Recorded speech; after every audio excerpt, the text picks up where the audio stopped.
Hello and welcome to Decision Day of Act 1 of the 2017 Sailing Champions League here in St. Petersburg in Russia. By the end of today we will know which of the 21 teams have qualified for the grand final in September in Sardinia. What a fabulous backdrop it is. You can hear the Russian commentary going on in the background for the spectators that have turned up. It's only 11 o'clock here in St. Petersburg, but in a few hours time we'll expect the beach here to be absolutely packed like it was yesterday. Now, Marcus Bauer is standing beside me. He'll be doing all the analysing of the SAP data that's coming off the boats during racing. What did we learn yesterday from it? Well, as I always explain, there's two ways to win a sailing race, and that is either shorten the distance or sail faster. And very often yesterday, the winners had to do both. They had to shorten the distance, be really top-notch on strategy, shorten the course, take the shifts, take advantage of the currents, and sail fast. So let's see what we see today.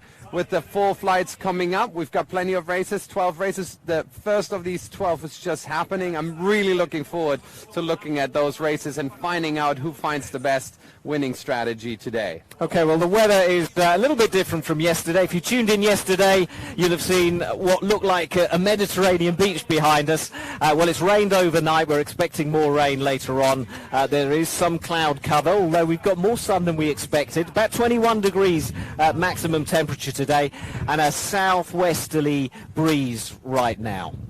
How's that going to affect conditions? Well, the breeze right now is like it was yesterday afternoon, blowing over the city. It's making it quite confused, difficult for the sailors, and when it shifts to the right, I anticipate it to become a bit more stable because it effectively blows a little bit more along the river, turning it into a funneled breeze, a little bit like a wind canal, so slightly more stable. That's my expectation. So we will see that right shift happening in the next 2 to 3 hours, and then the conditions are going to change a little bit, but not dramatically. Okay, so well, gorgeous weather for spectators yesterday, but it did make for some pretty difficult conditions on the water for the teams, and we saw plenty of teams sliding up and down the overall leaderboard. Let's have a look at what happened.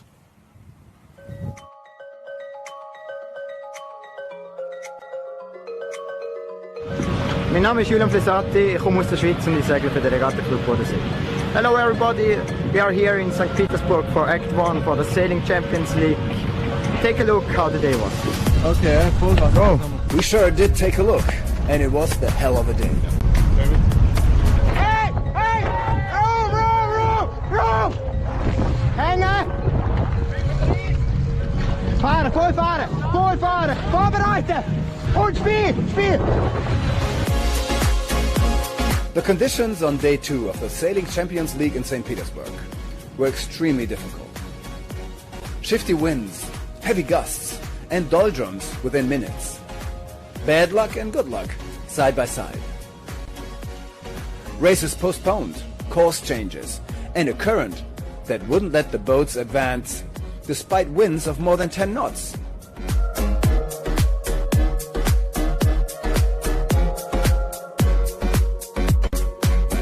Spinnakers falling into the water, maneuvers out of control, and sailors filled with doubt. And the leaderboard speaks for itself. All boats are still very close to each other.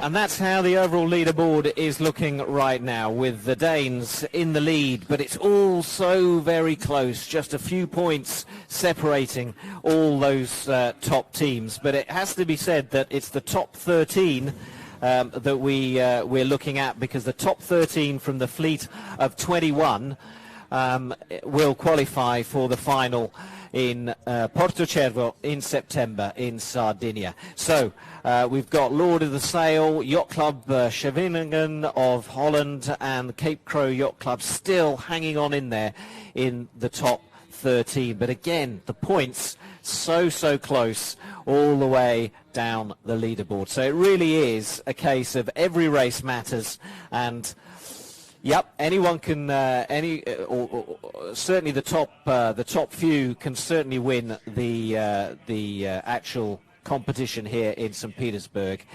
But remember, it's the top 13 we're looking at. So we've had one race so far this morning, and we're a few minutes away from starting the second race of the day. And Marcus, talk us through the course. Let's fly into St. Petersburg. We're starting right in front of the Peter and Paul Fortress it is, and we sail up to the windward mark, down to a gate, back up to the windward mark, down to the gate again, up once more, 3 laps, and down to the finish. That's about 1.2 to 1.5 kilometers in distance, and it's a very tricky course. The current is blowing along the river, skewing the race course, actually making it a proper race course, because what looks like a basic ley line from the start to the windward mark turns into a proper upwind due to the current, and only due to the current. So the race officer is doing a good job in these difficult conditions, keeping the race course open and actually turning it into a proper triangle. Yeah, so if you were watching yesterday, they were sailing right outside the famous Hermitage Museum. They're a little bit further up the river this afternoon here in St. Petersburg, and the crews are being swapped on the boats now. The next 7 crews will be going on board, and we'll be having our second race of the day, the second race of flight 13 of 16 underway. So let me just run through the format for you. We've got 21 teams from 11 nations, and there are 3 races in each flight, which means that every team gets to race once in every flight. So basically, all teams will have 4 races today, because we have 4 flights. It's pretty straightforward. And our reporter out on the course is Tim Cruz. Let's join him now, see who he's with. You can't believe the difference between yesterday and today up here on the start shift. Yesterday, it was just pure chaos and hassle, and they didn't know what to do with this wind, because yesterday was shifting so badly, like coming from there, then shifting to there, about 90 degrees. So they had to change the courses, and it was just a pure hassle for the guys. And now they're so relaxed. Kirill Lebedev is with me. He's one of the race officers. Kirill, today is really cool compared to yesterday, right? Yes, so today we have a little bit different wind, expecting it to return back to optimal direction from the west. Now we're still starting from 3 loops and southwest wind direction. That's what we're working with now. It's good, and it looks easy. So just for you to repeat, we go up, down, up, down, up, down. Not as usually, only up, down, up, down. So that's easier. If we take a look at yesterday, I mean, you know, boats were crashing into each other. Sails were swimming in the sea. Have you ever seen a day like that as a race officer? Yes, this area is very difficult for competitors because they are fighting not only with themselves, but with the tide current, which is very strong here, and wind. Actually, yesterday the reason for a lot of crashes was because the distance was very short, and the racers simply had not much time to spread across the distance. Yeah, so it was very tough on each mark, top mark, down mark. So this is the only reason for that. Yeah. How much time have we got till the start now? Now we are waiting for one boat finishing their technical problems. I do hope we start probably in 5 minutes. Okay, so we have time to show this. I have to show you guys this. I love this little device, guys. Look at this. This is how they measure the wind. So it's very easy, and it's so simple. I guess you can see it. You see, they stand here. You've got the line right there. So actually now they should change it, because the wind comes from there. Like this, horizontal. Should be horizontal. Yeah, it's horizontal because you see the starting line. Okay. It's easier like that. Okay. So, yeah, it's old-fashioned, but I love it very much, because, you know, when we do it in Germany, you have all these fancy equipments, and here they just have this little line, and it works perfectly. So you're happy with the way you are, or should you move it a little up? The reason starting line is a little bit not straight, because we also add current. If we make it straight, most of the boats will be OCS. All right. Oh, so that's interesting to know for everybody who's not really into sailing. Yeah, we change angle a little bit. That's good. Yeah. Make them start clearly. That makes sense. Another thing, we see this cameraman on board. He's not our cameraman. Today we've got coverage from a huge Russian team. They've got cameras everywhere, and we can use them. So today's going to be a little different. You'll have more camera angles out here, and I think it's going to be a great day.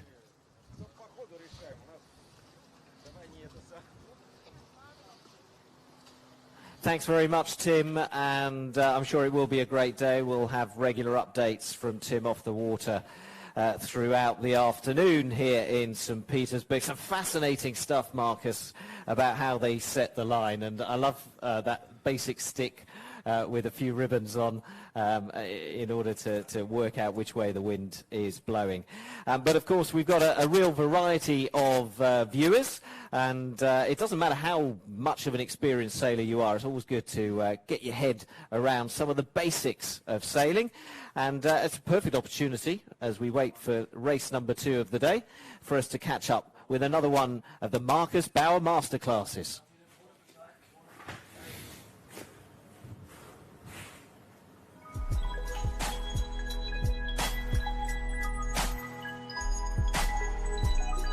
To understand an Olympic racetrack, you have to understand one basic fact about sailing.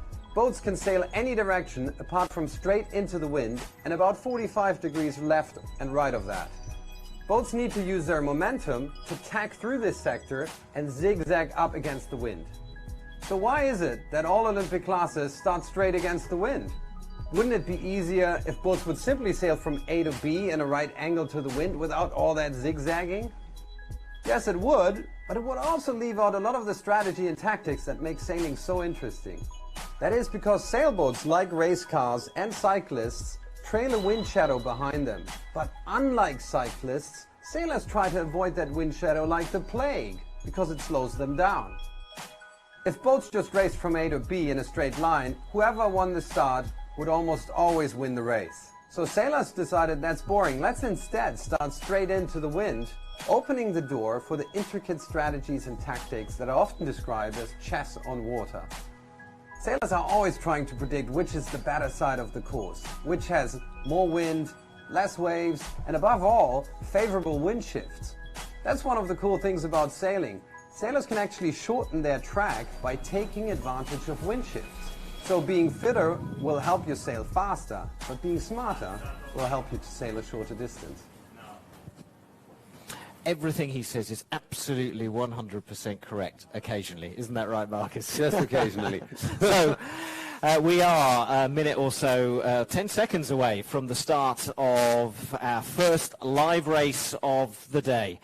As they come down to the start line. And that was a clear start. No, it wasn't a clear start. One boat was over early, and it looks like that was boat number 7. So we've got 7 Fleet Ost Legal Sailing currently sitting second overall on the leaderboard. But let's join the leaders now. And in the boats, the ones to look out for. Kerteminde Sail Club of Denmark on boat number 1. But boat number 2 there, Cape Crow Yacht Club of Sweden, leading the fleet away ahead of Regatta Verin of Germany. And Ost Legal Sailing of Russia currently in 3rd place. I'm not sure that they did cross the line early. I think we'll have to check. It looks like they were the most far forward. They're going away. They're going back. They realized that they were over early. They're going back, and that means they just took the overall lead. They're doing turns. I don't think that's going to fix it. Okay, well, we'll have to get clarity on that from the umpires. Regatta Club Bodensee of Switzerland, they finished the day very well yesterday, and they're currently in the lead coming up to the top mark. And that would bring them into 2nd place overall, so very valuable race for them if they can carry this home. Good position now, and they're going to have an easy downwind because they're basically laying the leeward gate. Very crucial on this skewed course to have a good start, to get away clean. Now they need a clean set, and they'll probably be laying the leeward gate. Very tight windward mark rounding. Everybody staying clear. That's looking good. On board with boat number. Do you know which boat this is, Alec? We're on board boat number 1 today, Kerteminde Sail Club of Denmark. Regatta Club Bodensee is away. There's protests on boat number 6. They seem to be complaining. So that's Norddeutsche of Germany. Norddeutsche Regattaverein. And that's them on the right-hand side of the screen, following Regatta Club Bodensee of Switzerland. So we're looking at first and second in that shot. Tight jibe. The NRV, the Norddeutsche Regattaverein, did a good job sailing low, and it does look like they can roll the Swiss boat now. Will they be able to run over them? No. The Swiss survived down there. Good job on them. But the Swedes trying to close the gap on them back in that boat, just going out of shot with the grey spinnaker. The Swiss jibe back a little early for my taste. But yeah, they'll make it without sucking too low and slow. Leeward Gate heading towards the favored side, at least in the sailing analytics. It looks like that is the favored side.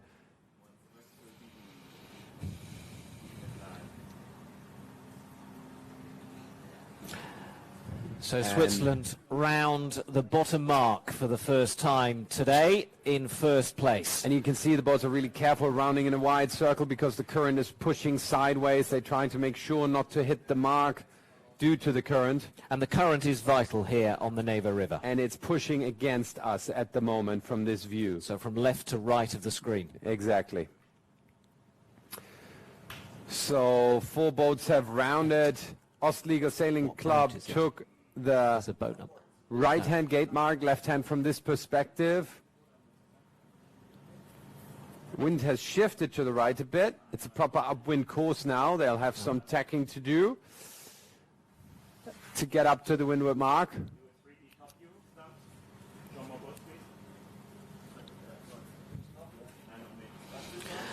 But the Swiss holding the lead ahead of the Germans as they head upwind to the top mark. St. Petersburg Yacht Club in third place. They've had a really good competition here and have been leading the overall leaderboard on and off throughout the weekend. Nice lead by Regatta Club Bodensee. And that, as I mentioned before, would put them into second place overall. Norddeutsche Regattaverein with this second place would be 6th overall. So both contenders for the podium here.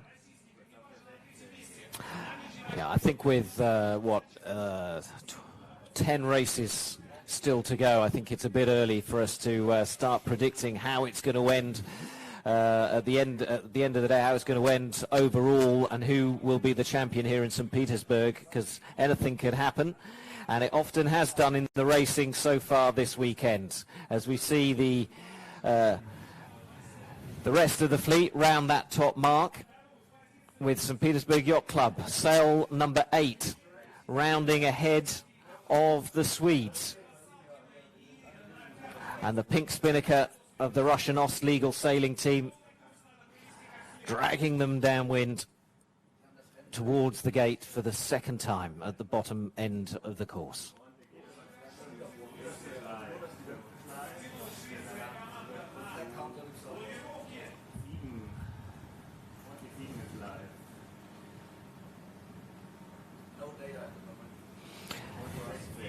Now it's looking relatively light compared to yesterday out on the water. It's been quite gusty this morning. I was surprised to see more than 10 knots. That was more than the forecast. I think the conditions are great compared to what the forecast was, because it was anticipated to rain quite hard around this time today, and we seem to be spared from those thunderstorms and rain showers that were supposed to come. And with the racing so close, the teamwork on board is very important indeed, as the Swiss Regatta Club Bodensee round the mark in the lead. But the Germans hot on their bow, and here come the other three. It's been a real tussle for third place all the way through this race. We're seeing the Danes come into shot there for the first time with the black spinnaker. Oh, and major shift here for the NRV. Big shift to the left. They just had to bear away, and I'm surprised it didn't tack straight away. They want to avoid the dirty air from the Swiss boat. Nice close-up shot here from the Swiss.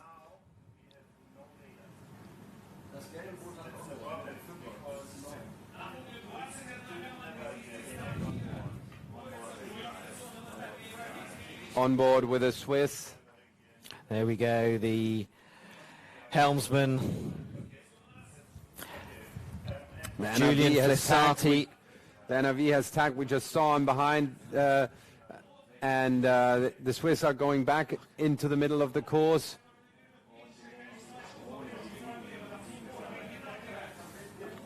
Actually closing into the wind mark. NRV is still very close. This is going to be an interesting downwind. I think they could go on the attack. They need a clean, fast set now, and very nice set on the Swiss boat. Takes a while until the spinnaker pops. Still only 1 to 2 boat lengths between them, so this could be an interesting downwind. Interesting to see whether they're going to go on the attack, try to roll over them. As the rest of the fleet come into this top mark, with the Danes just slotting themselves in there at the back. Ostlegal Sailing of Russia around. Really close battle. They have the Germans in their sights. A really close battle here between the Germans and the Swiss. We saw yesterday there was little that the chasing boat could do downwind. Have things changed today? Well, they're just trying to suck low to get the inside of the Swiss, so that they... And now they jibed early. They jibed before the Swiss.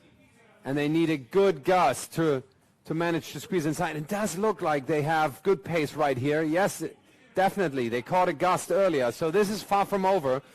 The NRV can still squeeze inside. They're jibing back. They're going on the attack now. They're trying to push the Swiss team outside, away from the finish, and they do have right away now. And that means they do have the possibility to squeeze them away from the finish now. This is looking increasingly good for... And there is the finish mark. And can they come ahead?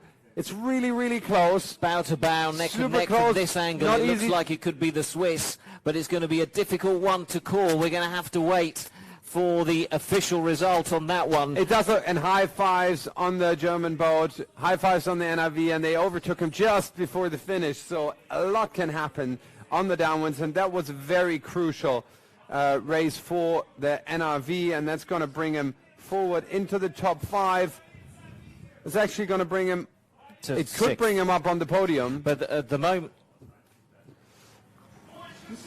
So the rest of the fleet coming into the finish line now, with the Russians in 3rd place, and then it was pretty close for 4th as well. But I think it's gone to Cape Crow Yacht Club of Sweden, and they were a young crew, but experienced as a crew together, the Swedes, and they were telling me this morning they're really struggling with the starts. They say the current makes the starts really, really difficult. It is super difficult. Judging time and distance in these sort of conditions is the most difficult thing you can think of in sailing, really. And but I was surprised there was only one early start in this. Well, we haven't seen so many OCSs, as they are called, so many early starts. Ostlegal Sailing Club was a victim in this race. Well, we'll wait for the official confirmation of that result. We think it's gone to the Germans. They think it's gone to them because they were celebrating on board. But we'll see what the official results tell us as the crews prepare to swap over for the next race. It all works like clockwork. A little fun fact from this image, by the way, that the starting vessel is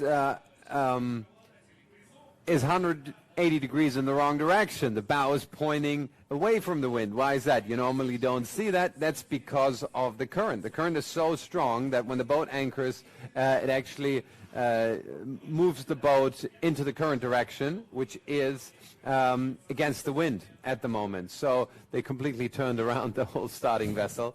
You rarely see that, and it just goes to show how strong the current really is.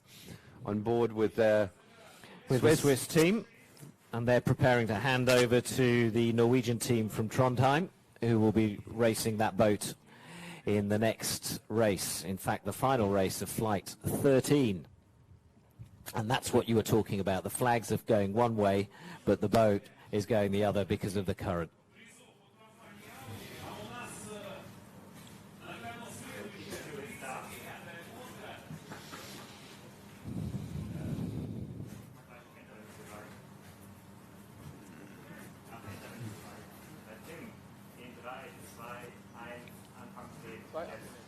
All right, we've got the winners with us. Julio, what a great race. This morning when I saw you, I thought you guys may be having a little problems, but you didn't. Yeah, that was the secret, you know. Always make them underestimate yourself. I think we had a very conservative start, and then we just played shifts, and I think we found the groove pretty well. And those guys were amazing this morning, and also last night. We see. You know what they mean. Can you explain to me why we see so many spinnakers in the water? What's the problem? It's super tricky with these gusts coming in. I mean, from 1 second you have 5 knots, almost nothing. You have to retrim the whole boat. Then you have a gust with 15 to 20 knots busting in from a different direction. Very tough to find the right angle and the right setup for the set. Do you guys manage to read this? I was going to say lake, but this river now, or is it still as difficult as yesterday? Don't ask me. I have no idea. What about you? No, I think it's I think you can see the gusts coming in pretty well. So I think but they're shifty because of all the buildings and the boats and. Yeah, but I mean we come from the Alsa, so it's shifty there as well. So yeah, that's the worst area to sail on. No, I don't think so. No, it's not. It's not the worst thing. No. You know, it's quite easy. You always have to. You see that golden couple over there? Yeah, maybe the cameraman could just show this golden tower over there. Do you think that's possible? When they open the windows right there, you have to be left. You just have to be left when they open the windows. So you got one window looker between you? Yes, I'm actually only there to look on the windows. Yeah, doing nothing else. And so organizing hotels. At least you get to see this beautiful scenery. How is it for you to sail here? Yeah, I mean it's just amazing. We live just over there in this very nice area. I assume, being Hamburgers, you've got the poshest hotel of them all. I know, it's quite an easy one. It's quite an easy flat, so it's nice. But actually, it's in the city. We have short distances. I mean, it's amazing scenery just to see these. I mean, we don't have something like that in Germany at home, so it's amazing. So cool to be here. Yeah, it's even more beautiful than Hamburg, we must say. It's different. Yeah, we discussed that stuff. I think we all know Hamburg is the nicest city in the world. But to be honest, St. Petersburg is showing off big time here. It's such a beautiful city. The people are so friendly and young and fresh, and we really, really enjoy the sailing, but everything else we also enjoy. Okay. Thank you very much, guys. Great sailing. See you in a bit. Maybe you make the first 3. Let's see. You're on a good track today, I guess. You feel good. You can't think too much today. That's good. We just have to crawl in because to make sure the windows just get opened in the right moment. And not open the right windows. That's correct. Okay. Thanks a lot. It's a German comedy show. yes, very funny, the Germans, aren't they? Well, I don't know how young and fresh we are in the commentary box, but what we can do is confirm the results of that race. So we just heard from the winners from Hamburg. Second place went to the Swiss Regatta Club Bodensee, and in third place was the Société de Regatta d'Antibes, which put them up to second in the overall leaderboard at the moment. Fourth place went to Frederikshavn Sail Club in the previous race. And the next race is being scheduled, and it's going to start in a roughly 3.5 minutes. Yeah. So 3.5 minutes to go to the final race of Flight 13. And what are we were talking about the gusts, and they were saying in that interview how difficult it is to try and fly your spinnaker in those gusts at 15 to 20 knots against the currents. We can't emphasize how on top of your game and how focused you have to be. Absolutely, but I don't think it's 15 to 20 knots. I think we're averaging not even 10. Some gusts hit sometimes, but so some exaggeration from the German boat there. A little bit, maybe. So I can actually go into the SAP Sailing Analytics and bring up the actual wind graph, and it tells us exactly where the peaks are, and maximum is never going above 10 so far. Maybe I saw one earlier where the boats were almost planing, and I think they start doing that at 13, 14, 15 knots, but it doesn't need 20. So, and you can see that now from what we're looking at. This does look like the 8 knots that the wind device, by the way, that we see in the foreground, that black pole on the starting vessel that's giving us the live wind data, that's currently reporting 8 knots. A real mix of experience on board that German boat. We've got Olympians, a couple of match racing champions, a big boat sailor, and that is fairly reflective of the crews on a lot of these boats. Absolutely. I mean, this is the interesting thing about the league sailing, the international league sailing, is that it's the club's pride which is at stake here. So they do send their best sailors, and very often these sailors are Olympic sailors or former Olympic sailors, and they know what they're doing. Yes, these crews have qualified through their national leagues to come here. They are the top boats in their nations, and the top 13 overall here in St. Petersburg will qualify for the final in Portocervo in Sardinia. We have Act 2 of the Sailing Champions League in a few weeks' time. That's in San Moritz, a whole different set of teams. Where we'll get 15 more qualifiers, and then by the time we get to Portocervo we'll have 30 teams, with the hosts and the current champions getting automatic qualification through to the final. 50 seconds to go to the start of the final race of Flight 13. And a fairly square line, maybe slightly biased to the left, but majority of the fleet bunching up on the right-hand side, very close to the fortress. So boat number 1 has got Club Royal Saint-Quentin of France in it. Boat number 2 is being sailed by the one of the 2 Polish teams here, Giżycko. And boat number 3, Yacht Club Sopot of Poland. But let's watch this start, and then I'll tell you who's on the other 4 boats. And one of the favorites, the Swedes, currently placed ranked 3rd, Ålandska Sällskapet. And everybody clear of the line so far, 6 seconds to go. You can see the current pushing, and one boat trying hard to avoid the line. 3, 2, 1, and it was just about okay. No X-flag going up. That was a clean start, but I could tell that boat number 7 had to be very careful to not be over the line. And a beautiful start they did, tacking out straight away. That gives them all the options and freedom to take the shifts as they come. Good job on them. Boat number 7 is Giżycko at the far side of that picture, the poles looking good as well, but it's the French in second place at the moment. Tacking out early, from what I see in the sailing analytics, is a little bit risky, but because the wind seems to shift towards the left up that beat from the wind device that we have upwind. I can tell that, which would favor the left-hand side a little bit. Obviously, there's also gusts at play here that do matter. We currently can't see the Polish boat in the ranking, well, in the picture, sorry. In the ranking, we can see him, currently ranked 2nd place. They're attacking now, heading towards the windward mark. Can't lay it yet. They're trying to get closer to the fleet.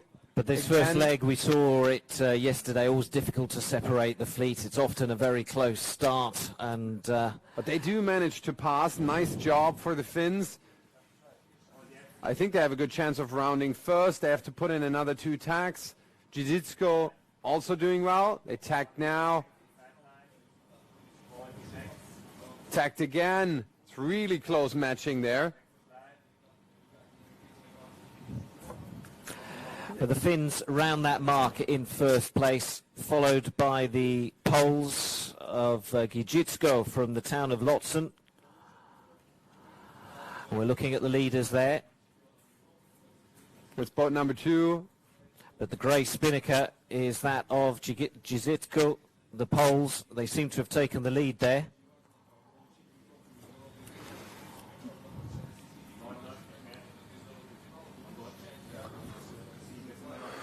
But it's really close. Ålandska Sällskapet. No, that's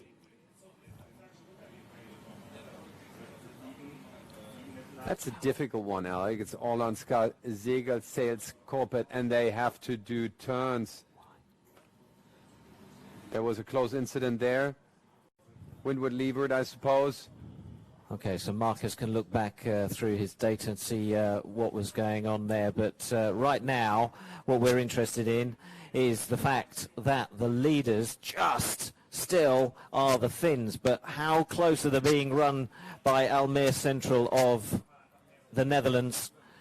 It really is neck and neck between those two, and the Poles bringing up third place. But the Poles from Sopot are going to want to close that gap, keep in touch with the leaders, because what we've seen is once the leaders are away here in St. Petersburg, they tend to stay there. So I checked what happened with the Polish boat, and they squeezed into the windward mark, and they got a protest from the jury and had to do turns.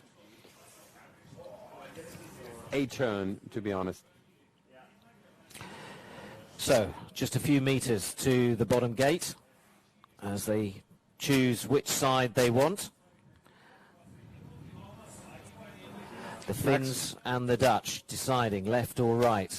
Which way would you go, Marcus? Well, fairly square, that gate. Both sides of the gate could work here. The option is open for the blue spinnaker. I think they're going to go, they're going to go for the right-hand gate mark. The Dutch really light wind. You can see they're pushing against the current, really hard for them to round. And the boat number 3, good job on them. That is... That's Yacht Club Sopot of Poland. They seem to have put in a maneuver that's given them the lead. Yeah, that was a good choice to go to that other mark. The others got stalled, packed up their spinnakers a little too early, and got pushed backwards by the currents, sort of parked next to the mark. So you can see great gain for the Polish boat. They're going low now, crossing over to the rest of the fleet, but that was a nice maneuver by them. Can they hold on to that slender lead, though, as they head back to the top mark for the second time? The Finns still holding second. The Finns that for some time yesterday were the overall leaders.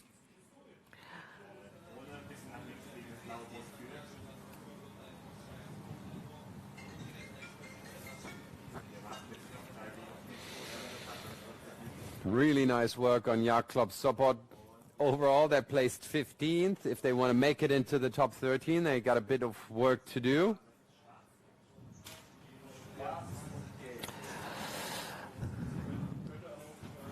Yeah. We should mention the French, who are currently lying last in this race, who are 10th overall. So, again, very important race for them. They would be happy to gain another place, I'm sure. As we mentioned yesterday, every point counts. You can never give up. There's no discards in this regatta, so you got to make sure every point you can get, you take it. The French, who were riding high in the leaderboard yesterday, but have slipped down to 10th at the moment.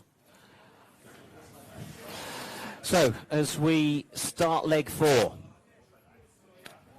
Yacht Club Sopot of Poland, still very much in the lead, ahead of the Finns. And the Finns really being challenged by Almere Central of the Netherlands. Almere Central used to sailing on IJsselmeer Lake, but they are the Dutch national champions. Plenty of experience on board. And look, they're being attacked by the Finns. They're being attacked just like the Swiss boat was in the race before. by the boat sailing low behind them. And I think the previous race was about the first time we've seen that second place boat actually managed to hunt down the leader. So conditions obviously different from yesterday, that they allow for that. But can it happen in this race? Can the Finns hunt them down? One more lap to go. The top three in a close battle here, all deciding to go around the left-hand gate mark, the far mark.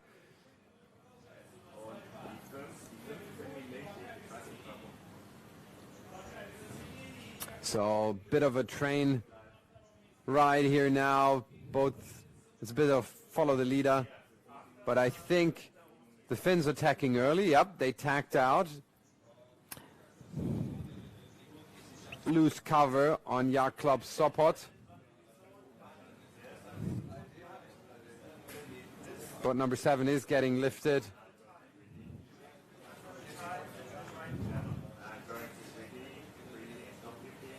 So Let's see where that mark is. You can see the lead, 14-meter lead for Yacht Club Sopot. And the Dutch, at the moment, it is shriveling up though.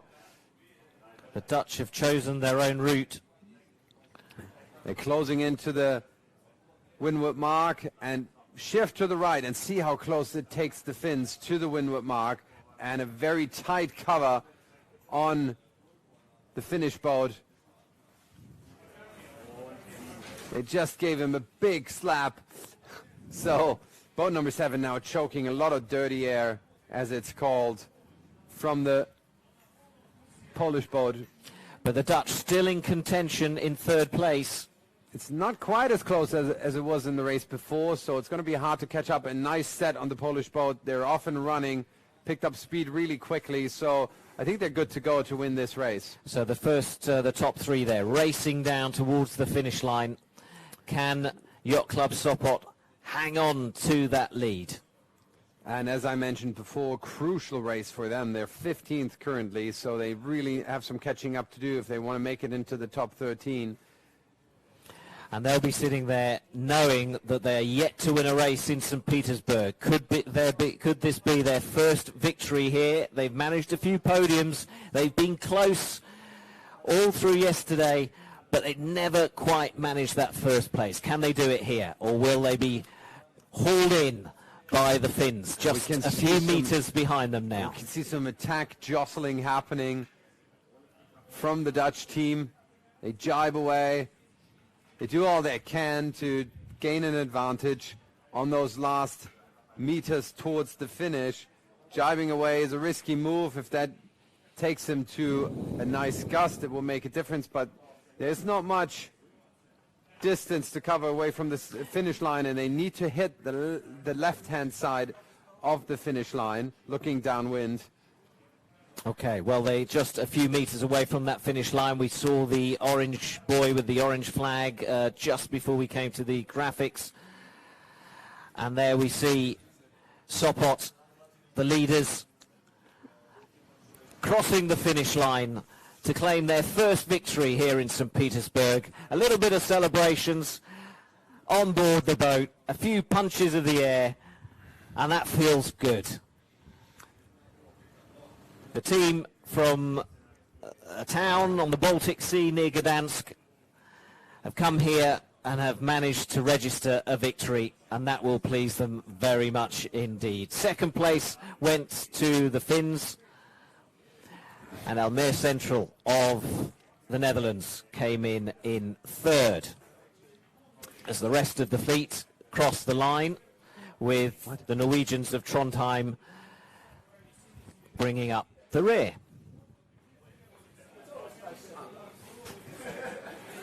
So which is kind of crucial race for the French boat, really, who are 10th overall. They got to be careful. That wasn't a good race for them, 6th place, so they don't want to drop out of the top 10.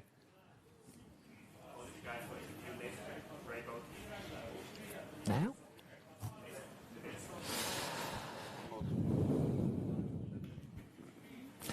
So there are the Finns, the second place boat. Quite strong wind at the moment, by the way. Our wind devices register up to 15 knots at the moment. Strongest we've seen in a while.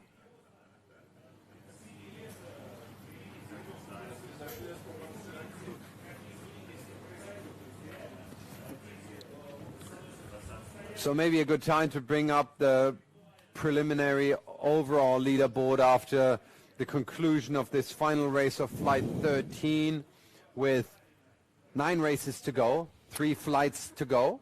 So we can confirm then that our overnight leaders are still there in contention at the top of the leaderboard. Then it's Société de Regatte d'Antibes of France in second place, with the Russians Oslegal Sailing.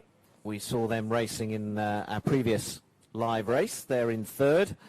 And a great result, a great victory earlier on for NRV that's put them into fourth place.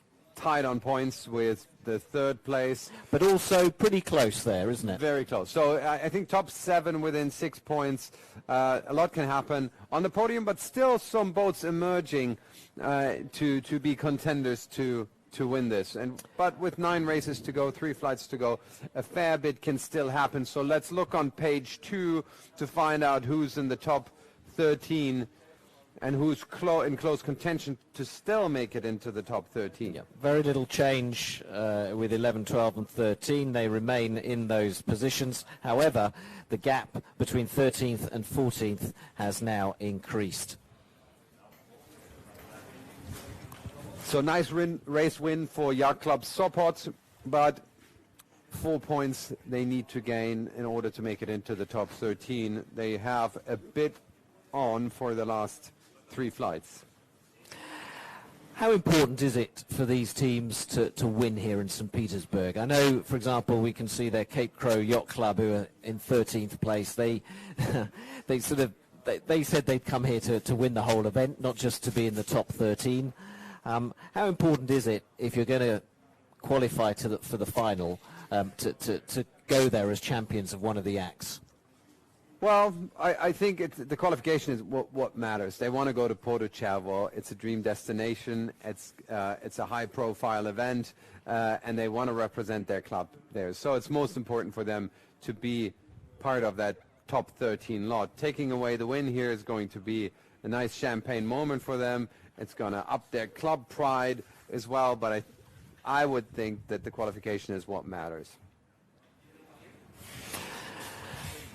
Well, hopefully we'll be able to cross to reporter Tim Cruz out on the water very shortly. Looks like he's got we've got the one of winners the winning from that race, poles almost on always. board. Rafael Salvitsky from the Yacht Club Support.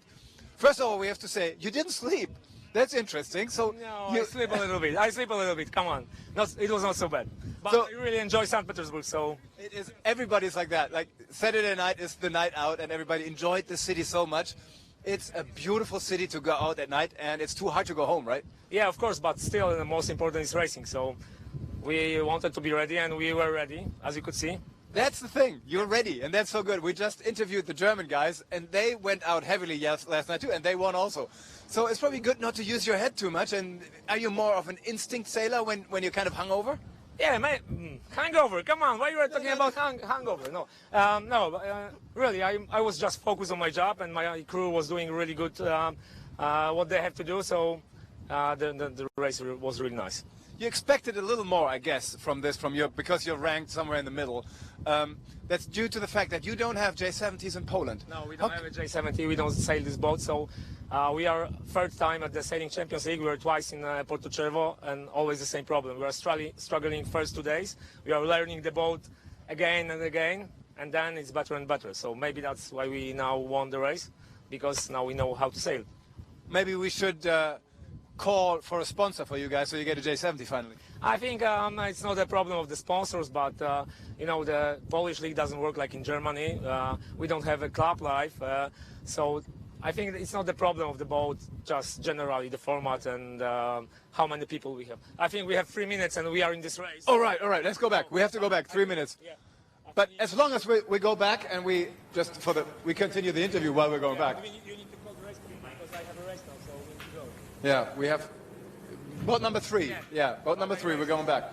So yeah, we're going quick. How come you don't have a club life? What do you mean with that? We have teams. We don't have clubs. I mean, our club, Yacht Club Support, is the only truly living club in Poland, like you know from Germany. I don't know why. Maybe in the future. Okay, interesting. Just to inform you, Sopot is close to Gdansk. We have to rush a little. It's at the Baltic Sea. We're here. So he's going to jump. No, it'll be all right. I think we'll be all right.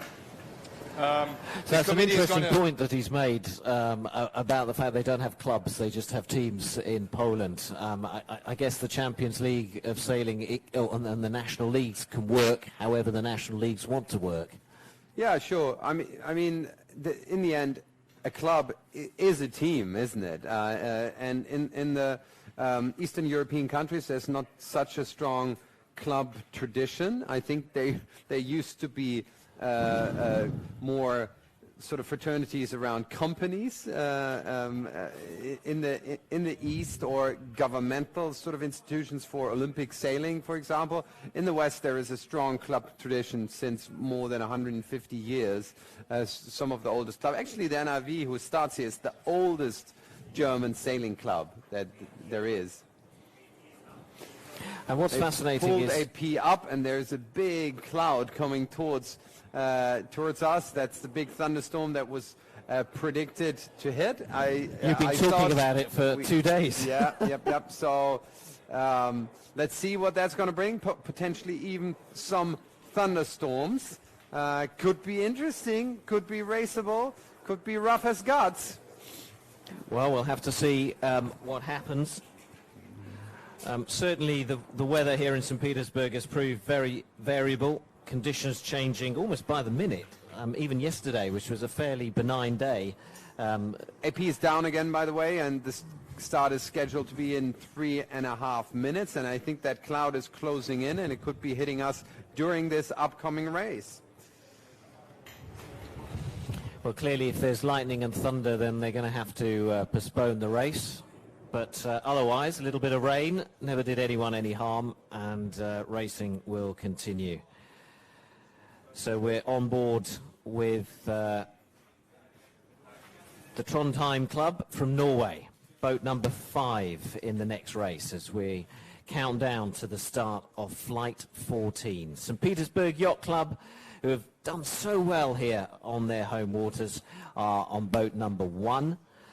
Regatta Club Bodensee of Switzerland, we've seen them in action already today. They're on boat number 2 with the grey spinnaker.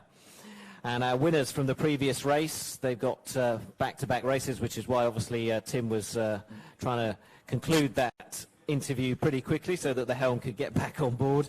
They're on the blue boat, boat number 3, which is the same boat that they were on in the previous race.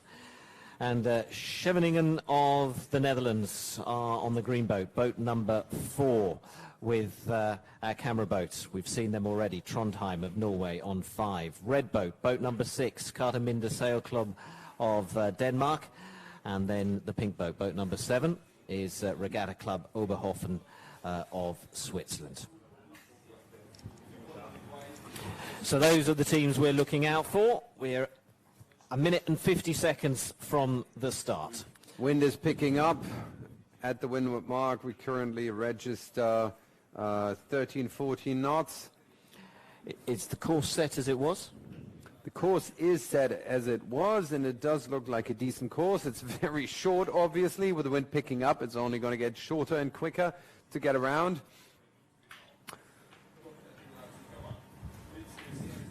And obviously, as the wind picks up, the current plays a slightly lower role as boats move quicker through the water.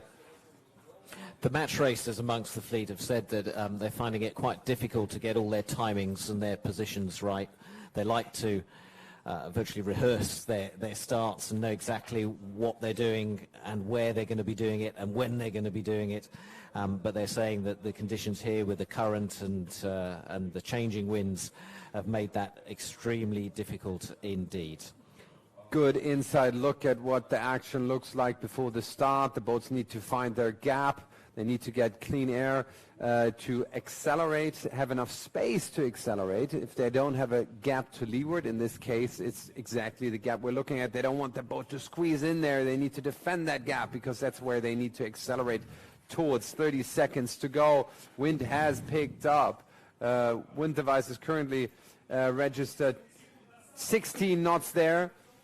So it is getting more, and a big shift to the right. Wind has just shifted to the right, as we anticipated. We just got a glimpse of St. Petersburg Yacht Club the there. postponement flag just went up.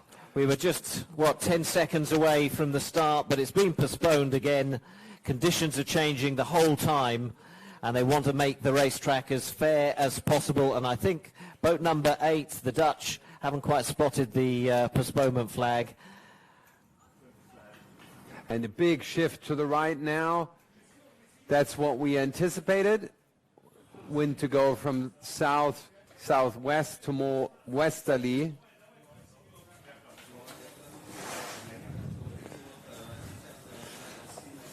Doesn't look like it's going to rain yet.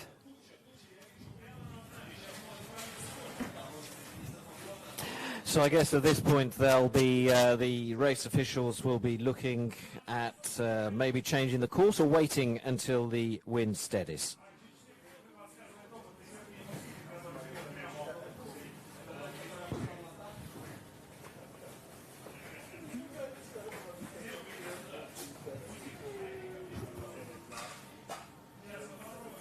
I'm still a little surprised that they call that off. There was a big shift to the right, but it would have been an interesting race nevertheless. A very busy shipping channel is the Neva River as it travels through St. Petersburg. A lot of, commercial traffic, but a lot of tourist boats as well. You can see some of those on the far shore, taking tourists up and down the river, but also into the city on the network of canals that exist, and a very fine city it is to visit indeed.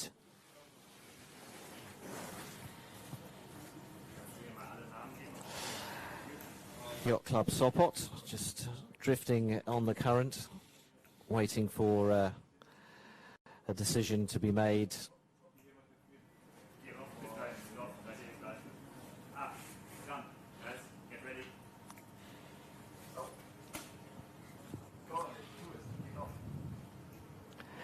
Now, the picture we're looking at is on the Peter and Paul Fortress, which is just down from the commentary box. And we're all actually standing or sitting looking utterly ridiculous with our fingers in our ears, because that is the loudest gun in the world, I think. And it goes off at midday every day in St. Petersburg. And it's caught us out every day we've been here. And those who have been here longer have enjoyed watching and waiting for the newbies to jump out of their skins whenever it's gone off. So it's almost appropriate. We've got a postponement, actually. It's kind of the big moment for this. But this the locals are not holding their ears yet, so... So do they know something we don't? I think we're probably a little bit early on that one. But that shot of the cannon, there it is. I think coming from Russian TV, that. So they know what they're doing. Yeah. So counting down the seconds, there'll be a few soldiers on the parapet at the top of the fortress, counting down the seconds, just in the same way as the sailors on the water count down the seconds to the start of their race. And when the time comes, bang goes that gun.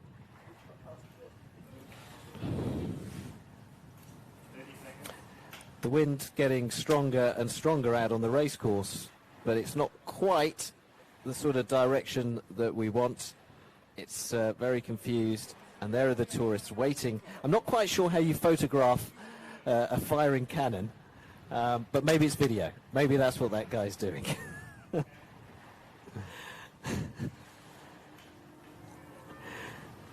Well, the bells of the cathedral are ringing midday. Is it not coming today? Whoa! It is the loudest bang I've experienced, honestly. I've never sat in a commentary box in which Jesus. the walls sort of just cave in every time, midday. Under the table, the air just blew past my legs. Yeah. For that. It is a big bang. I'm slightly concerned by what fluttered down out of the sky in that shot. I hope that wasn't a passing St. Petersburg pigeon.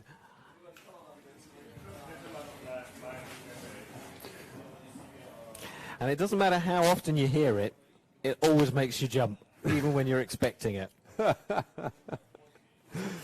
Anyway, back out on the water.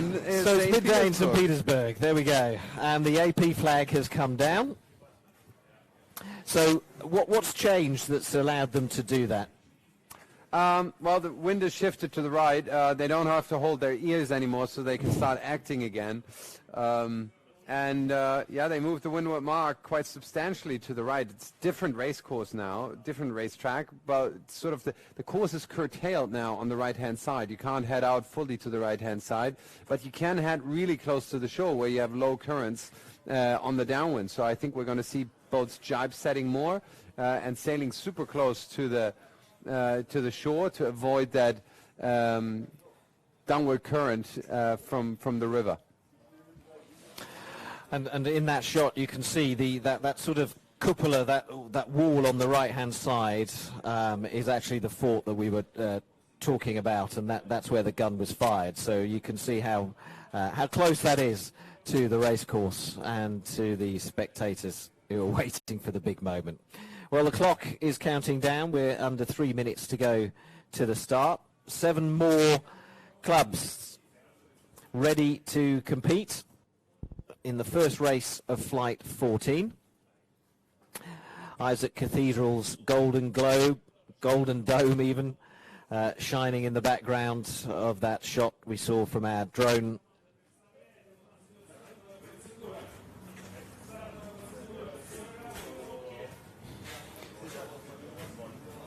And we have 2 cameras on board boats. This is on boat number 1, St. Petersburg Yacht Club, who are doing so well in the competition so far. Currently sitting in 6th with 3 victories to their names this weekend and plenty of podium finishes as well. So they'll be extremely pleased with how things are going for them. Helmed by Anna Bazalkina, one of the ladies taking part in this competition. Let's talk about the start for a second. The line is now heavily favored to the right-hand side. You can see the wind blowing from right to left and of the fort. So boats will try to start on the right-hand side. Maybe it's somewhere towards the middle to head out to the stronger current, but the right-hand side is the favored side now. And there's not much room to line up because the line is so close to the shore. So it's going to be a very, very interesting start. And everybody is jockeying around each other. They're not getting into position yet with 1 minute to go. It's difficult because if you get there early, we've seen the current just carries you across far too quickly. Now everybody's heading towards that right-hand side to get a position to line up to end up on the right-hand side of the line. Still some jockeying going on there. Anna Bazalkina looking around her, checking her position, making sure she is where she wants to be as the Dutch come up behind them. And boat number 3, the Poles, Yacht Club Sopot, just to her left. They're heading towards that start line with 20 seconds to go. And it's all about focus and concentration at this point. And they're getting close to the line with 8 seconds to go. That looks awfully close. And you can see the current pushing on boat number 2. Who's boat number 2? Too close. They're over. They're definitely over. So they will have to go back. Boat number 7 over as well. Boat number 6 over. But it's just an individual recall. Boat number 2 will have to go back. That was Regatta Club Bodensee, Switzerland, started early, so they'll have to go back. Definitely over. Nice start on boat number 3.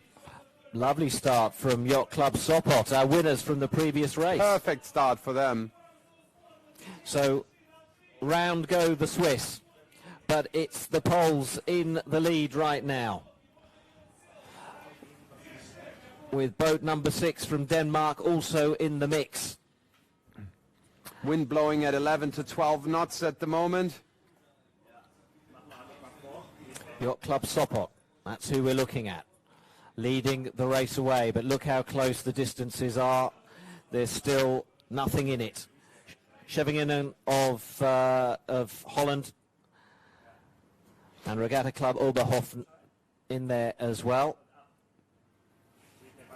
Here's a replay of the start, and we can see the Regatta Club Oberhofen over the line early. Regatta Club Bodensee was also close. Perfect start on Yacht Club Sopot. Safe, not too early, but just in the right place. The Norwegians choosing their own track and heading off on their own on the left-hand side.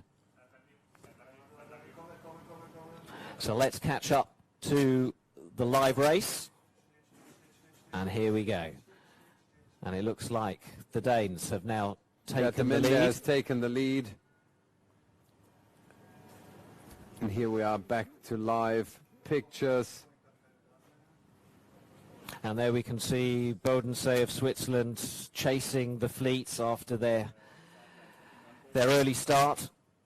And the Norwegians on the left-hand side just tacking in, heading towards that top mark. But virtually already there are the Danes of Cartaminde Sail Club. And this boat, number 8, the Dutch, hot on their heels. But if one Swiss team had a bad start, the other Swiss team are doing pretty well, currently sitting in 3rd place. That's the left-hand ley line. Windward Mark coming into picture here. Cartaminde Sail Club will have to squeeze in there. They sailed a little too far.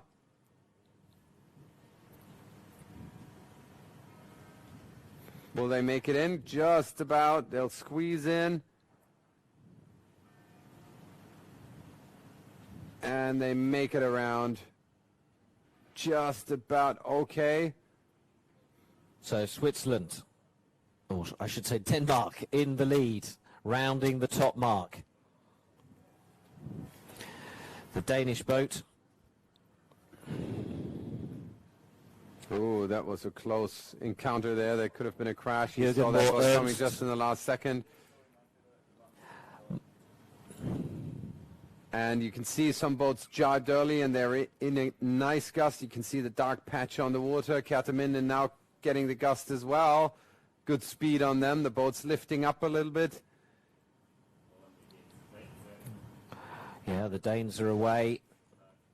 Jürgen Moore Ernst, the 22-year-old at the helm, doing the business.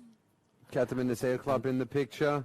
And now he's ahead. He has to hold that position. He's done it in previous races here in St. Petersburg. So he knows what he's doing. But can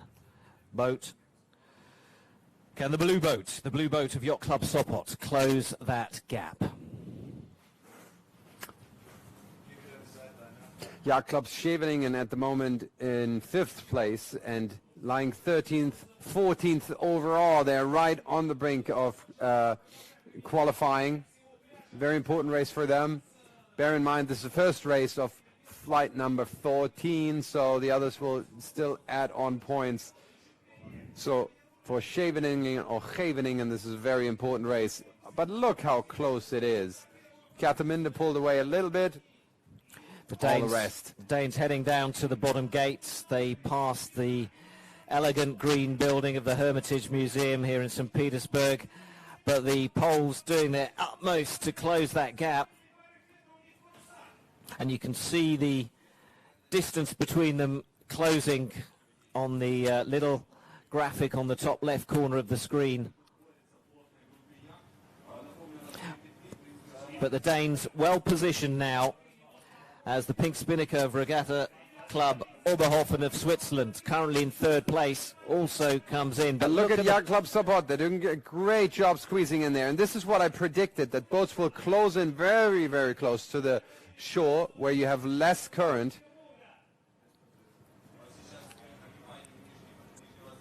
And the boat, Regatta Club Oberhofen, who went to the far end inside the current, they lost out big time. They rounded 3rd. Now this manoeuvre, crucial for the Poles. They've got to be smooth, they've got to be quick.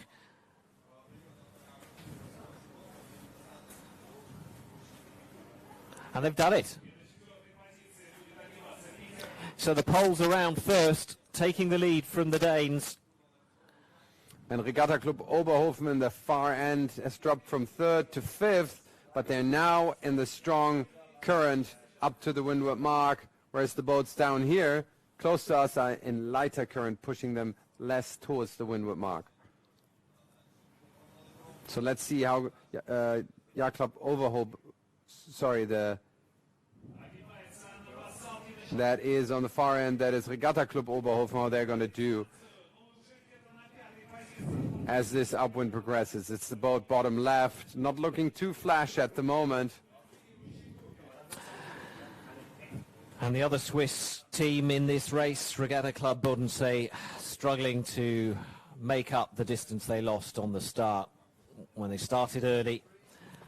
And it's looking like they're going to finish at the back of the fleet. But ahead of them are Trondheim, who have finished last on many, many occasions here in St. Petersburg.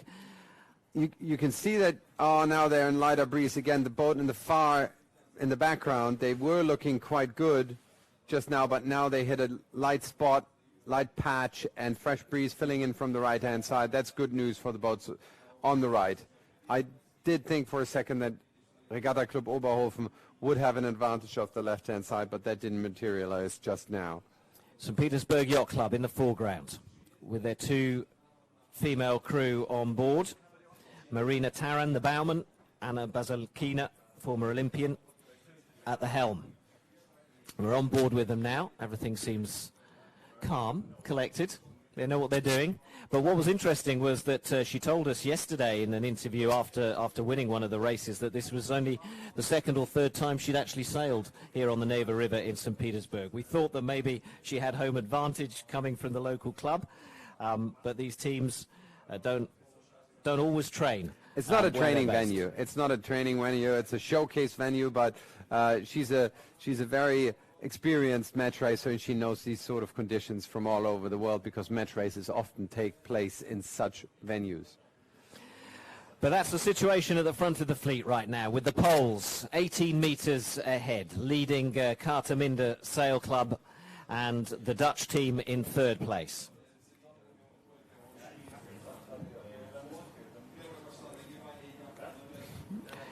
In come the Swiss Regatta Club Oberhofen, slot themselves in to round that mark in 3rd place. But our leaders now heading downwind for the 2nd time. They've begun their final lap. Danes in 2nd, Swiss in 3rd, and St. Petersburg Yacht Club holding 4th place right now. So straight jibe set. Boats are all deciding to head close to the shore as quickly as possible. There's some differences in the breeze distribution, and it does matter if you go a little bit further and are underneath the gust or inside a gust or on a brink of sailing out of it. And the boats have continued a little bit. They don't look bad, but I think Yacht Club Sopot in the lead is in a safe place on the right-hand side. They're actually currently leading. Just 2 boat lengths between them and Yacht Club Scheveningen. Here's our leaders line. And the next 3 boats virtually on par there. That's going to be an interesting battle evolving, and especially for Yacht Club Scheveningen on the left, that is a crucial moment because they are currently lying 13th overall, and if they can gain some boats, it's going to mean a lot to them in the overall results. And they can push the other boats close to the shore because they're in a leeward right-of-way position. But now Cartaminde Sail Club is advancing with a big gust. Yeah, the Danes seemingly have picked up a gust and are marching ahead of boat number 3 from Sopot in Poland. They don't have room to jibe yet. They're still being pushed out. This is But very, still- very close. But still very, very close indeed as they come to the bottom gate between the Danes, the Poles and the Swiss. The top three really fighting for every inch of water for every one of these positions. Now the question is, who can jibe first? Who can pull away? Kerteminde seems to be in control there. They can push the others out. But can they jibe? Can they actually jibe with Regatta Club Oberhofen in the back?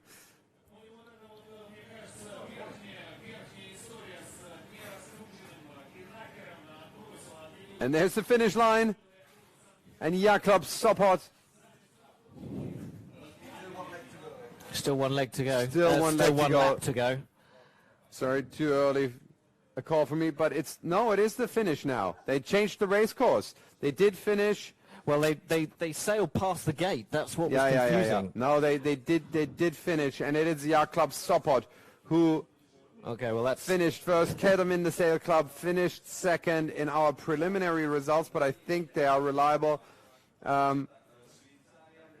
Yacht Club Scheveningen in third place. Okay, well, we'll wait for confirmation of the results, but clearly they've changed the course and not told us, but they did tell the competitors, which I guess is the most important thing. And it's all in the SAP Sailing Analytics. We expected one more rounding, but the finish was correctly assigned. And so there we go, confirmation that Yacht Club Sopot won that race. Kerteminde Sail Club of Denmark were second. Regatta Club Oberhofen of Switzerland were third.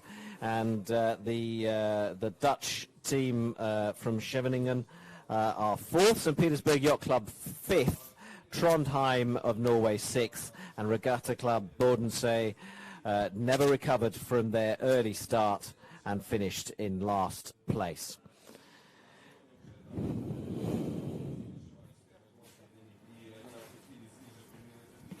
Marcus was talking about the SAP Sailing Analytics.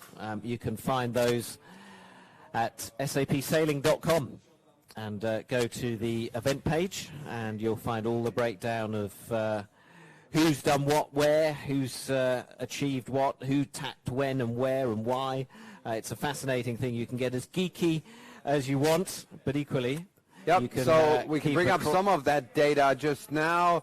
It's quite interesting looking at the first and the second. They're virtually tied on speed, but Yacht Club Sopot covered a little less distance, 22 meters less on Yacht Club Sopot. That made the difference, and a tenth of a knot. Well, is it a tenth? It's a hundredth of a knot quicker, virtually on par in terms of speed, but 20 meters, 22 meters more. But that's incredible. You know, they sail for 2 kilometers, and then the difference is 20 meters in the end. So it's very close calls. Regatta Club Oberhofen was actually the fastest boat on average in this race, but they did cover a little extra distance.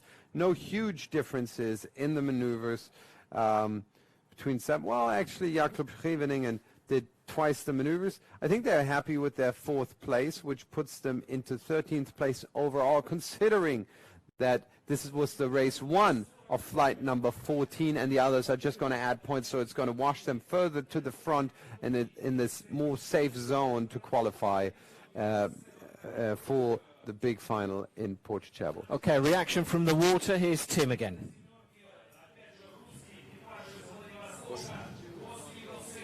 Jürgen Ernst from Kerteminde Sail Club is with us. They were second now, and their colleagues from Frederikshavn Sail Club are leading.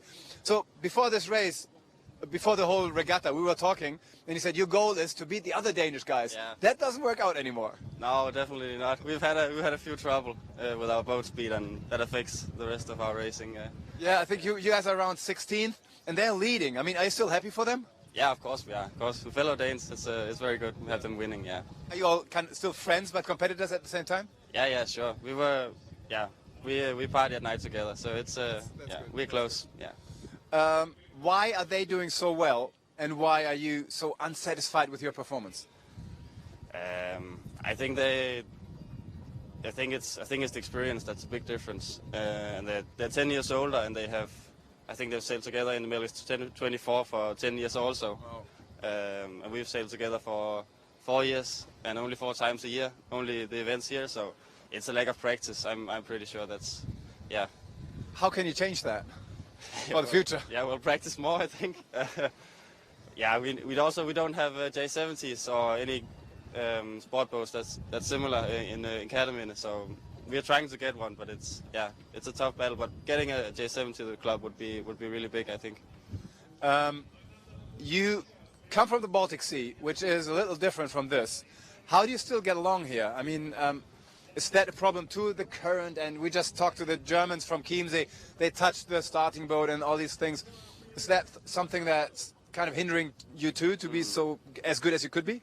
Yeah, definitely. We don't have the same current. I think we're learning it now, but of course it's too late on the last day. But yeah, it's very different. Also, I think the cultural difference. It's not a bad thing, but it's also it adds to the pressure somehow. So, what do you mean? What I mean is you have to focus 100% on sailing if you can, but then. Then you have the temptations from downtown. Yeah, also that. Yeah. No, it takes away the concentration. Everything you have to do that's out of the ordinary. It's not like home. Yeah. Okay, Jürgen. I understand.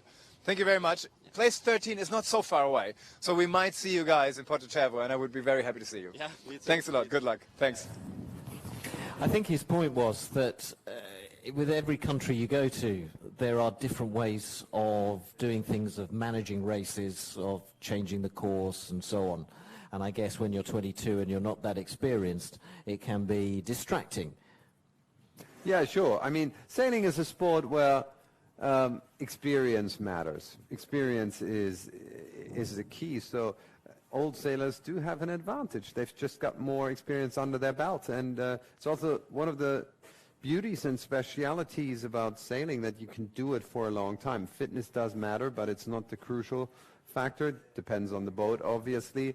Quick decision making is becoming increasingly important. Turns out to make quick decisions, young people are slightly better at it, but to make quick, good decisions, again, you need to have a lot of experience. So I like that about sailing, that the older you get, the better you get. And I can see why he'd be disappointed. They're 16th, so as things stand, it looks unlikely that they're going to be able to qualify for the grand final at Porto-Cervo, but never say never. But currently it's 5 points to top 13, and 2 races haven't happened in this flight. So let's look at it at the end of the flight. They might still be on the brink. If they put in 2 first places, they can still do it. But their results have been inconsistent, which is what he admitted. But he was also saying that they only get to sail together 4 times a year. Yeah, well, they're sailing a lot all throughout the year, but in this combination only 4 times a year. And he said they don't have a boat from their sailing club, so I think there was a bit of a call for the club to say, look guys, we're sailing for you here, get us a boat so that we can practice more. And they were second in the Champions League final last year, so they're a pretty substantial club in terms of the National League. So we're counting down to race 2 of flight 14. Boat number 1 has the Italians on board from Rome, Circolo Canottieri Agnene. Boat number 2 is Frederikshavn Sail Club of Denmark, our current overall leaders. Chiemsee Yacht Club of Germany are on boat number 3. And Club Wal Saint-Quentin of France, just a town near Paris, they're on boat number 8. And with 15 seconds to go, Marcus, take us through the start. Yep, again, very right-hand favored line. Boats are all lining up here on the right-hand side. It's going to be super difficult again to get out of this start and not be early. It did look like a clean start, no flag going up. Yep, that was a clean start, and I think a very nice start on boat number 6, who is Cape Crow Yacht Club, who pulled out there very, very nicely. On the far side, number 3, Chiemsee Yacht Club of Germany, had a good start as well. And number 8... Sorry, I need to correct you there. That was a terrible start. Boat number 3 on the far end, terrible start.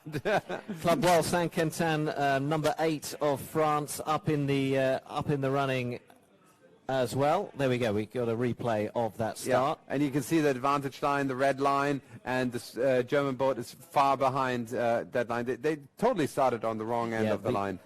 The camera angle actually showed them in the lead at a certain point. That's what threw me. Okay, so that was their replay of the start. We're now caught up with the fleet live, and it looks like Cape Crow Yacht Club of Sweden are currently in the lead. And that is boat number 6. Yep, they're currently in the lead.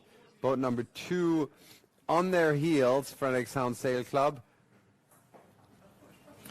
Boat number 5, Russia 7. And the other Russian team are boat number 7, Ostlegal Sailing of Russia, and boat number 5 is the other Russian boat, and they are Russia 7.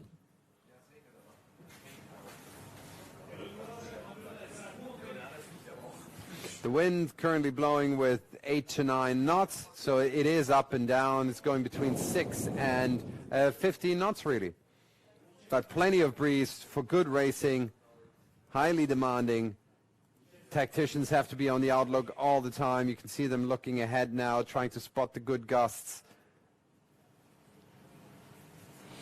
But right now it's between the Swedes and the Danes, heading up to the top mark for the first time. The Danes, who are our current overall leaders, but only just.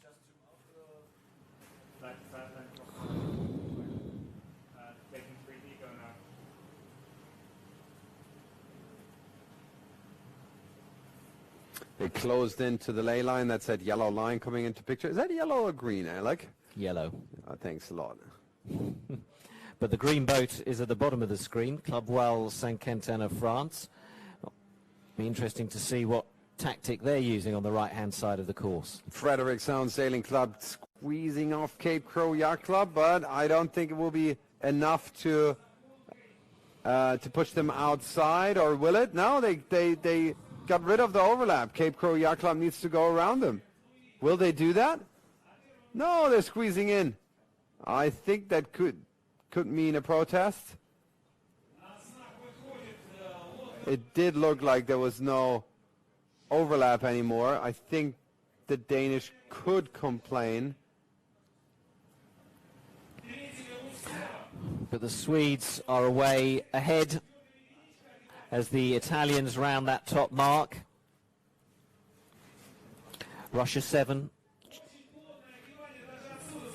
Boat number 5 right beside them. And a few boats continuing onwards. Risky move in my opinion, but good speed on boat number 3 there. That's the Germans. Are they in for a lucky punch there? They jibe now, but cleaner air, and you can see that the boats on the right, they're really, really luffing high away from the rum line, and maybe good news for boat number 3 that the is that Russia 7? I think it is. No, it's the Germans. It's Chiemsee Yacht Club. Chiemsee Yacht Club, yeah. I think that was a good move by them.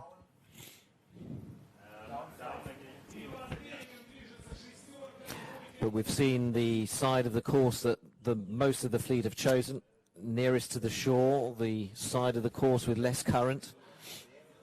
Yeah, they're really getting close to that shoreline there.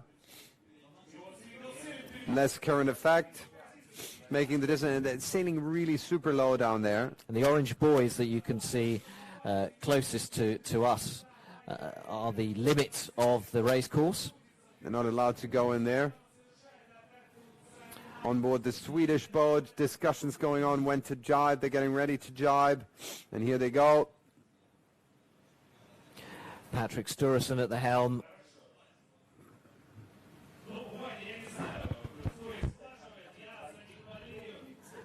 And they looked fairly satisfied with that maneuver.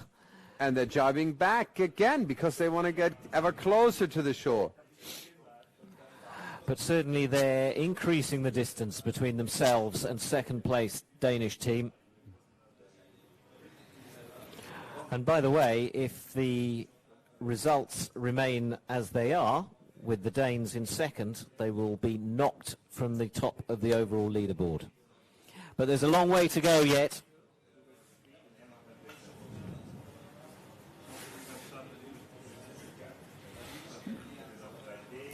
And an interesting battle for second, third and fourth at the moment, with the Italians, with the Black Spinnaker chasing the second place Danish team. Very calm on board the Swedish boat, packing up the Spinnaker. Nice close-up shot of that. Here they go around the right-hand gate mark.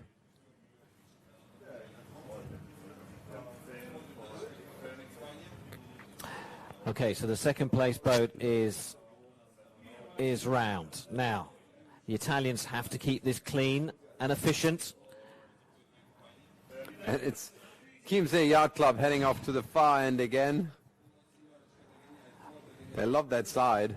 I think the Italian team lost quite a bit of distance on the Danes, rounding that mark.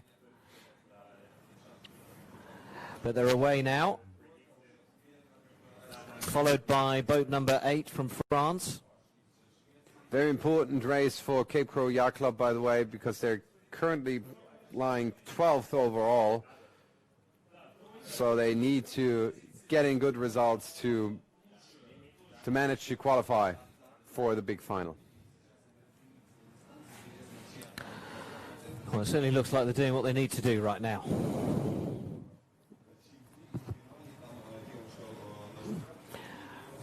And the second, third and fourth positions also beginning to separate.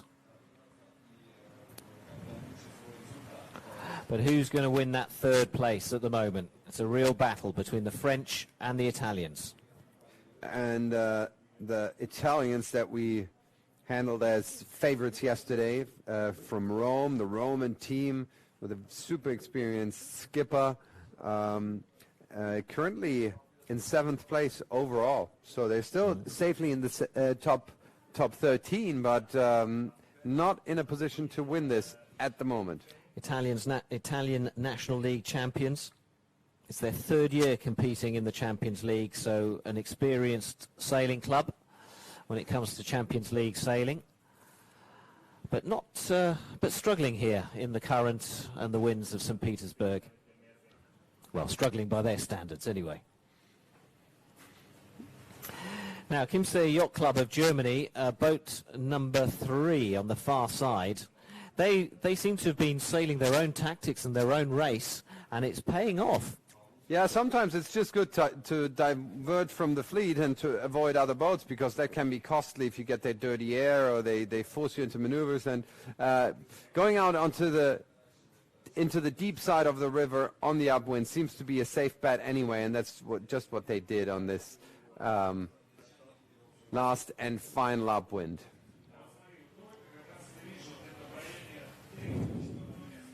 Cape Crow Yacht Club sailing a super clean race. To be fair to the Germans, they've got nothing to lose, really. They're well out of the running for qualification, down near the bottom of the leaderboard. Yeah, and they climbed up to 3rd currently.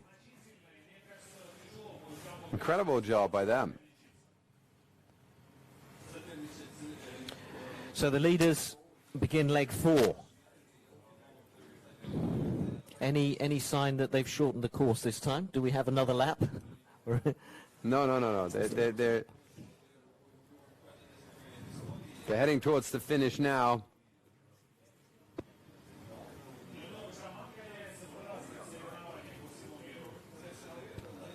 Okay. So they are definitely heading towards the finish. Okay. So the Red Spinnaker of Cape Crow Yacht Club of Sweden leads the fleet downwind towards the finish line. Barring disaster, this one should be in the bag for them. But who's going to take third place? Will it be the Italians or will it be the Germans? The Italians with the black spinnaker. The Germans with the blue. But looking at that, you know, the French aren't out of it either. Club Voile Saint-Quentin still very much in it. Yeah, and an important race for them as well. They're currently lying 11th overall.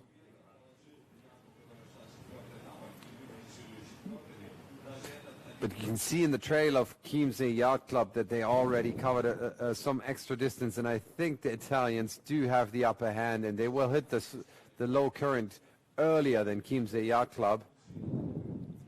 Cape Crow Yacht Club staying closer to the shore. They're jiving away, but they're going back in. It's just lighter current out here on that side.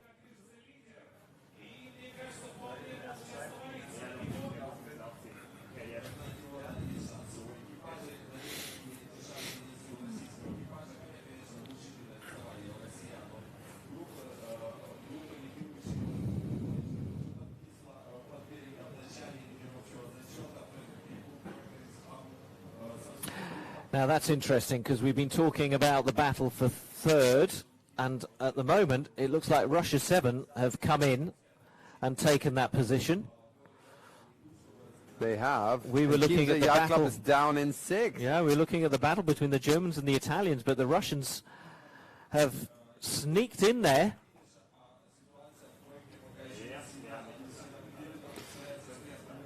Yeah, things haven't evolved well for the Chiemsee Yacht Club. They lost out on a jibe, and it's the Italians who are safely in third place at the moment. And the winds, by the way, the winds down 5 to 5 knots, and boats are jibing back and forth to stay close to the shore here. Boats have covered roughly 2.2 kilometers so far in this race.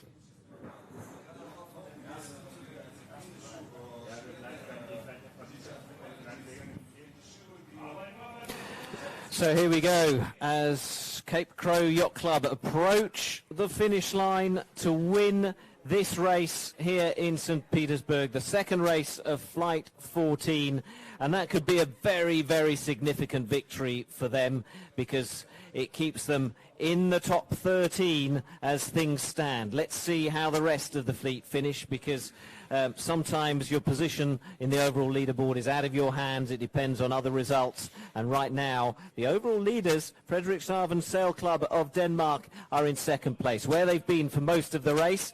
They've managed to hold that position, but it's a position that will see them actually slip down from top place in the overall leaderboard down to second. Then currently in third are the Italians, but way, way behind. And by the way, the wind's down below 5 knots now. That's what it's registering at that wind pole. Here are those Russians again. Super close finish. Russia 7. They do have right away here. The blue boat is the Chiemsee Yacht Club. Who's going to be ahead? It does look like Russia, but they're awfully slow, pushing against the current here now. Very, very slow. Can they go in? Yep, they'll make it. That is Russia 7. Russia 7 from the Azov Sea near Crimea, crossed the line in third place. And really, on that final leg, they came out of nowhere. The Germans are fourth, and then come the Italians in fifth place. That's not good news for the Italians. And the French bringing up the rear. Disappointment for the French and the Italians. They had high expectations. And finally, Ost Legal Sailing of Russia just about limp over the line last.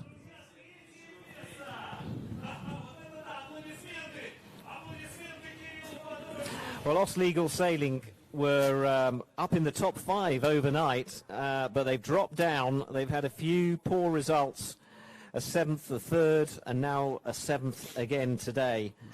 So they'll need to do something. They'll need to have a team talk. They'll have to come up with a new plan to try and get back on track and regain the form that they were showing yesterday. So we do have some.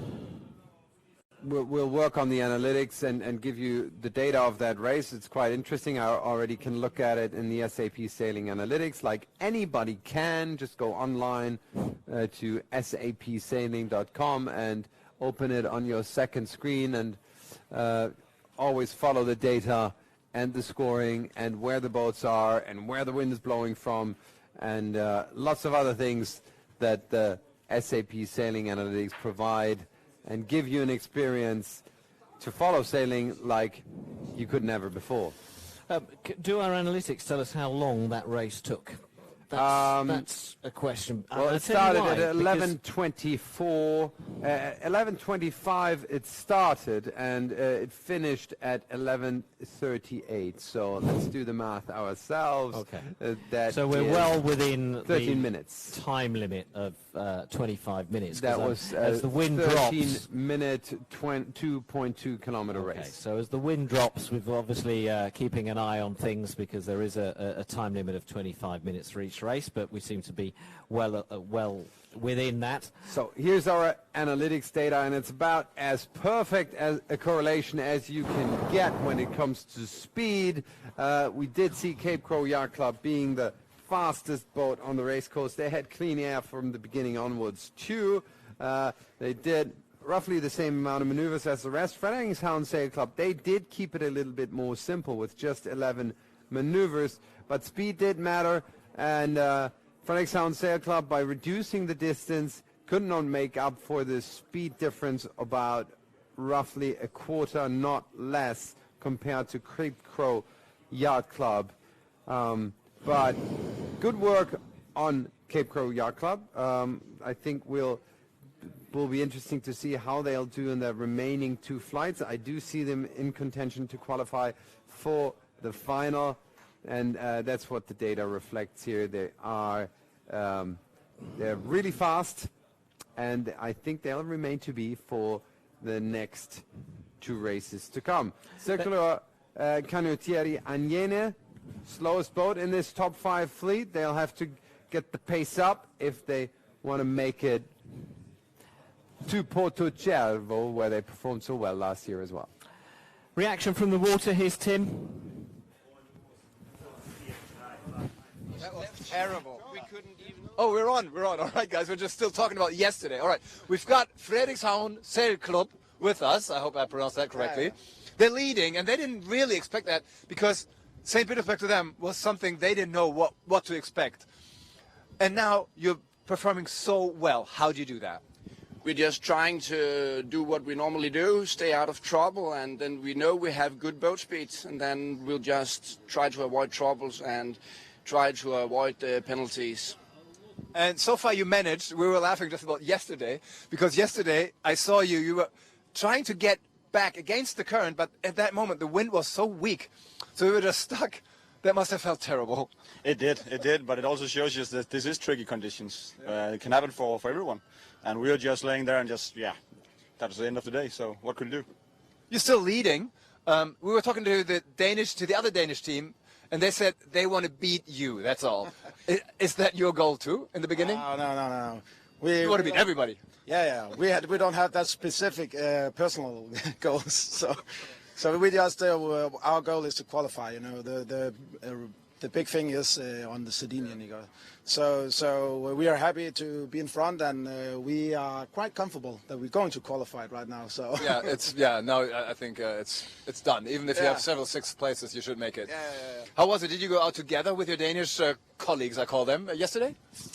Yeah, indeed. We were having fun up here on the balcony, and it was a good night. On the balcony? Which? Just next to the tent. It was good fun. Oh, very nice. Very nice. So when you guys qualify for Sardinia, are you 4 going to sail again? Yes, it is going to be the same team in Italy. Okay. Have you been there last year? No, we weren't there last year. It's a great event. You'll see. Let's talk about what you expected in general from this league. Let's talk about the league, you know, the Champions League. It's such an honor to sail here, isn't it? It is, absolutely. It's an honor to come here to compete against so great clubs, and that's why we put the expectations a bit low. Just making 13 to qualify was our main goal when we arrived here, but now we can see we can manage to be in the top, and then it's just great to represent our club and our nation at this spectacular scenery here. I'm really looking forward to do the same in Italy. Hopefully we'll be in good shape down there as well. Oh, well, let's see. Did you find? Did you have time to walk around town a little? Did you see some of St. Petersburg? Not much. We were, I don't know if that's the center, but we were in having dinner yesterday. It was nice, and we have been around here in this area, but not much. Yeah, it's beautiful. I mean, the audience can see it behind us. It's just, it's a beautiful town. Fantastic. And thank you very much, guys. It's great seeing you. Great sailing, except for that one race yesterday. But everything else, really well. Thanks a lot. Thank you. The thing about our wonderful hosts here in St. Petersburg is they keep bringing us donuts. And I was hoping Tim was going to continue that interview for another 30 seconds, so I could at least swallow what I had in my mouth. They're good donuts, the St. Petersburg donuts.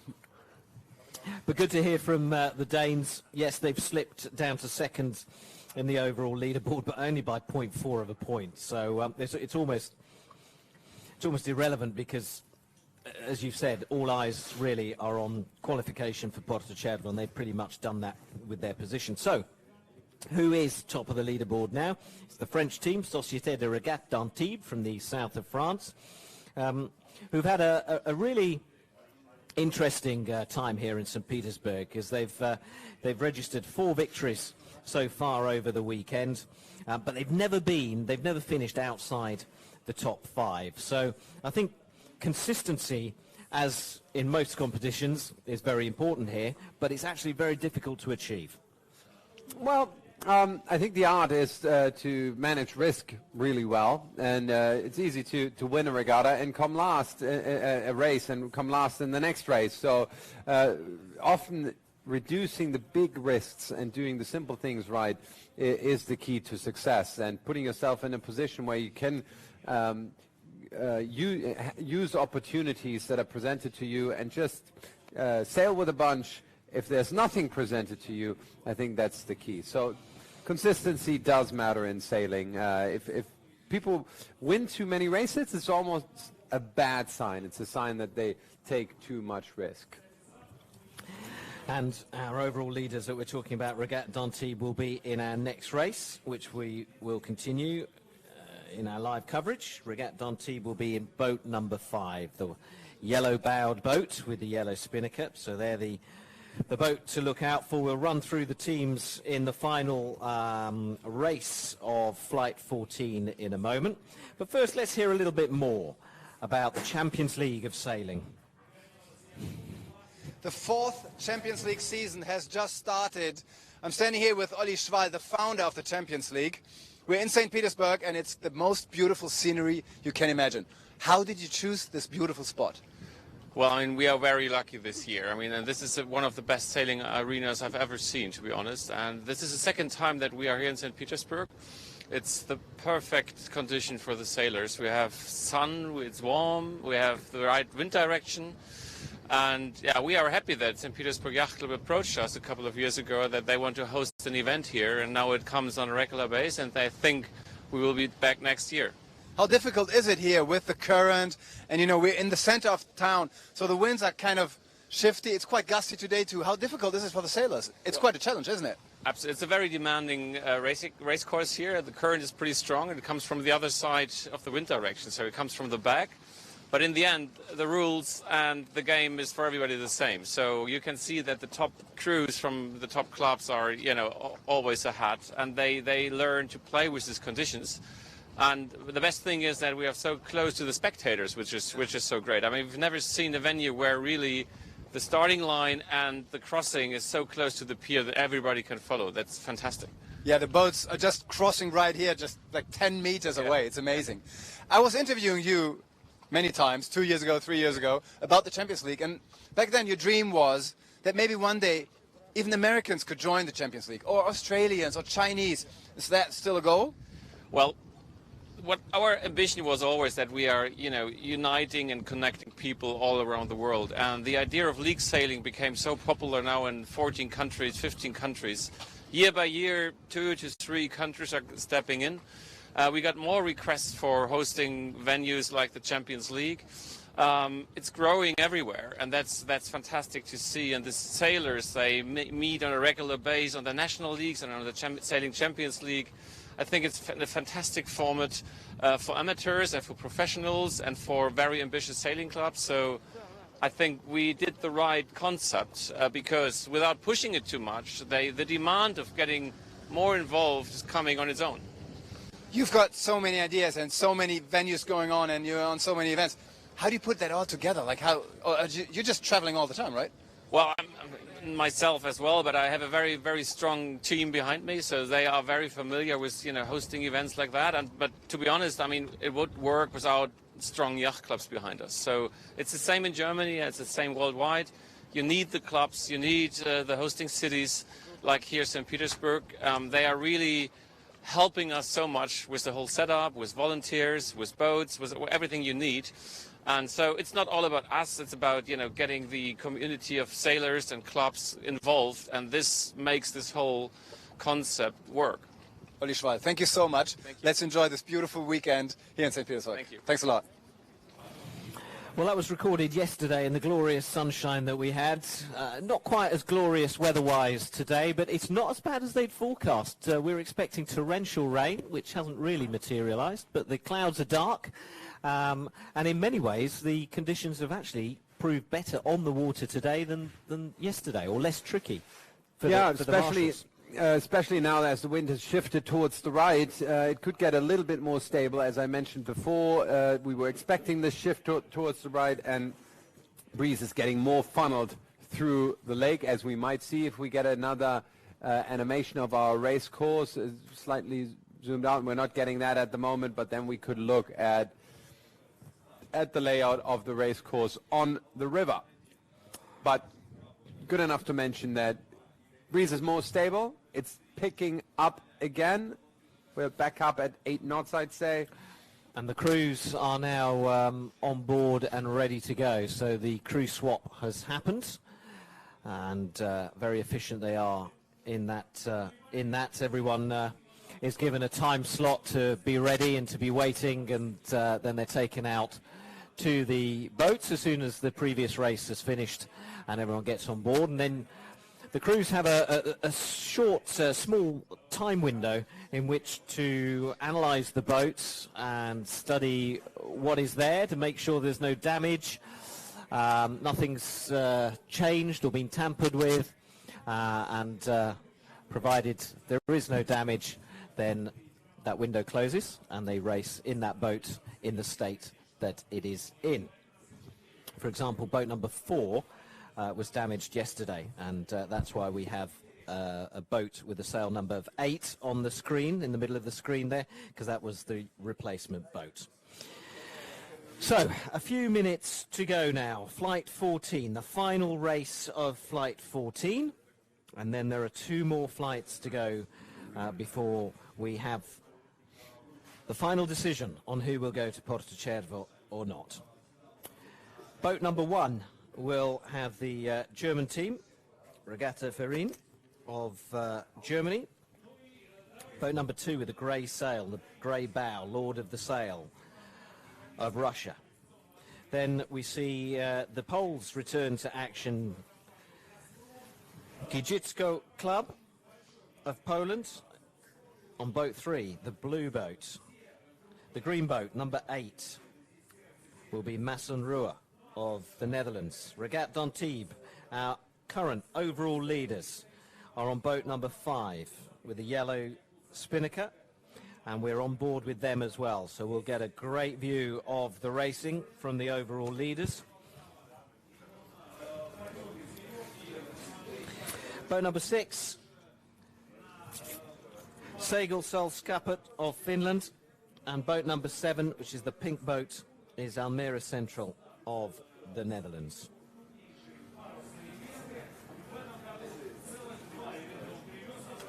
So the regatta leaders in this final race of this flight. Can they maintain that lead?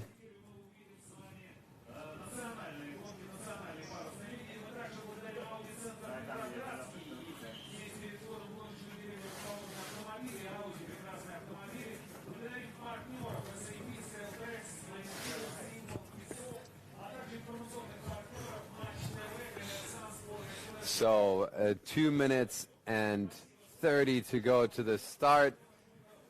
Line is biased towards the right. We will see boats trying to start to the right. It's a little bit problematic that this race course is now so favored towards the right, or at least the start line is.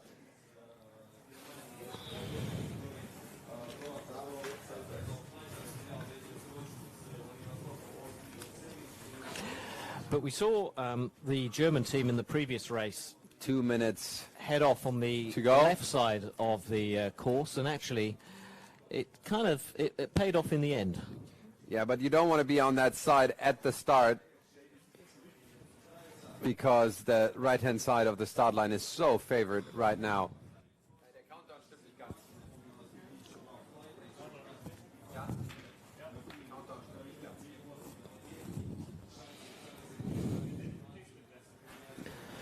So the start line, the red flag on the buoy is one end, and we have the committee boat with the orange flag closest to us, and they're counting down 1 minute and 20 seconds to go.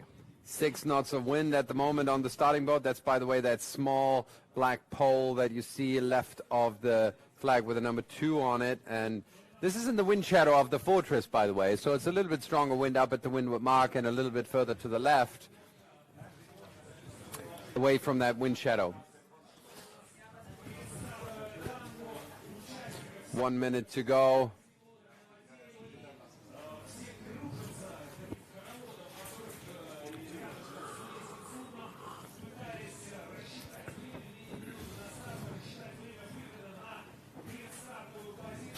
Boats are jockeying for the starting position towards the right-hand side of the start line. We see the orange flag middle bottom of picture on the starting boat, and the orange flag top sort of middle right of the picture, and the current pushing boats over the line, so they try to avoid the starting line with 20 seconds to go. Let's see where the series leader is attempting to start. It's the yellow boat. We see middle of picture, and you can see the current pushing boat sailing against the current 9-8. This is going to be a general recall. Individual recall. So it'll be a return to the start for the overall leaders, Regatta d'Antibes of France. I think so. I think they have to pull back. That's them. And you can see how they full stop right here against the current, and they haven't gone behind the line yet. Not sure if that's good enough what they've done. Super annoying for them. They need to pull up the spinnaker in order to go behind. Otherwise, they won't manage. That is a disaster. And you can see the fleet heading off towards the right. NRV then of Germany came out best for the moment anyway, but followed closely by the Poles in second place. And then there's a lot of jostling and changing of positions in third and fourth right now. But boat number 2 is the boat that we're seeing out in front, Lord of the Sail of Russia. And by the way, this result, if NRV could stay on top of the leaderboard in this race, they would also move on top of the podium in the overall results, with them in the preliminary results currently lying in second place. So the Dutch establishing a lead now ahead of the Germans. Surprisingly, the French boat from Antibes would still be third overall with this last place in this race. So they're giving up a lot of leg space they had, but they'd still be up in the top spots of the overall ranking.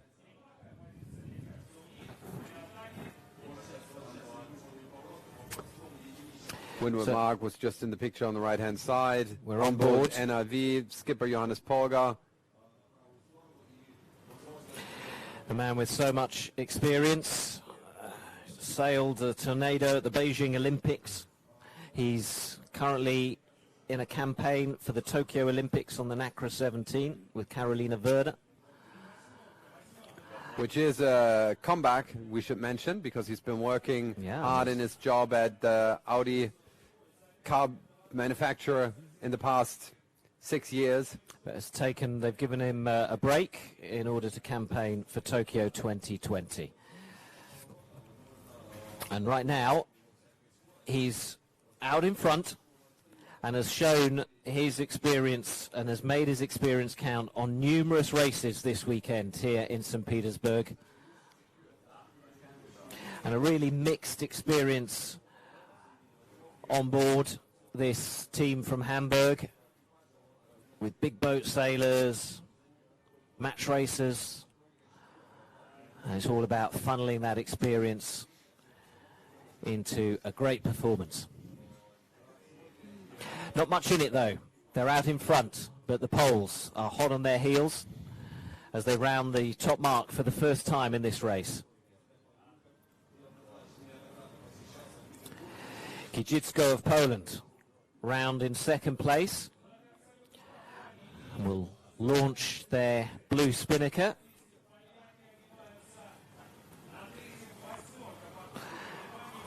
And let's see who rounds in third. And it's a real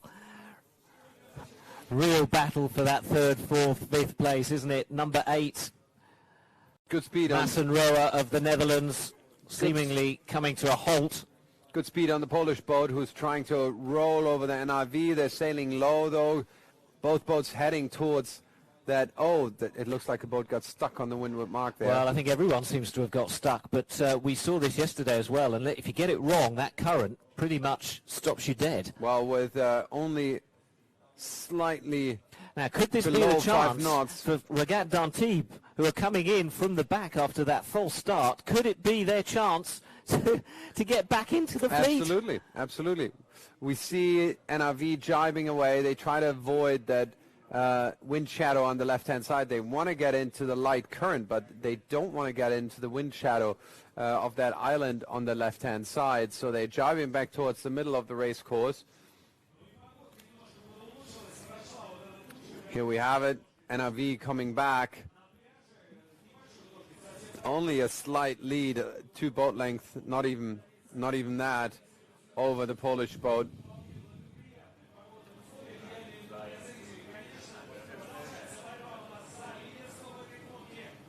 NRV jibing back towards the shore into the lighter current. Will the Poles follow them? Yes, they will. Little hand signs there from the crew sailing the spinnaker, saying, I've got enough pressure, you can go lower, reduce the distance we're sailing, go up, go up.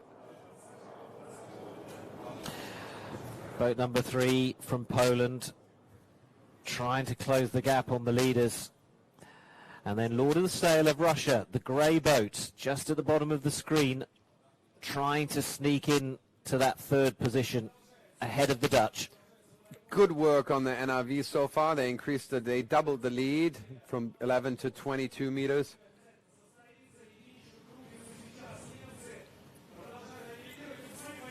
Good pace on the boat on the far end of the course, and good angle too. That's Massen Roa of the Netherlands. They're deciding to sail into the stronger current, but with stronger winds at the moment.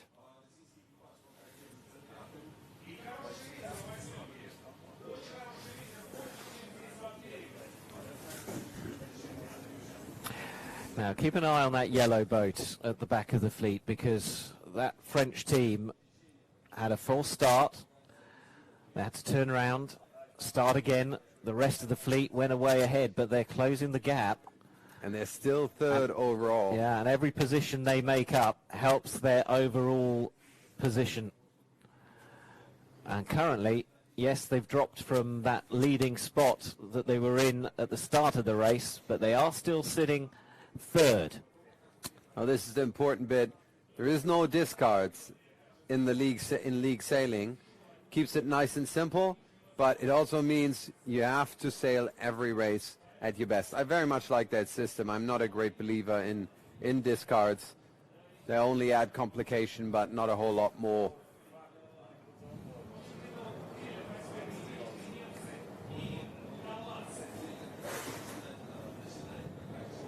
Another jibe from the Germans. The far end of the course with the plain boat is Massenroer of the Netherlands.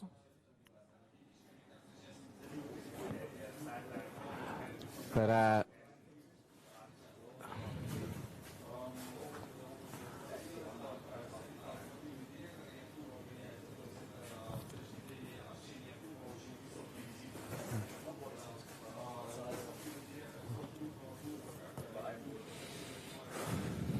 good work on the NRV. Nevertheless, even if the Dutch look like they overtook him, I think they're going to get clean onto the favorite side of the gate, which is going to come into the picture just now.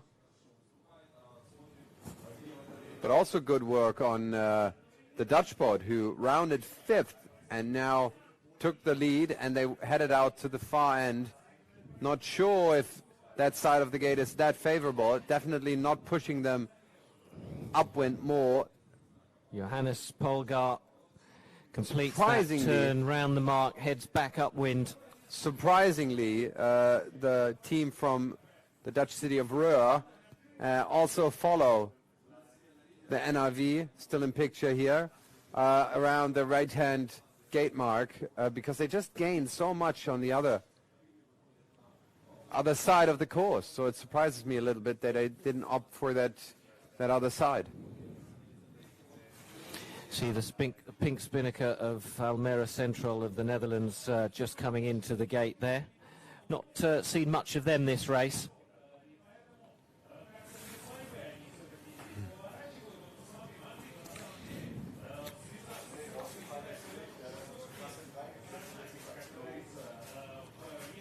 And that gives you an idea of just how far ahead first and second are from the rest of the fleet. Breeze is slightly increasing there, going up to 6 knots. Almere Central of the Netherlands heading upwind. They're away as the other 4 boats make their way through the gate. Big lead.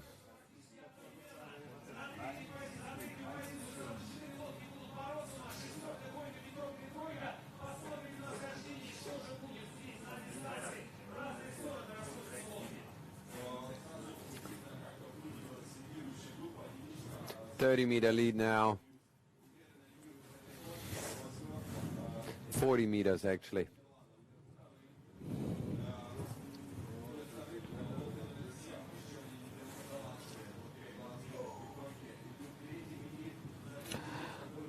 And is it getting lighter out there? Wind devices say 5 knots down at the start boat and about only 4 knots up at the windward mark, so it is light.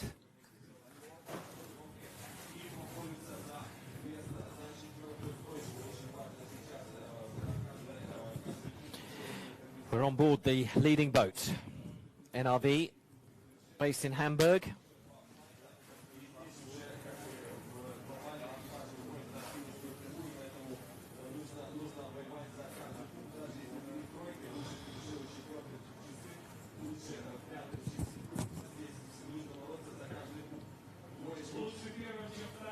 Not the best of tacks,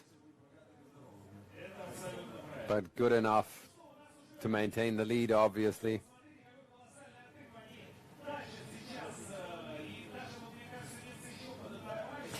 And this aerial view makes the water look so calm, and when you compare it to how it looked earlier this morning, a few hours ago when we came on air and when racing began, it's very different conditions. Well, most of the waves are being caused by the traffic here, but the waves are magnified if the breeze exceeds 10 knots, but it's light wind sailing now The wind was supposed to drop. I'm surprised it dropped by that much. So, and I think it's probably going to stay there. And we'll see. We will be looking at 2 more flights of light wind racing to decide this first Champions League weekend. So the best placed Dutch boat has rounded the mark, and now comes the 3rd placed Almere Central, also of the Netherlands. Société de Régates Antibes has climbed to 4th place at the moment. Well, that is a terrific performance from them. As we watch the Dutch in 3rd place from, well, the National League champions from IJsselmeer Lake. And they have a man with a wealth of experience at the helm, John Den Engelsman, 55 years old, 4 times world champion in various classes.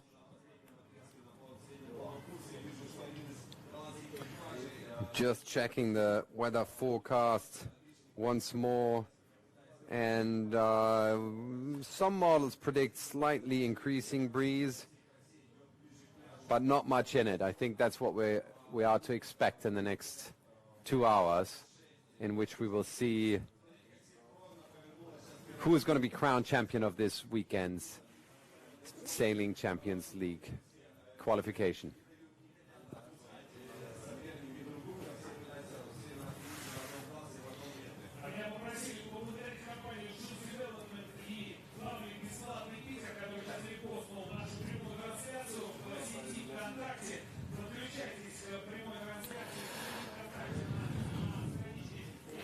Organisers putting on a great show here in St. Petersburg. The spectators, now the sun's come out, the spectators are back on the beach. Keeping an eye on how the Russian boat in this race is doing. Lord of the Sail. Currently sitting in 6th place. And we have the Société de Régates Antibes dropping back to 7th place again. Yeah, it's been a real battle between them and the Russians for much of the race as they struggle to try and work back up the fleet, always with an eye on the overall leaderboard. And the move to sail close to the shore didn't render any good results for the French. But there we are, the leaders this race. Boat number 1, NRV of Germany. And that puts them in contention to win this event. Heading towards the finish line. Just a few meters to go.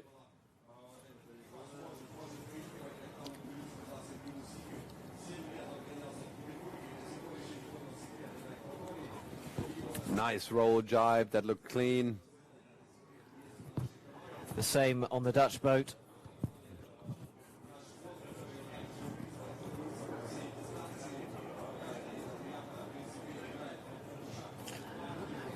And the crew spread out across the boat to try and keep things even. Yeah, just to try to avoid the boat pitching. Bring the weight forward is also essential as the boat slows down. It just gives a better hydrodynamic shape to the water. You don't want to sit too far back. Crew has to sit, the helmsman has to sit back, obviously. He needs to be in touch with the tiller. So the crew counteracts it by sitting as far forward as possible.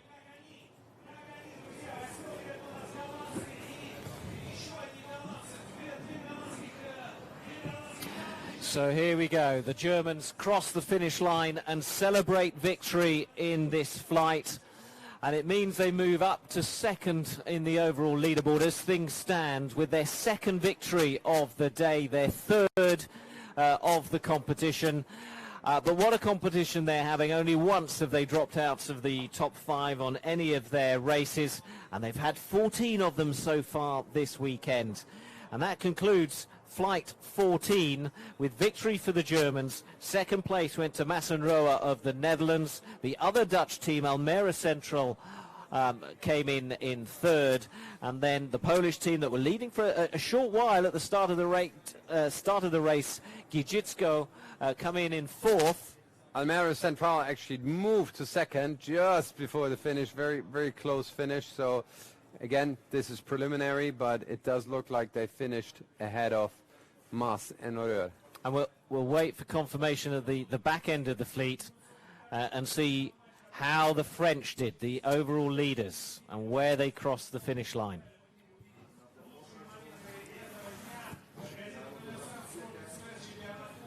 These are the Finns coming into the finish. Germans seem to be on a roll. They won the last 2 races. And now the Poles and the French. We'll see. I think it's the French that get that one. Do they move to 5th place? With Lord of the Sail of Russia coming in last. Yep, and the French have moved into 5th place. So we'll wait for all those numbers to sort themselves out so we can confirm the exact results very shortly. Back down to 6th, sorry. Yeah, so that is the confirmed result, with Almere Central in 2nd and Massenrua in 3rd.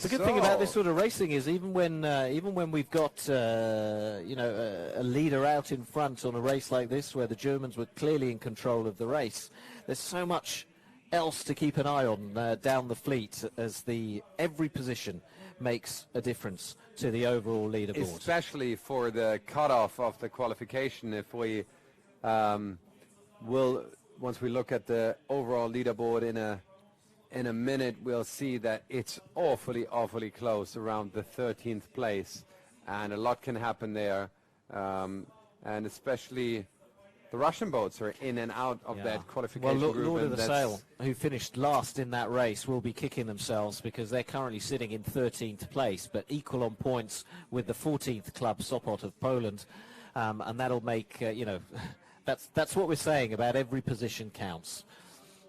And not far away from Russia 7 in 15th place with just 1.4 points behind. So a lot can still happen in the last 2 races. It does look like the top 3 are somewhat emerging with a decent 7-point lead for Frederikshavn Sail Club. Okay. In the lead. Let's confirm that leaderboard now. So the overnight leaders from Denmark are back on top. But NRV have moved into 2nd place. Société de Regatte d'Antibes, they started that race top of the leaderboard. They're now down to 3rd, but look at the points difference. It's all pretty close. St. Petersburg Yacht Club in 4th, and Alanska Sail Club from Finland in 5th place. Disappointment, I think, for the Italians, who were amongst the favourites in this competition at the start on Saturday morning, sitting down in 9th. And what about the other end? What about the all-important 13 and that 13th position that we know is so close?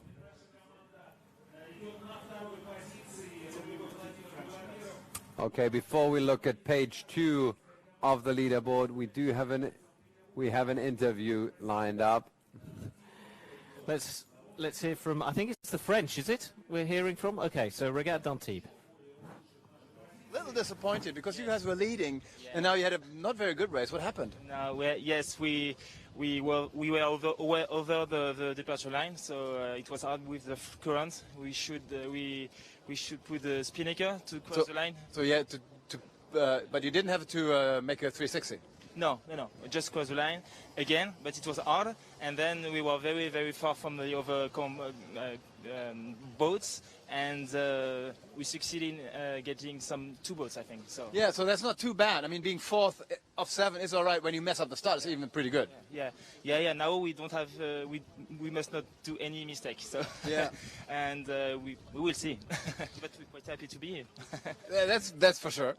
You guys were leading. Does that still? I mean, you don't have much pressure, but still, does that put you under pressure and say, well, we want to win this thing once you're ahead? Well, we came there to be qualified. It was the first time we sailed together, So now, no, just for pleasure. And we try to win, just offshore, but if not, it's not a problem. Okay. So there's even if you're leading, you don't say, okay, now we have to win. It's still, if you're on the podium, it's enough. I think when we begin a leg, we want to be a good score, to do a good score, 2 or 3, and it's enough, I think. But we will see. Now we don't have to make any mistake anymore. That's true. How do you feel here in St. Petersburg? I know French people miss their home very much often. So you miss Antibes? No, not at all. I miss my wife, perhaps my child. No, I'm very happy to be there. To be there is my 4th time there, so I know this place pretty well, and I like it every time. Are you going to be the same who will sail in Sardinia? If you make it, I mean, which looks like it. I don't know. I got a job, so I have to check. But we have many people who sail very well in Antibes, so we can change. So it's a huge club, right? Can you tell us something about your club? Is it a very famous club? Yeah, in France, it's quite a very famous club. I would say probably in the 4th or 5th leading club in France. Yes, wow. And they're very good in optimist. It's good. Yeah. What about you? Did you win any big titles as a kid, or then when you were older? No, I do sail later. So I went there I was this Europe Championship. Okay. Yeah, that's my best things. Right. Thank you very much, Thomas. It was a pleasure, and I hope to see you on the podium at least. I hope so. Yeah, that's going to work out. Thanks a lot. Yeah, good luck to them. They've put on some great performances over the weekend. Let's just confirm then the bottom half of that overall leaderboard. We couldn't bring it to you earlier, but there we are. Cape Crow Yacht Club in 11th. Then Yacht Club Scheveningen of Holland in 12th, and that 13th position currently being held by Lord of the Sail Europe of Russia, but equal on points with the Poles, and just 1 point ahead of the other Russian team.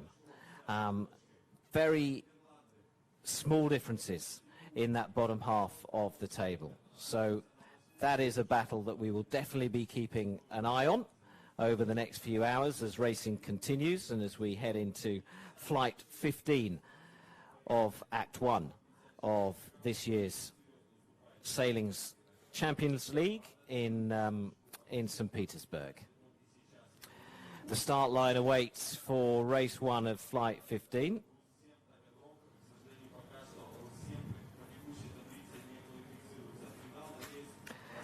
And looking at conditions, no major changes, so we expect to get it off on schedule.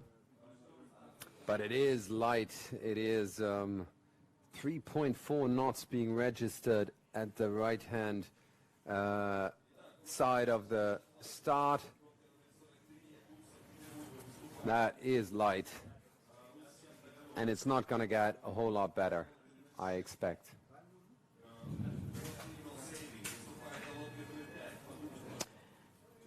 Two minutes to the start of our next race. It'll feature Chiemsee Yacht Club of Germany. Lord of the Sail are still in boat 2 with the grey bow and spinnaker. The Russians, who finished last in the previous race, come out again to sail for a bit of pride. And boat 3 is the blue boat. Again, the Polish team of Giżycko. Back-to-back races for them, just as there was for the Russians. Regatta Club Oberhofen of Switzerland are in boat number 8. Boat 5, Ost Legal Sailing of Russia. Boat 6 with the red bow will be Russia 7. So we've got 4 Russian teams. All of them are competing in one race, because boat number 7, the pink spinnakered boat, will feature St. Petersburg Yacht Club. And we will be on board with the Russians of Ost Legal Sailing, and also Chiemsee these guys, Yacht Club. Chiemsee Yacht Club of Germany. Cheers, Alec. 40 seconds to go. And again, dramatic starboard end.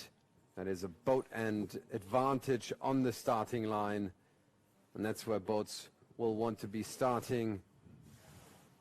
Pin end doesn't hold a lot of promise.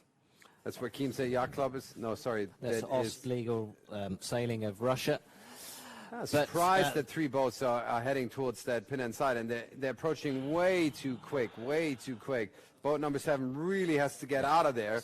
They're already over the line now. 6, 5, 4, 3, 2. This should be a general recall. I'm surprised that this is an individual recall. Maybe we got the timing wrong. Well, it looked to me like boat 6 and Russia 7 was over early there as well. To be honest, it looked like everybody was over. But maybe we didn't have the timing quite right. Certainly, so Marcus St. Petersburg Yacht Club was over the line, and Jizitsko was over the line. So a rough start for St. Petersburg Yacht Club. They had the same issue where they had to set up the spinnaker to get behind the line again.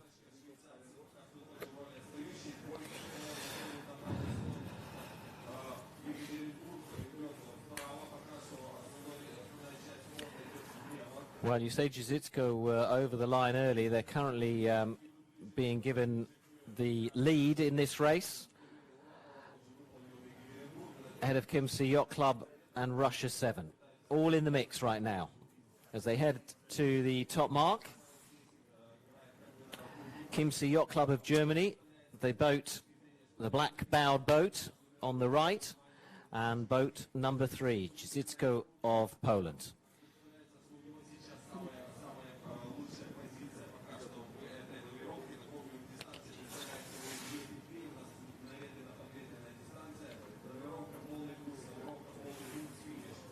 So who is close to the cutoff point in this race? It's Lord of the Sails, currently lying in 5th position in this race. They need to up their game. They need to come forward.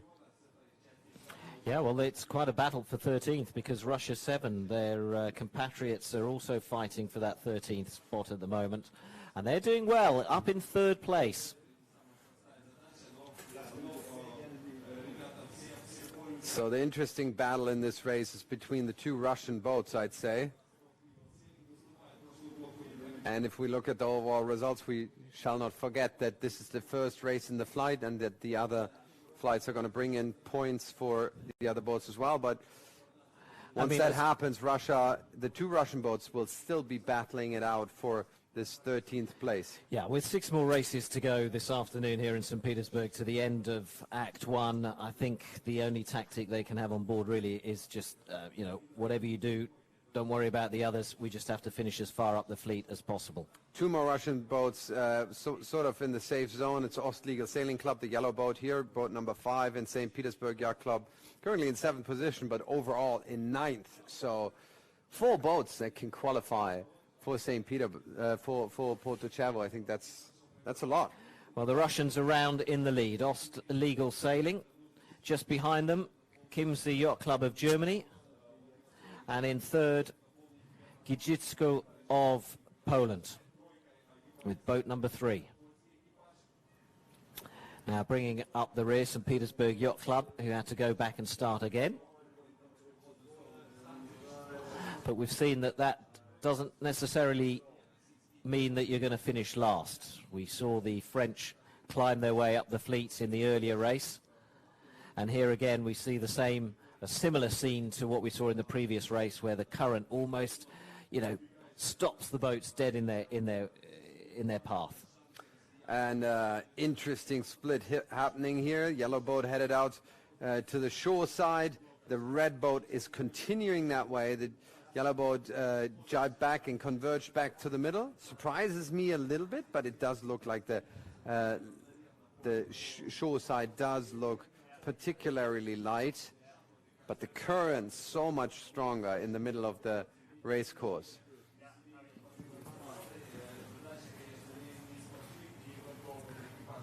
But less wind shadow in the middle of the course. It's very, very tricky to decide which way to go. It's difficult because the wind swirls around these tall buildings. Yeah, and it's a Peter and Paul Fortress, which is creating quite a substantial wind cover in the area where you have lower currents. So difficult to decide. Do you want to go for the current advantage, or do you want to go for the wind advantage?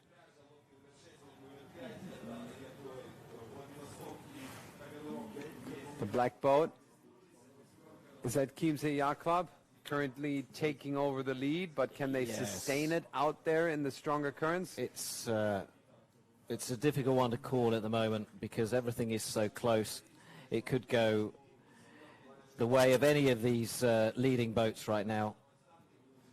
But look at the Russians, they've slipped down. The 4 Russian boats now at the rear of the fleet.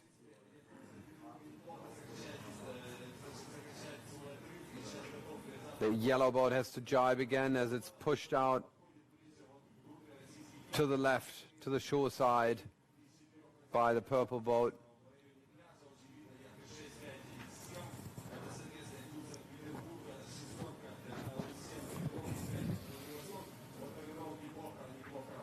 Now this Russia is 7 with the red spinnaker moving back in towards the middle of the course. Everybody trying their best to make some slight gust hitting there, the left-hand side, which is super light and which has a wind shadow, and that's what they want to do. They want to get a little gust to. And there's that crew member pushing on the boom, trying to catch the wind in the sail.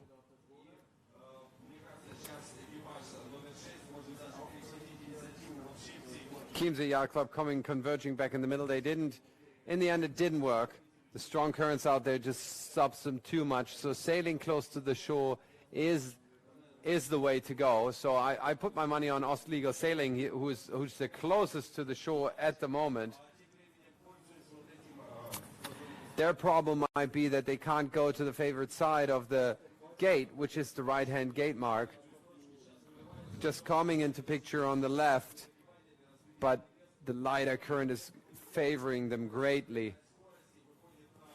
And they've got right away against the purple boat now. They need to jibe, otherwise they'd be infringing Ostlegal Sailing.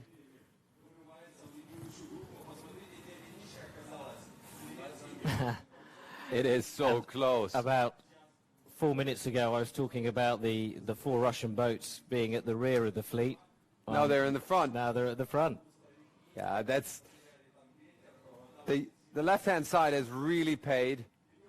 Now, can this boat coming in, the red boat, that's Russia 7, can they establish an inside overlap? No, they can't. It was too late. Ostlegal Sailing will take this favored side of... No, it's actually not the favored side. It does look like it has a slight... Well, not much in it, actually. So Ostlegal Sailing round the bottom. The shoreside gate mark. St. Petersburg Yacht Club chose the top end of the gate. Just rounding now, Regatta Oberhofen of Switzerland. And then the black spinnaker of Chiemsee Yacht Club of Germany that were once leading this race have now dropped back.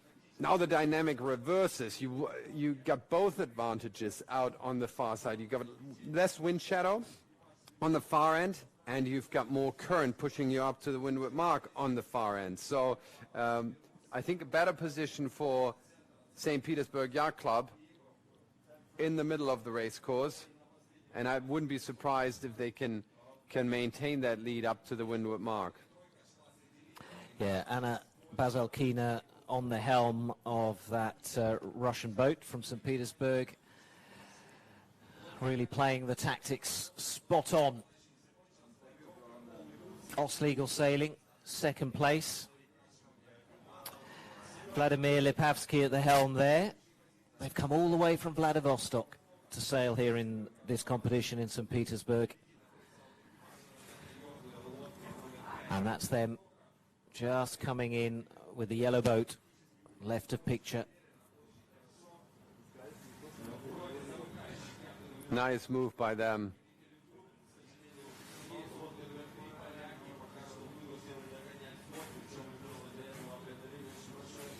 So now the fleet is beginning to sort itself out. We've got a clear leader in St. Petersburg Yacht Club, increasing its lead ahead of Ostlegal Sailing, with the Swiss in third place.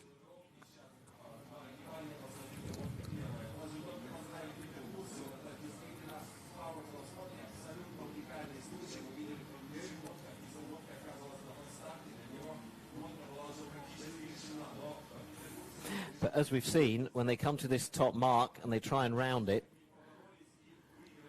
often seen the boats come to a dead halt, and then that distance, the leads that they've had, have been just eaten up by the rest of the fleet. As boats sail against the currents. This is crucial for St. Petersburg Yacht Club, but they seem to have pulled it off. Nice set. Nice clean set.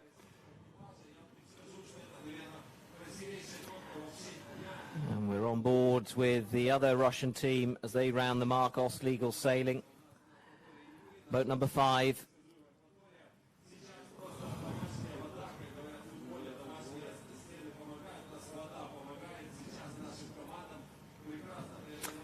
And a really, really tight battle going on between Russia 7 currently lying in 4th place and Lord of the Sails in 6th place. It's only 0.6 points between those, so in the overall results. So that battle is super interesting.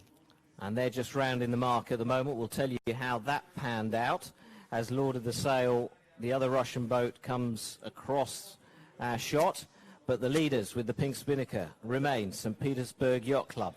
And I think it's becoming safe to say that they are about to qualify to Porto-Cervo, because there's 2 more races in this flight, adding more points to the other boats, and they're already 6th and 9th in this race, so that's only going to get better throughout that flight. And with just 1 race to go, I think those 2 Russian boats are safe to qualify for the Porto-Cervo final. But the question is, can 2 more Russian boats qualify? And that would be Russia 7 and Lord of the Sails, currently lying in 15th and 16th place overall. I think they're going to be in after this flight, but it's going to be a super interesting last flight that's going to decide that cutoff point, I believe. We were just watching Marina Taran, the bowman, working hard at the front of that Russian boat, following Anna Bazalkina's instructions. I think it's safe to say it's the only boat with 2 women on board on their crew. Great to see an opportunity for them, especially for Marina Taran. And the rest of the crew, by the way, Daniil Banayan and Vitaly Gallo, are all from the Sailing Club's Academy. So they're being given a real chance thanks to this wild card entry. And they're proving themselves beyond their hopes, I think, as they win this race, or will do shortly, and have done pretty much all they can do to claim a place in the grand final in Porto-Cervo. But right behind them, Ostlegal Sailing, the other Russian boat, in 2nd place, with the Swiss in 3rd. Boat number 8 just going out of shot.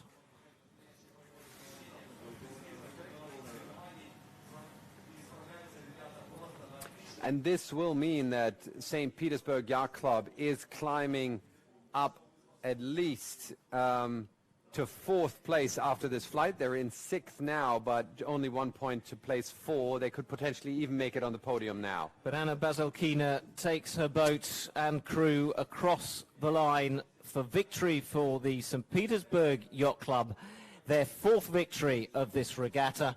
And if you look across their results, they put in some really great performances, as Ostlegal Sailing of Russia cross in 2nd place, and then boat number 8, that belongs to Regatta Club Oberhofen of Switzerland, come across the line in 3rd place. But let's now watch the battle for 4th, because this is interesting. We've got Chiemsee Yacht Club of Germany and the red boat of Russia 7.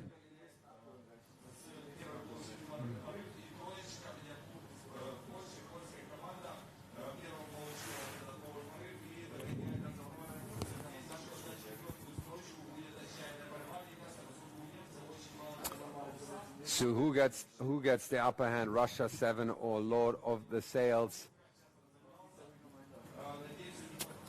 It is still close between the 2.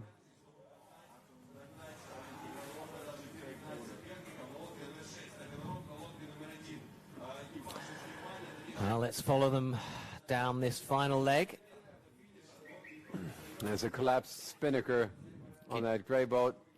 Kijitsko bringing up the rear with the blue spinnaker. We're on board Ostlegal Sailing. No, that's the German team. I do apologise. Chiemsee Yacht Club.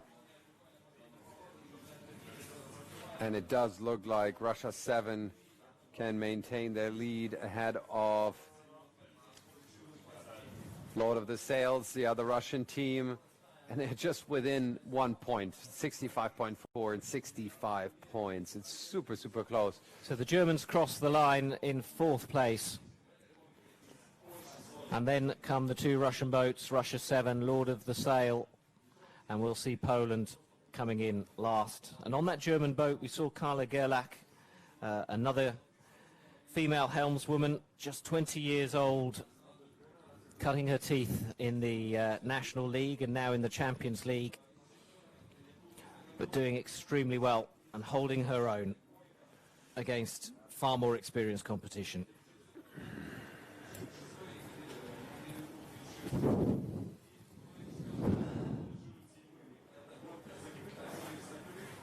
Wind still only around 5 knots.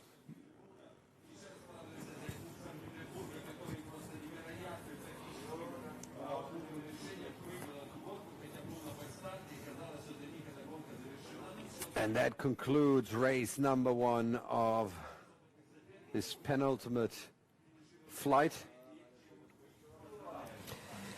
So 5 races still to go here in St. Petersburg. We're about halfway through today's schedule.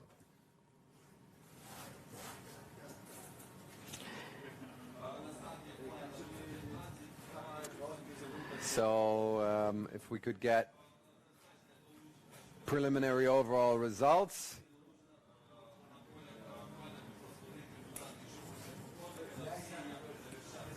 It's in the working, it's in the making. Well, there's no change in the top 3, I can tell you that. But this race was a battle. But I think there's a real chance that St. Petersburg Yacht Club can now climb to 4th place. With a bit of luck, they could even be top 3 if I think with other French results, team, yeah. If the French team scores a 4th place in this race, they would make it up to 3rd place and climb the podium.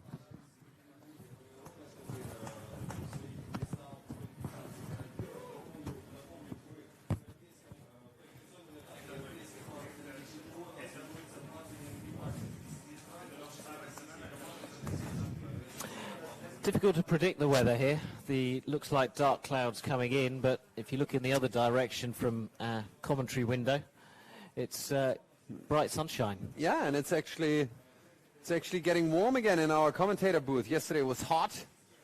This morning was fresh. Yeah, now it's getting warm again. We're getting all the seasons. All the seasons in one day.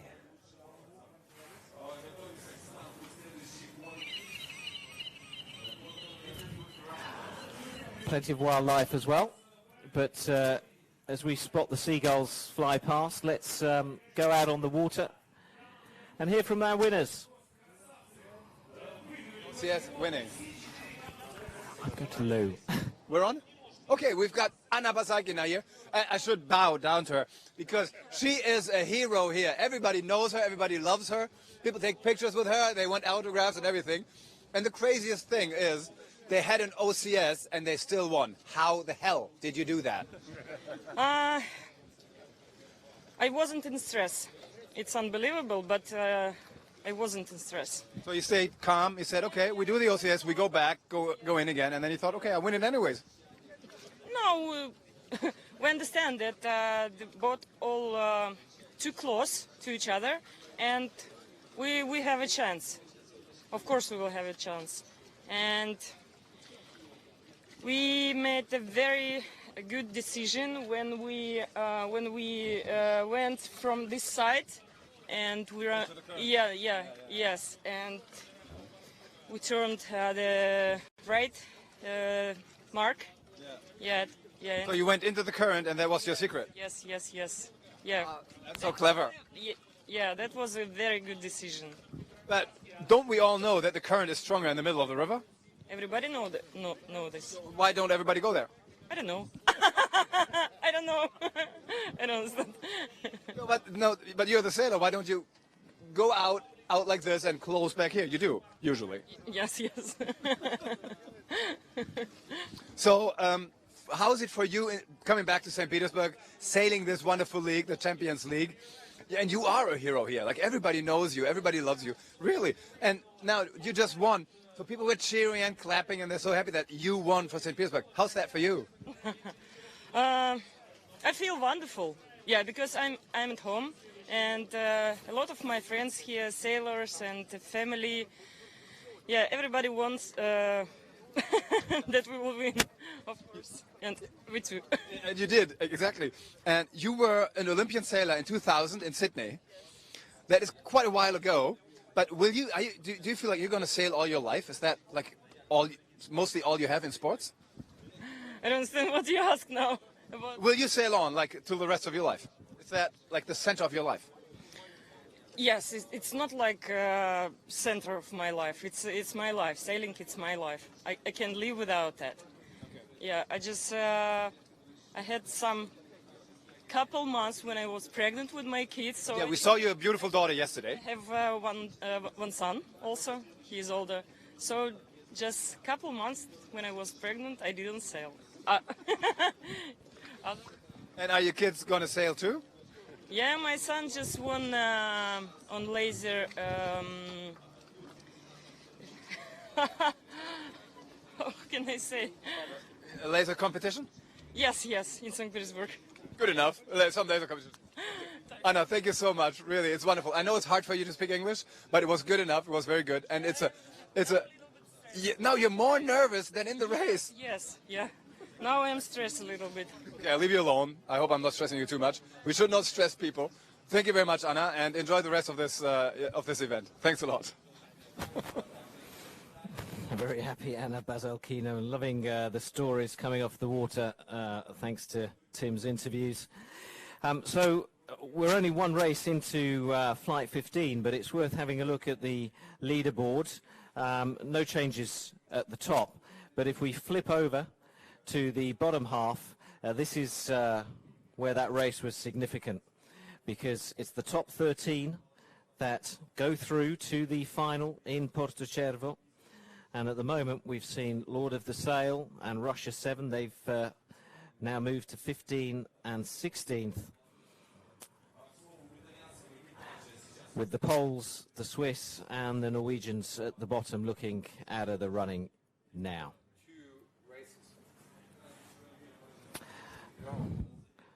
But with two races to go in that flight, a lot can happen at that cutoff point. Absolutely. So it's as we've been saying, and it's even more significant now than it was on Saturday morning when we were saying it, how every race counts. And it certainly does now.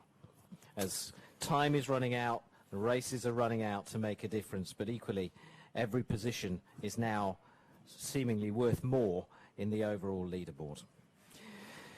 So we await race 2 of Flight 15. 7 more teams taking to the boats. I'm just looking out at the water, and the crews all seem to be on board their boats now. So it shouldn't be long before we begin the start sequence for what is in effect race 44 of Act 1. And it is getting awfully light, I must say, down at the starboard. We can see it here, probably down to 3 to 4 knots, and I'm surprised that they can still sail at all. You can see that they're sailing against the current. They're still moving against the current, at least close to the shore. I guess there'll come a point, if the wind keeps dropping, where they won't be able to sail against the current. They can't sail anymore. But it's not supposed to drop that much.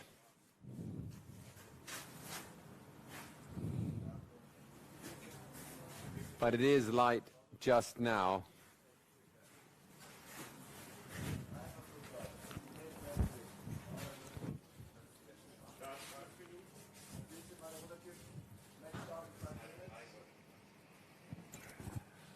We've just heard from the committee boat. The next start will be in 5 minutes. We're looking at boat number 3 there. When it heads downwind, you'll see it's got a blue spinnaker, and that's going to be sailed by Regatta Club Bodensee of Switzerland.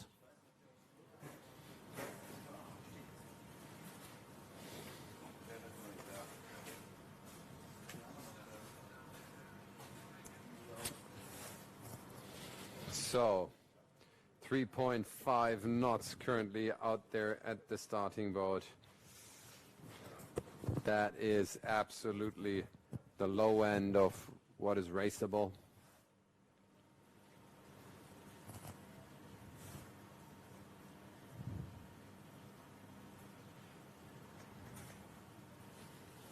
So boats pointing against the current. Stay away from the starting line that we can see in the picture here. Pin end start mark with the orange flag on the right hand side of the screen, and middle bottom the orange flag on the starting boat. Slight gust now, wind up to 5 knots, but that is still very, very light. But more stable than it was before, as the wind is blowing down the right-hand arm of the Neve River. We're on board boat number 1. That's the Norwegians from Trondheim. And we'll be following their race closely. Bottom of the leaderboards overall. But they're used to fjord sailing. It's their second season sailing together, and finished 5th in the National League in Norway. But they've got a great initiative in Norway where one of the crew competing in the National League has to be under 22. And in fact, one of the guys on board that boat, Simon Sandsetter, is actually 19 years old. So it's a great initiative to get youngsters experience. Here's what you do if there's no breeze anymore. Just go jet skiing.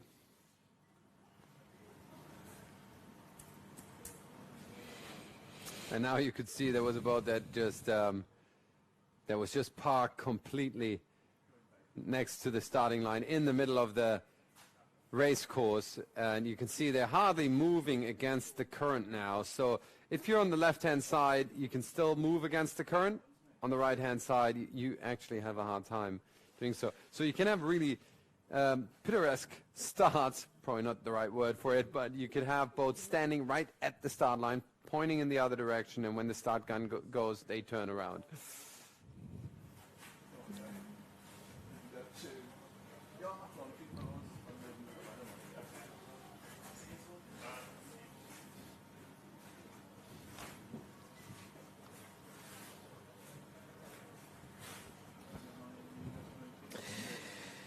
Stian Ostlund at the helm of the Norwegian boat. Very normally chilled sails, out. Yeah, normally sails Melga's 24s. With the terrific Peter and Paul Fortress in the background. With 3 minutes to go to the start. There's the 3-minute signal. So as well as the Norwegians, we have the Finns in boat number 2. That's with the grey spinnaker, Sagal Selskapet. Everybody waking up on board with 3 minutes to go to the start, 2.5 minutes. Now, the wind has shifted a little bit back, and it's not, the right-hand side of the line is not that favored anymore. Regatta Club Bodensev Switzerland are on number 3. Boat 8, which has no colour. It's a replacement boat. We see once again NRV of Germany in action. Frederikshavn Sail Club of Denmark are on boat 5. We've got a camera on board their boat as well, so we'll take a look at them shortly. Then Kerteminde Sail Club, another Danish team, are on boat 6 with the red spinnaker. 2 minutes to go. And then Almere Central of the Netherlands are in the pink boat, boat number 7. So a fairly square line for a change, and a fairly square race course. So it's a little bit more open now, and I think it makes the pin end, the left-hand side of the start, a lot more attractive, because as you get out there, you sail straight into the stronger current, and that's going to push you more towards the windward mark. So I think that's what we're going to see happening in this start, that boats are just heading that way a bit more.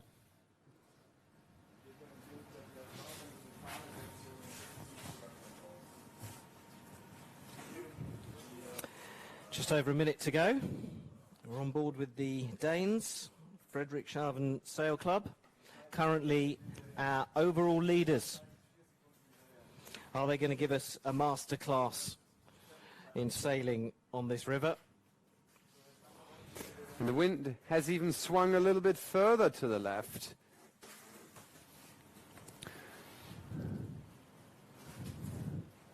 So boats are lining up a bit more towards the middle of the line. I think we're going to see a tighter battle for the pin end of the line. With 30 seconds to go, you can see how boats are closing into the line too fast. Boat number 3 in danger here. They have, they're over the line now. They have to point backwards now, and that barely stops them from over the line. Yeah, the Swiss are, there's a protest in the middle. Early. There's a protest going on. This is a complicated start, but the rest of the fleet are away with boat number 6, Kerteminde Sail Club of Denmark, getting a good start at the far end, at the pin end of the line. And we'll see how they spread out with boat number 1 from Trondheim, bringing up the rear. Almere Central in second place at the moment. And a good start for Frederikshavn Sail Club, the yellow boat in the foreground. They got away clean. But Regatta Club Bodensee of Switzerland going back to start again. Yeah, in a very painful way. I mean, they couldn't turn around because the boats were with right away came, and they just couldn't bear away earlier. They had to continue a little bit with them to then set the spinnaker and go back. Very, very costly for them. So we're looking back at the fleet from the Danish boat in second place.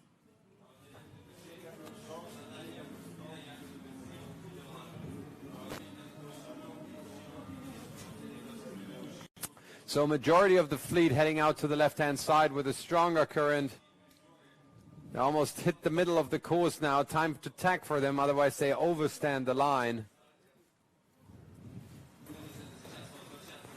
But they're being carried out by the yellow boat, by Frederikshavn Sail Club.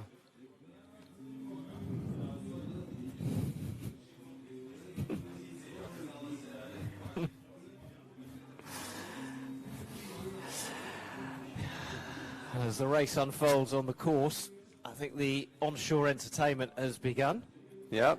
Got some classic old Russian tunes playing from some very loud speakers on the fortress walls.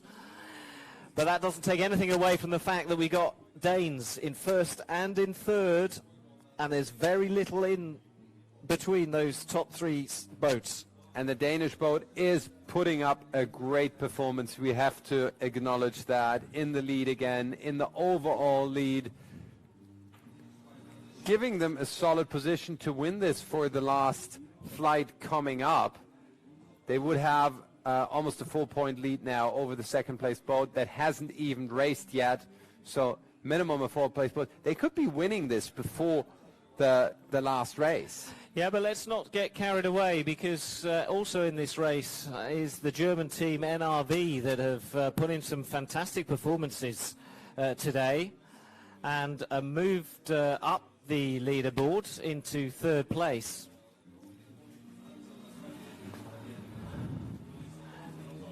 And they're currently sitting third, so very much in the hunt for the lead, with their experienced Olympian at the helm, Johannes Polgar.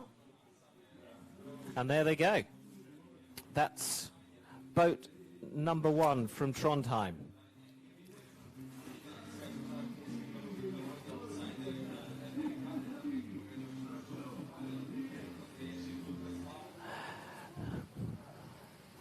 It looks like our Danes are going to round the mark in first place. They had a good start. They've had a nominal lead all the way up that first leg, and they're holding on to it. But will they lose it? Could number 1, could the Norwegians slip by at this mark? It's very close. Are they going to touch? I think they're clear now, and I think the Danes, I think they're Spinnaker has filled, and they're away.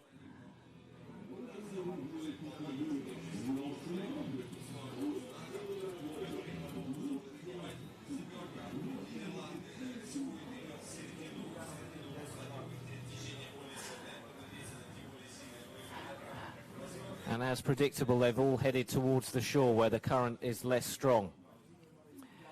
Going through our shots, the Finnish team, Segel Selskapet, boat number 2. With the Norwegians choosing a more central line. I like what the Danes are doing. Forcing Trondheim into a jibe right here. Wouldn't be surprised if they jibe back to get closer to shore again.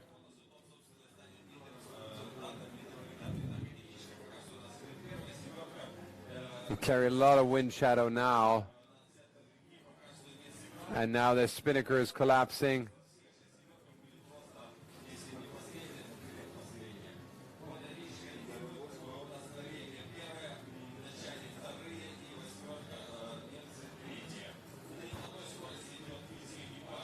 And they're being rolled now. Difficult spot they're in. Interesting how Trondheim's Sailvereinigung are jibing now.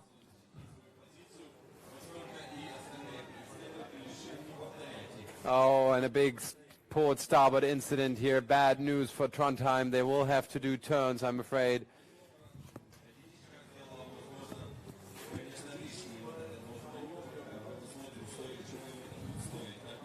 And that gives Almere Central of the Netherlands a chance to go past them. And it brings Frederikshavn back up. Interesting how they stayed patient there. Talking about the Frederikshavn Sail Club in the bad air of the NRV. They just stayed calm and stayed there. Didn't move too much. Whilst the Norwegians just went into a risky jibe, risked a right-away situation, and wouldn't be surprised if they got penalized in the end. The Finnish club currently sitting 6th overall, 3rd in this race, and definitely still challenging for 2nd, if not even for 1st. Frederikshavn Sail Club did a great job sailing low, and it looks like they could claim the inside of the favored gate mark, which is the far mark, which is further inside the river. Really good sailing on Frederikshavn, in my opinion.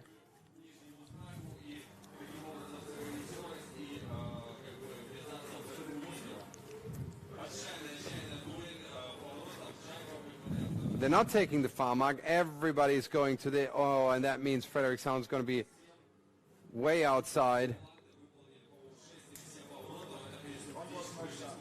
Sorry, they're not. The gate is right here, and that is the favorite side, and Frederikshavn is rounding 2nd.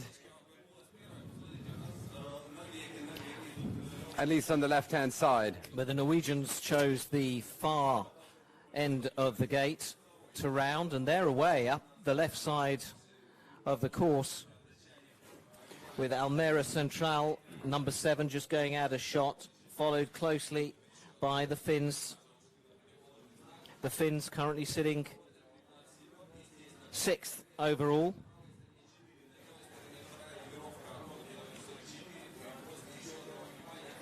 Penultimate leg up to the top mark now.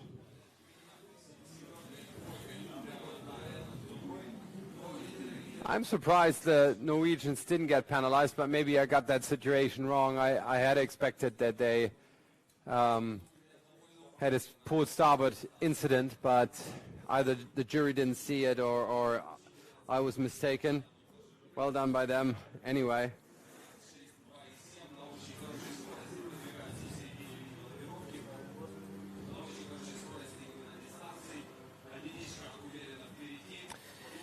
That's the Norwegians. So off the Norwegians go. They found the wind and they found the distance on their nearest opponents as well.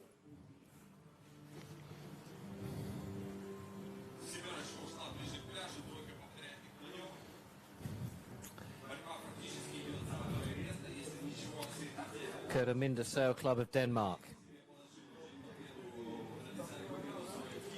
About to tack. There's that graphic confirmation of the top three. Really important race for Frederikshavn Sail Club. If they want to secure their pole position for that final flight, they want to stay in second place. They're out in the stronger current now, so I think in a better position than Almere Central, and they just took the lead now.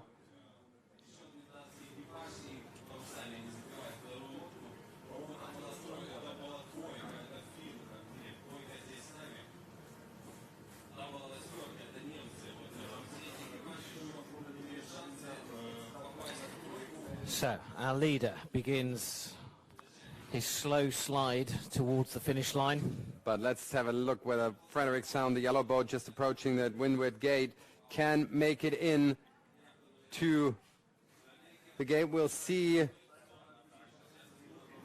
the Dutch coming into the picture, and Frederikshavn has to bear away, and we'll see the Dutch coming into the picture in a second. They'll cross first, round as second, and Frederikshavn will be hot on their heels. On board with them now. Can they catch up and win another crucial point? That's going to be the interesting battle, and a battle that's going to influence whether Frederikshavn can get themselves in a pole position to win this regatta in the final flight. And we saw a jibe on the Dutch boat in a very congested area. Don't like that much, I must say, because they slowed down so much in an area where they already slowed down. In my opinion, better work on Frederikshavn. Oh, but they had to jibe as well. Jibed a little later. Not a nice jibe for them. They want to get out of the strong current as soon as possible. So maybe I'm wrong. Maybe the Dutch did just the right thing. But now the spinnaker has filled on Frederikshavn, and they're sailing in slightly cleaner air, but in slightly stronger current as well. Another jibe by Almere Central of the Netherlands. The yellow spinnaker of Frederikshavn Sail Club of Denmark.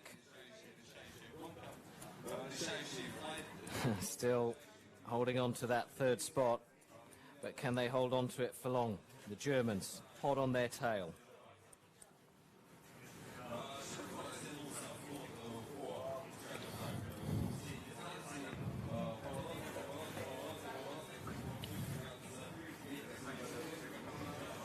Our leaders. And if they can hold on to this lead, it'll be the first victory of the competition. Sorry, second victory of the competition for the Norwegians.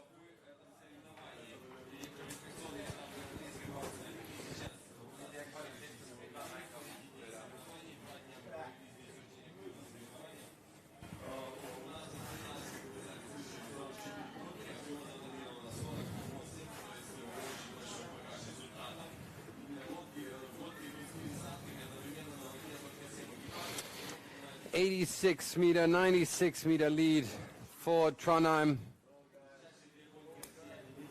But can Frederikshavn Sailing Club gain another point, another crucial point?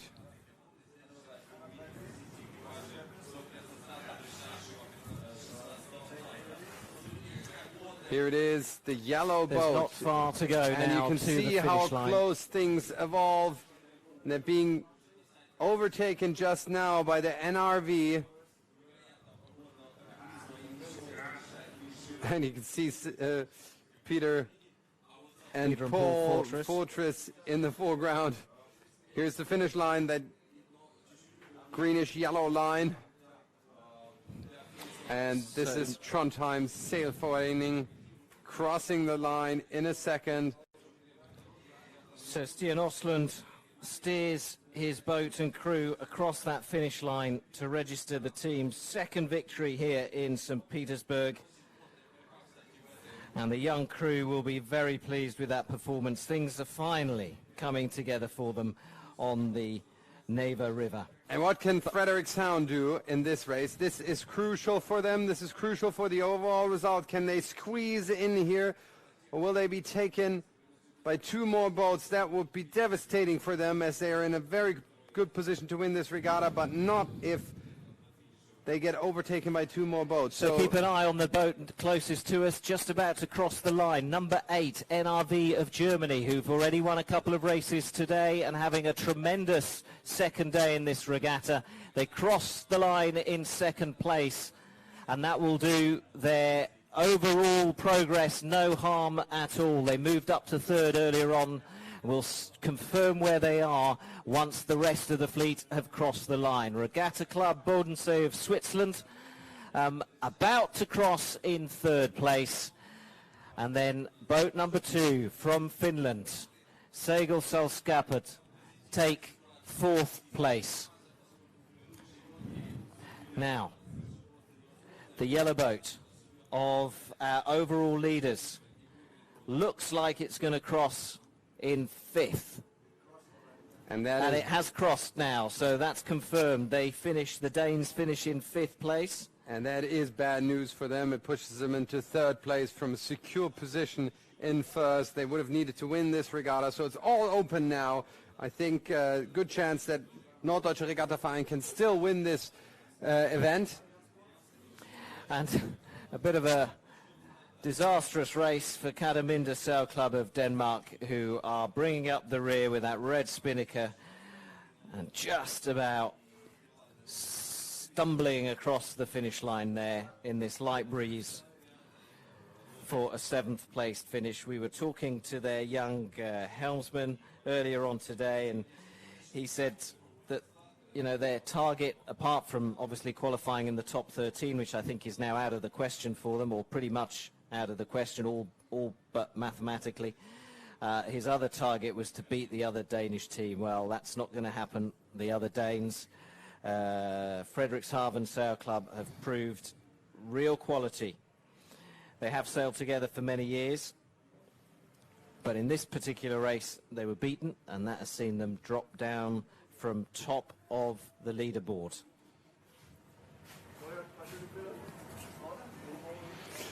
So, here is some spectators who are doing the maths, but I can tell them that the current overall leaders are the French, who weren't in this race, but that result has pushed them up. The Société de Regatte d'Antibes now top of the leaderboard, and we're going to see them in action in our next race.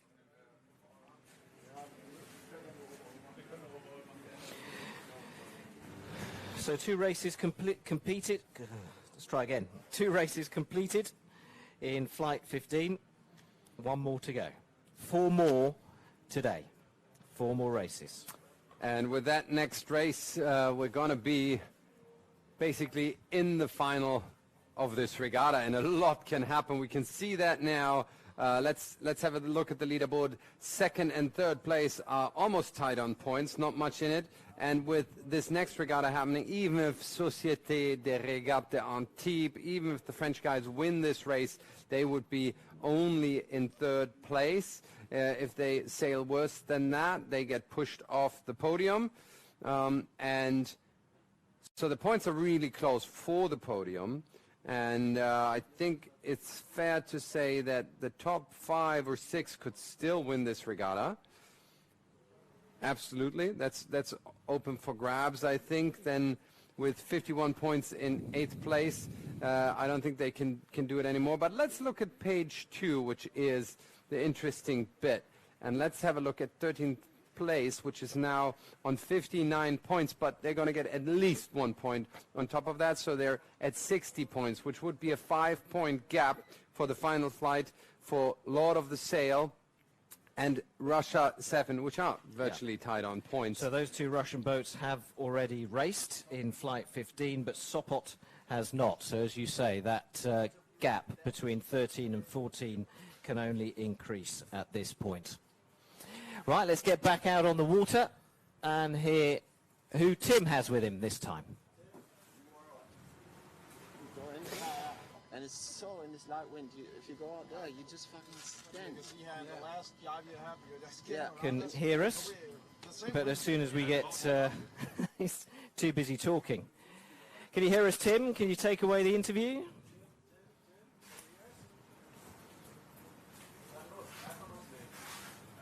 Because we thought they messed it up because they were out too far. So he doesn't get out? Yeah, here we go. We're still discussing what happened because this race was so thrilling. In the beginning, the Danish guys were leading, and then what happened then? We were the first with the top mark, and we go downwind. We were the last to get the win. You know, all the other boats getting the win first, and they just came down, and we have nothing. So they were sailing around us. We couldn't do anything. And then all of a sudden, the Germans were leading. But then you did, I would say it was probably a wrong decision. You went out too far, but actually you didn't have a choice, did you? No, sometimes, you know, you are blocked by other boats. But, you know, what I can really say is you have to sometimes sacrifice some meters and just go behind them or stop your boat and just make sure you get into the right corner. And with this dropping breeze now, the current is so crucial. Every meter you go out into the current on the downwind, you lose it. You're done. Yeah, you're done. And we saw you did exactly that. So you went behind the boat. I thought, oh, what's he doing? What's he doing? So he goes behind the boat. Then you all of a sudden, like, you're all the way at the shore, but you had no current against you, and you had the best wind too. Did you see that? Actually, you know, to get a little puff then is, of course, a little bit of luck because right at the beach you don't see the puffs, you know. And then, but for us, we learned from the downwind before, and we just sacrificed two boats. We went behind them, went right to shore, and I think we almost raised at the jetty. Yeah. And then, that was the big move. When you went into this race, did you know that you were very far ahead, that you were first or second, and they were too? Did you watch them, or did you say, no, we're going to race our race and we don't care about others? Yeah, we tried to race without watching them, but we tried to have our eyes on them, but nothing more. It was extremely thrilling. Was it for you too? Yeah, extremely. You know, it is hard to lead, you know, and all the boats are just sailing around you because you don't have any wind. So it's really tricky now. The conditions now, I'll say the hardest we have sailed in here the whole week. Exactly, because the wind is dropping so badly now. We're sitting behind, but still, there's not much wind. What do you expect for the last race? Because there's only one race left for you guys, right? Oh, is it? Is it not? Yeah, it's one race left. And you see the clouds coming in a bit. I think the wind will stabilize a little bit more. I hope so. And then it's just all on, you know, get our act together, have a good start, and just enjoy the racing in beautiful St. Petersburg. You guys had a brilliant day. I think 1-1-2 so far? You know, a brilliant day follows a brilliant night. What about your night and your day? Yeah, we have a brilliant day yesterday, so we are a little hungover. Oh, you're a little hungover. Ask them. Yeah, that's true. Yeah, but we have an okay day. I think this race was the best one we have today, so that's a little tough, but we have one more. We want to see what happens. Let's see. We have one race. You have one race left. Yeah. Just enjoy it in this beautiful scenery on this great event. Thanks a lot, guys. Good luck for you too. Good luck. Thanks. And those two can just enjoy it because they're pretty much there and qualified for the final of the Sailing Champions League in September in Sardinia. Not long to go, just 1 minute to our final race of Flight 15. So Club Voile Saint-Quentin of France will be in boat number 1. We're on board boat 5 with the Italians Circolo Canottieri and Niene from Rome. Boat number 2 with the Grey Spinnaker, Yacht Club Sopot of Poland, currently sitting in that crucial 13th spot. Scheveningen of the Netherlands are in the blue boat, boat number 3. Boat 8, Cape Crow Yacht Club of Sweden. Boat 6 with the Red Spinnaker, Regatte d'Antibes, our current overall leaders. And finally boat 7 with the Pink Spinnaker, Massenroa of the Netherlands. So 15 seconds to go. And interestingly, the wind has swung back to the left big time, favoring the pin end. And we can even see a boat attempting to start on port, but they're too early. No, the start signal is gone. Our timer wasn't quite right. and they've passed in front. A beautiful start by that boat. The Italians. Who is the Italians from Rome. Wonderful start, daring start, and that is highly valuable for those guys. And right behind them, boat number 8, Cape Crow Yacht Club of Sweden, who came into this competition with high hopes. Yacht Club Sopot, they've had a good day so far, currently sitting in second place. But on this first leg, we've seen that the leads can change several times. So let's see how it unfolds as they go upwind to the top mark. And the Italian helm, Lorenzo Bressani, tries to take control of the race.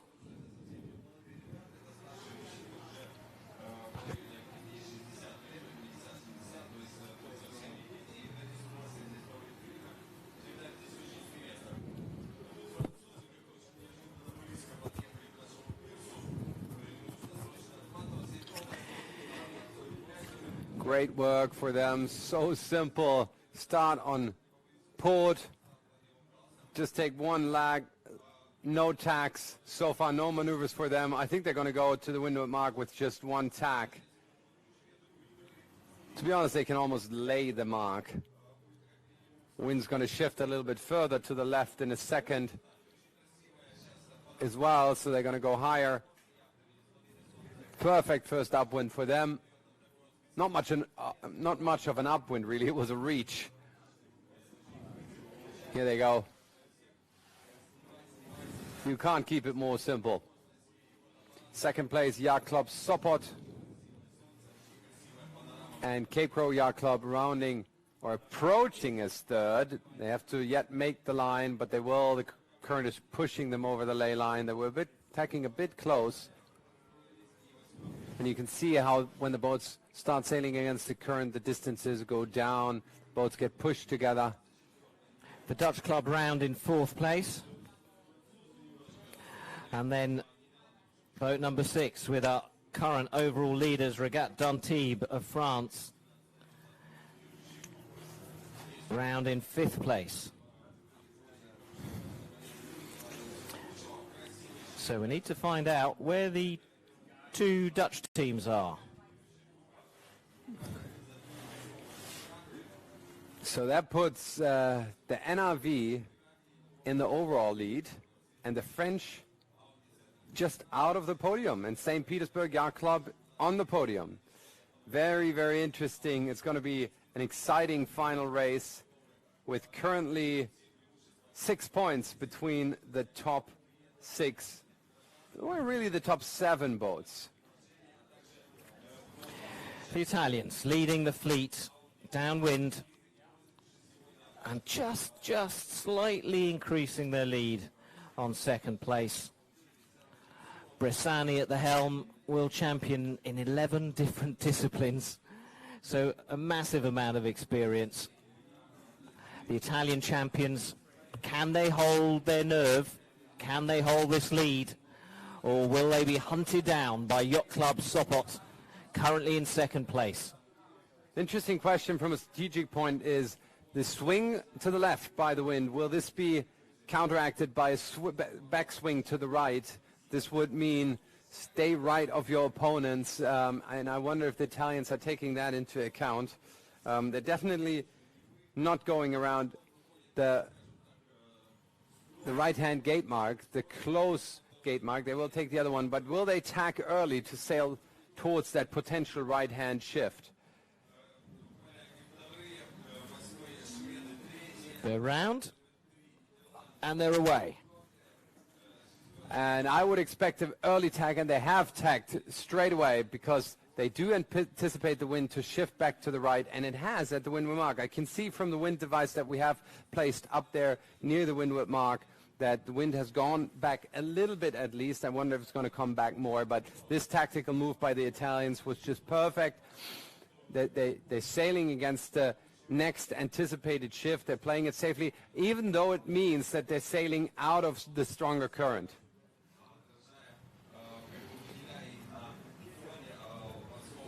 It also means that they're actually almost on the ley line already towards that windward mark. So that was another reason why they put in the early tag on board with the Italians from And Rome. that gives us a good idea of the gap between the Italians and the Poles. We haven't spoken much about Cape Crow Yacht Club this race so far, but they're back in the hunt in third place. And that distance of about 20 meters from first to third can easily be swallowed up at the top mark.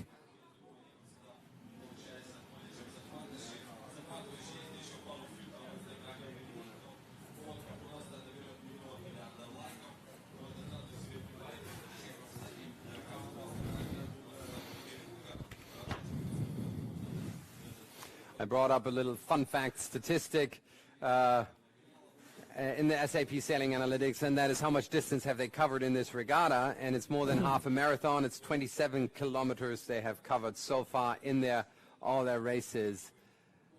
The Italians? Well, all of them sort of around the 26, 27 kilometer mark.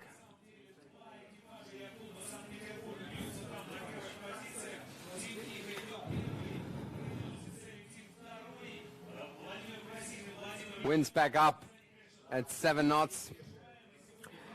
Best placed Dutch boat rounding the mark now from Scheveningen.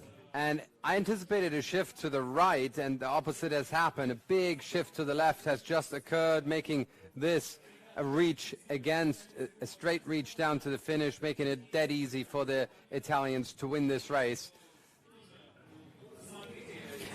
Regatta Duntebe get their spinnaker up and filled, and they're away now for the final leg to the finish line. But look at the gap that's growing between the leaders and second place Yacht Club Sopot.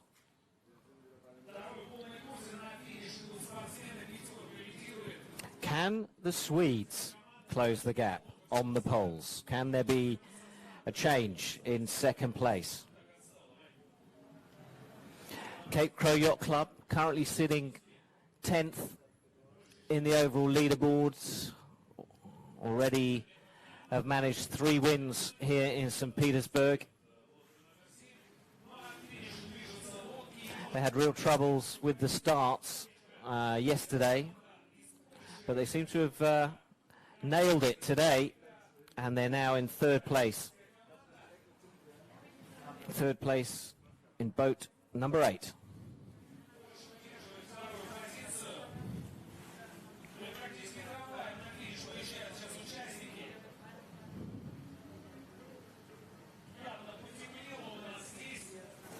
And with this race win, they remain just about in contention to win this final regatta, but they would to win the regatta overall, but they would really need to win this race and rely on a bad result of the 4 boats ahead of them.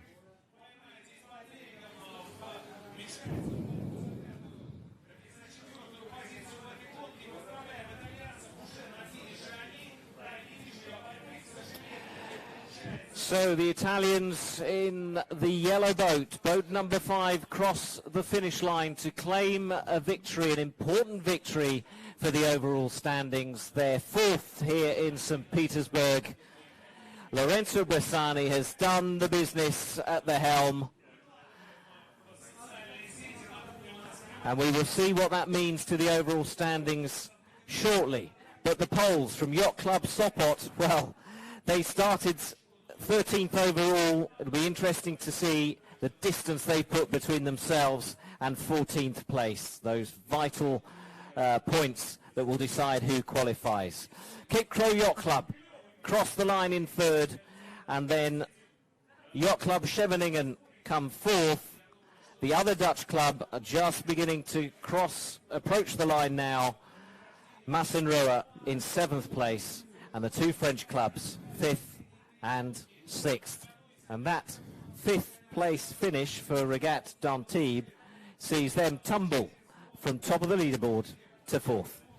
So this means it's all teed up for that final flight, and the big question at stake here is who's going to win this regatta and who's going to qualify for the big final in Porto Cervo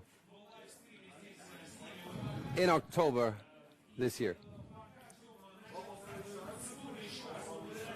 So let's have a look at the overall results. After 15 flights and 45 races, this is how they look. NRV of Germany with some excellent results today. 2 wins and a second place, 43 points. Friedrichshafen Sail Club, our overnight leader, slipped to second. And then St. Petersburg Yacht Club have been on the ascendancy all day today. They're in third place. And the Italians remain in fifth after that victory just now. So the NRV has it in their hands to win this regatta. If they win the next race, they would have won, but even if they come second, they have a good chance. Maybe a third would do, but I think that's what they need to achieve. It's going to be a super interesting battle. All teams now just have one race left. Their race from Flight 16. And the beauty will be that NRV and FS, Frederikshavn Sail Club, will be in the same group in that last and final race. But let's look at the all-important top 13. So 11, 12 and 13. Yacht Club Sopot have put quite some distance between themselves and their nearest challengers, Lord of the Sail and Russia 7. But it's not out of reach. Absolutely not out of reach. The Russians can still squeeze in. Every team can score 7 points, isn't it? Yeah. Depending on where they come. So it's still very much in the running for the Russians. So if the Russians win, they would need to rely on Yacht Club Scheveningen or Yacht Club Sopot to sail a pretty bad race, but it is conceivable. So another 2 boats from Russia could qualify to Porto Cervo. But I think it's fair to say now, and you check my maths, Marcus, that it's goodbye to numbers 16 to 20. Yes, absolutely. There's no chance they can make it. If they win, they would have 70 points, and Yacht Club Sopot can only generate up to 68 points.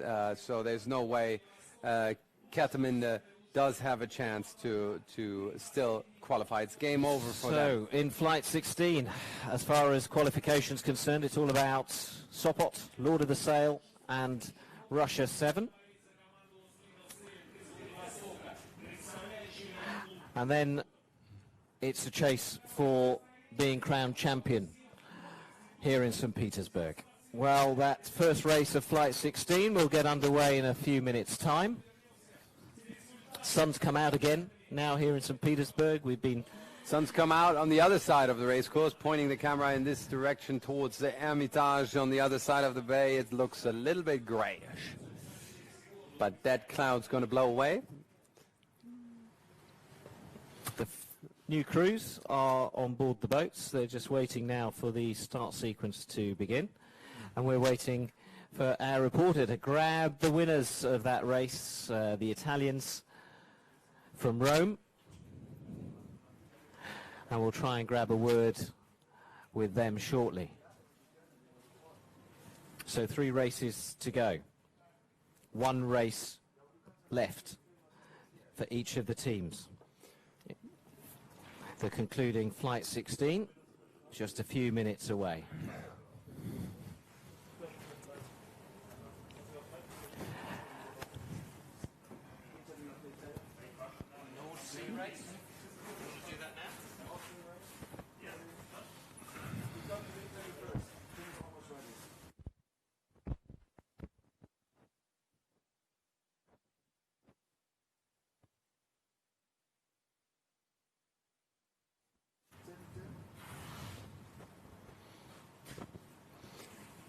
Beautiful view over the city with a dark cloud passing over it, and it looks sunny and nice behind that cloud, and maybe a bit fresher breeze for the final flight of this. Created at the turn of the 18th century. It is a stunning city. We've heard a lot from the sailors about their Saturday nights out in St. Petersburg last night, and there's certainly plenty of opportunities with bars and clubs and some great restaurants to sample here in St. Petersburg. So let's hear from the winners of that last race, the Italians from Rome. They're with Tim. Hi, Capito. All right, we're on, guys. Congratulations. It was a very good race. How, you just started well. and then just it went on automatically, right? Yeah, it's a really shifty day and there's really strong current. And we managed to start on a port deck and cross all the fleet. And then the race was just up and downs without jibing. So easy one. It was like a railroad. Yeah, completely on the correct line, no? Yeah. So all your friends, they don't speak English, so you must speak Italian on board. Are you four friends? Would you say you're just four guys that always sail together, or did you just find yourself here? Oh, we just met for this race. We know each other and sometimes we sail together, but this time we just team up just the day before the race. Wow, which is amazing because you're fifth and you still could make the podium. So for just four guys that just met at the next corner and then sailed the Champions League, this is pretty good. Yeah. These guys used to sail the J70s a lot, so it's nice to be here. Yeah. Thank you very much, guys. I'd love to interview you, but I promise not to. So I'll leave you alone. Thank you very much. Good luck for maybe you see you on the podium. That would be nice. Thanks, guys. Thanks. Thank you. That's a shame. We'd love to hear from the helmsman. So it's about 3 minutes to go to the start of the final flight. Welcome to the business end of the day. Flight 16. 3 more races to go. That's boat number 1 with Chiemsee Yacht Club of Germany on board. Coming into shot, boat number 5. We'll be able to go on board and see them in action shortly. That's Trondheim Sailing Club from Norway. And in boat number 7, that's just sailed past them, is Massenruhe of the Netherlands. Ostlegal Sailing of Russia are on the Grey Spinnaker boat, boat number 2. And Frederikshavn Sail Club of Denmark, our overnight leaders, are on boat number 6, just going out of screen. But we're on board with the Norwegians now as they prepare 1 minute 40 seconds from the start. So 40 seconds to go, 1 minute and 30 to go for the race that's going to decide this event, because it's most probably, well, not 100% sure that this is going to be the deciding event, but if NRV is sailing in the top 2 or 3 and they beat Frederikshavn Sail Club, they would be winning this regatta for sure. So it could be the deciding event. So, yeah, it's first against second in the overall leaderboard in this race.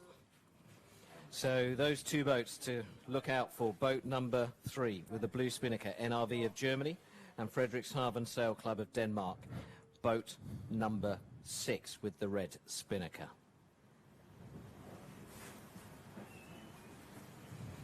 "40 seconds to go."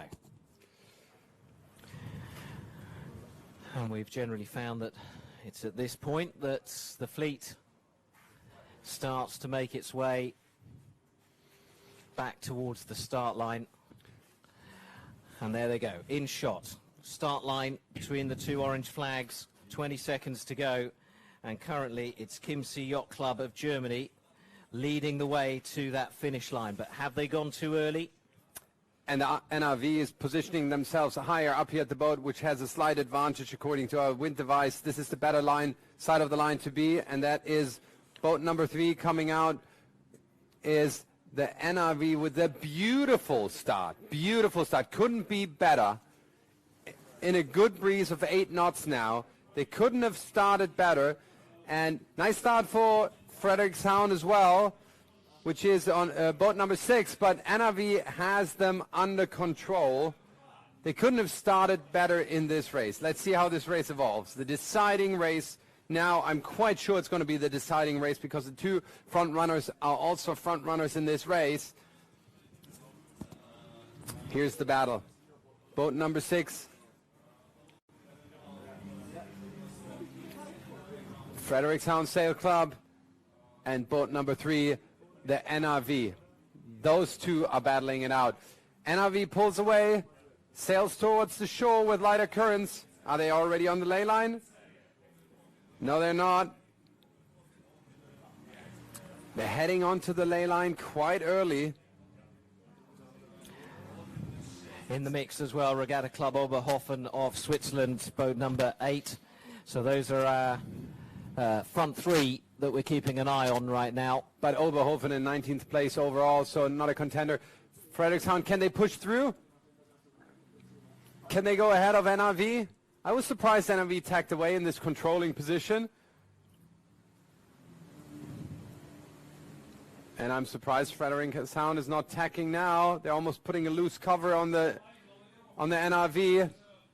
And with the current pushing them towards the middle of the lake, this was...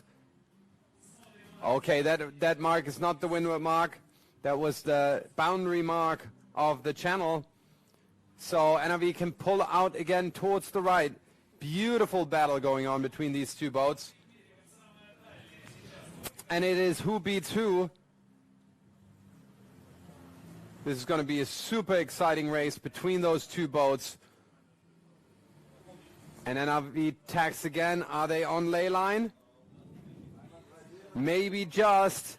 And that was a beautiful move by them. Just that little move towards the shore put them ahead of Frederikshavn Sail Club. Massive gain, 20-meter gain, where they just were covered before. That was a golden move by Norddeutscher Regattaverein with Johannes Polger on the helm, who are setting up now. So NRV round the mark, head downwind, followed closely by Frederikshavn Sail Club of Denmark. Boat number 8, Regatta Club Oberhofen of Switzerland in 3rd currently. And then comes Ostlegal Sailing of Russia.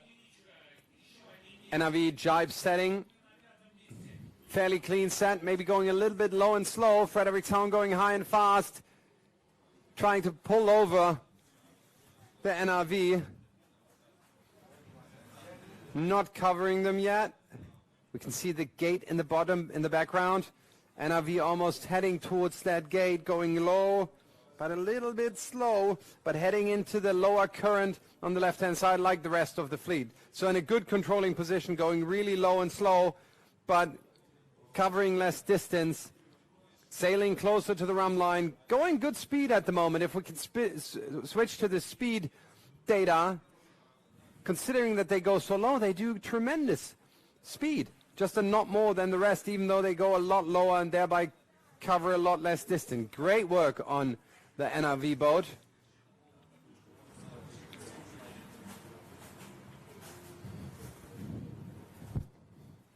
And just look at the distance they've opened up now between themselves and second placed Frederikshavn Sail Club. So here we go. You see the medals in the top leaderboard. That's the gold medal for Norddeutscher Regattaverein. The preliminary results. This position will be good enough to win the regatta for them, but plenty of runway to go. Decent shot, clean enough, I'd say. So which side of the gate is going to be favored? Left or right? It does look pretty square, but I think they want to be heading out to the middle of the race course. The lead is increasing almost 50 meters now.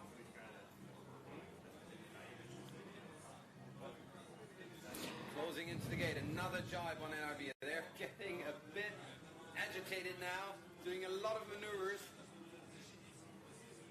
And I wonder which side of the gate they'd be heading to. I would be favoring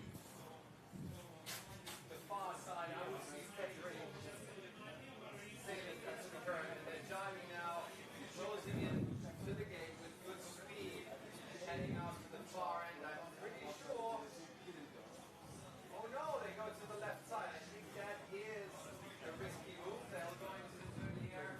All the spinnakers coming downwind. They're slowing down now. But everybody else seems to agree that's the way to go. So let's see if this pays off as they head upwind for the final time to the top mark. Spinnaker nicely put away.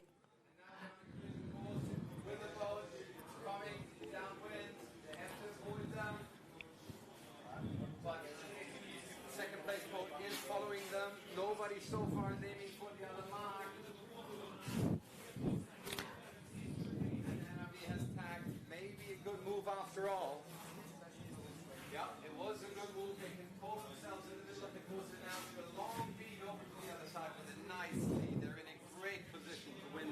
And that shot gives you a great view of their tack and which way they decided to go. Will they be followed by the Danes, currently in second?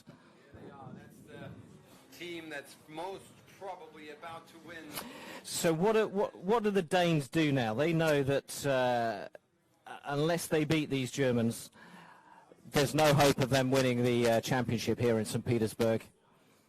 Well, so far they just follow them, which is not going to create opportunity for them to pass, but not much they can do at the moment. Our leaders. Sailing a flawless race, flawless start, great first upwind, clean downwind, good decision against what I would have done at the leeward gate, but it paid off. They were right, I was wrong, and now a very clean and simple upwind, good speed on them. Yes, a good tactical decision by NRV of Hamburg. Tacking on a shift here. So 50-meter lead. Great work. So this could mean the third bullet. What an amazing track record for today. Two first, a second, and now potentially another first. Yeah. That would be a very well-deserved win for them. Closing into the windward mark with a 60-meter lead now.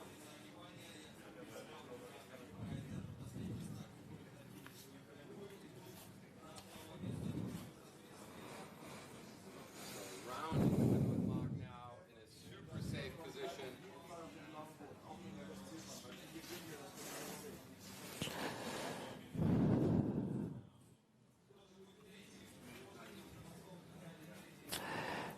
So there is the blue spinnaker of the German team, NRV, heading downwind towards the finish line. They just have to play it safe. They just have to get to that finish line, and they will be champions of Act 1 of the Sailing Champions League here in St. Petersburg. Following way far behind are the Danes, Frederikshavn Sail Club, who are watching that title slip through their fingers as they head off towards the finish line. But you know what? They may have a fight on for second place at this rate, because Ostlegal Sailing of Russia are right on their stern.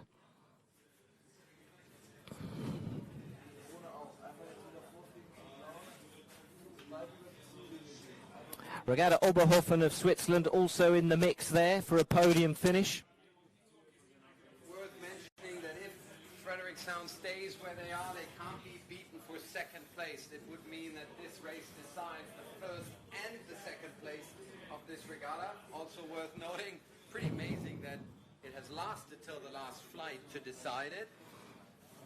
Shows what a close and good competition we're following here. Yep, it's taken 46 out of 48 races to decide the winners, and they now know that it's in the bag.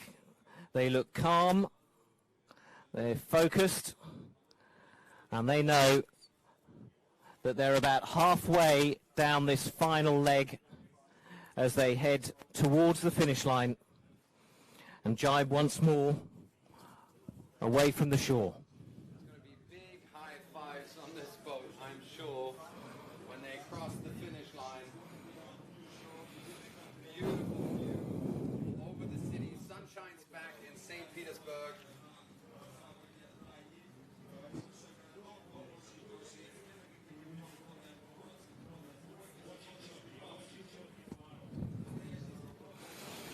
But it's been a tremendous day for NRV and Johannes Polger at the helm. They've really come into their own. And I know in his interview earlier on, he said, you know, a big day follows a big night. But these guys don't look like they spent long out last night. They look like they had an early night, and they had quite a team talk, because they've turned things around. They've worked their way up the leaderboard. They've managed what will be their third victory in the competition. 3 wins today, 4 wins in total in St. Petersburg. Johannes Polgar leads his team across the finish line to seal the deal in St. Petersburg. Act 1 of the 2017 Sailing Champions League belongs to the Germans from Hamburg, to NRV. Congratulations to them. It is well deserved. Here they are. Congratulations to Norddeutschland, Germany, for their win in first installment of Sailing Champions League Act 1 St. Petersburg. With an Olympian at the helm, they cross the line in first place. Johannes Polgar aiming for gold in Tokyo for Germany, but right now sealing gold for his team from Hamburg in St. Petersburg.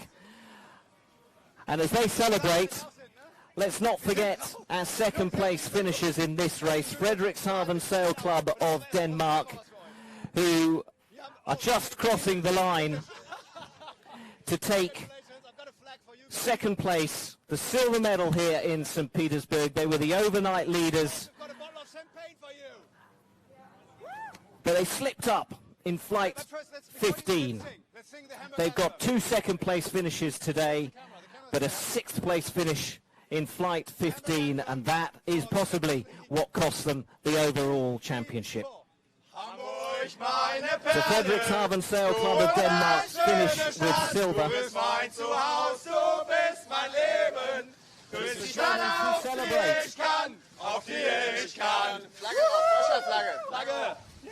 All right, guys. I'm not a neutral commentator anymore, I must say.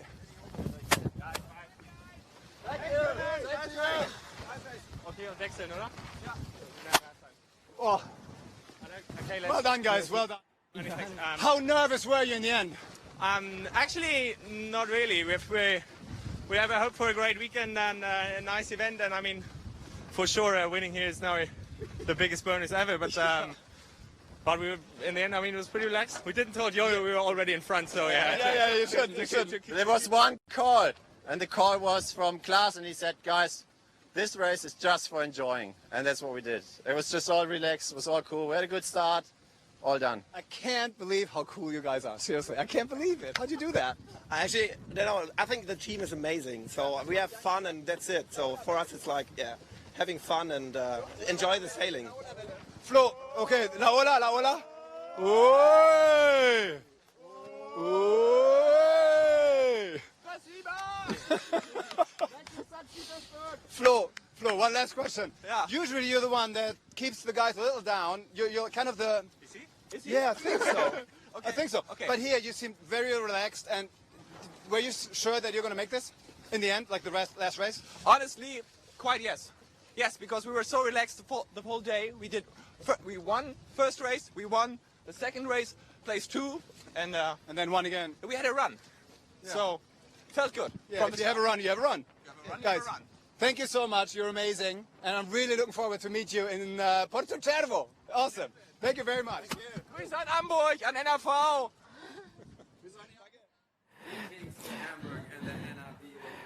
So for years to come, the spectators taking photographs of those celebrations from the spectator boat will be wondering who that big bloke in the blue is in the middle.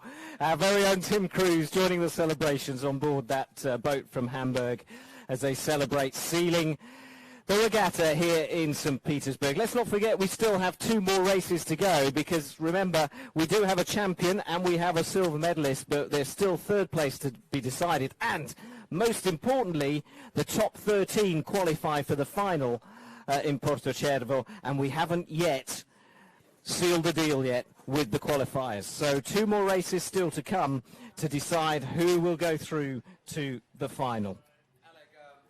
They were all really happy with their result, but Tim seemed to be the most happy on board. Here goes unbiased journalist, but what the heck? He's sharing the pleasure of his fellow hamburgers or Hamburgians. Yeah, good question. What is it? I don't know. Burgers is a little tricky. I should know. I'm the Englishman. I don't know why I'm asking a German. Hamburg ciders. That'll do. So, the next race is about the question, can St. Petersburg Yacht Club stay on the podium, or will the French take the podium, or maybe the Italians? And the big question, of course, who qualifies for the big final in Porto-Cher in October? Well, can we have a look at the overall leaderboard right now? We're looking at some great images of St. Petersburg here, but what I want to say, can we have a look at the overall leaderboard? I know we've just finished one race of Flight 16, but it's the where things stand as they are, because right now there are just a few points separating third from seventh. So there's still plenty to race for that final podium place. There we go. So St. Petersburg Yacht Club currently in the driving seat with 46.6 points. And all the way down to sixth place with 49.2. So we're looking at more or less 3 points separating them. So all to play for there. And then if we look at the top 13, Club Royal Saint-Quentin, Yacht Club Scheveningen of Holland, and Yacht Club Sopot currently at the bottom end of the 13. But mathematically, the two Russian clubs can still make it through to the final in Porto-Cervo later this year. Even at the front of the fleet, serious shake-up can still happen. It's far from over. Gold and silver have been decided, but who's going to get bronze and who's going to qualify? That's all to come. That's all to come with race 2 and 3, our final races of Flight 16, indeed our final races of this regatta. And you know, St. Petersburg putting on a great show here, and we shouldn't be surprised, it's hosted many of the world's top regattas, but in September it'll be centre stage again as some of these crews return as part of the North Stream race across the Baltic.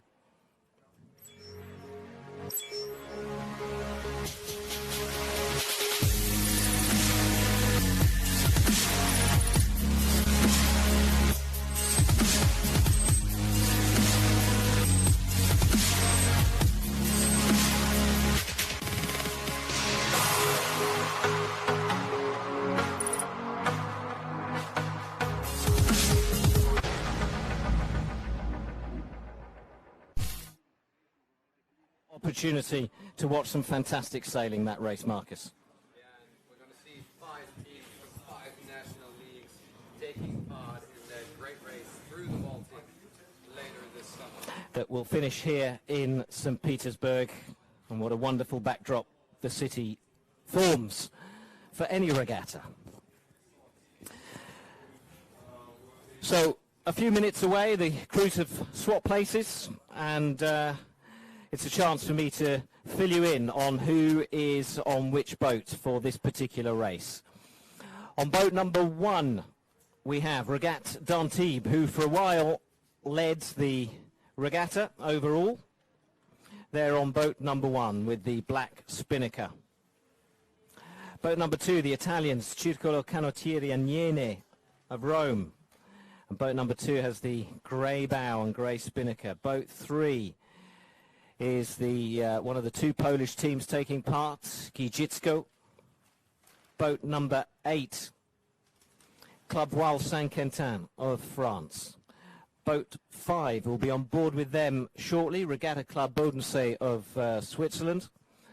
And then Kardeminde Sail Club of Denmark, the second Danish club, out of the running for qualification for the final, but definitely here to push themselves and gain valuable experience. And then boat number 7 with the pink spinnaker, Cape Crow Yacht Club of Sweden, who came here with high hopes and now really are pretty much qualified, but just want to prove how high they can make it up the leaderboard overall.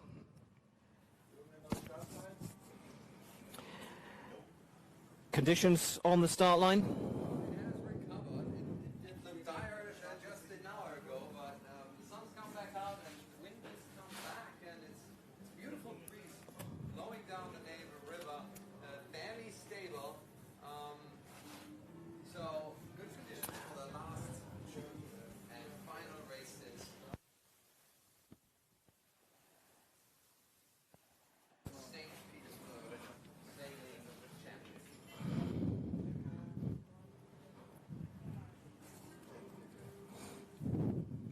We're waiting for a time signal from the committee boat to tell us how long we've got.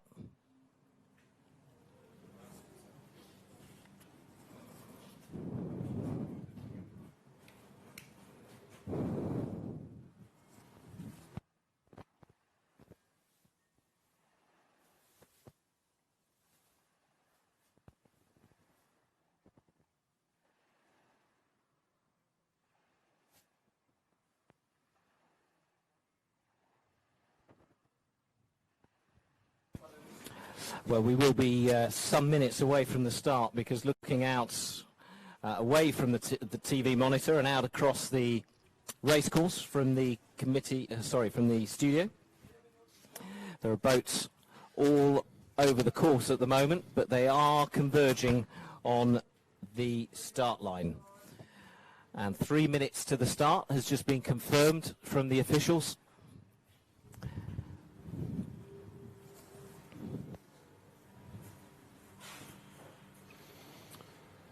And we're back with a biased start line towards the starting boat, and decent 9 to 10 knots at the moment. We can see the flags flying on the starting boat.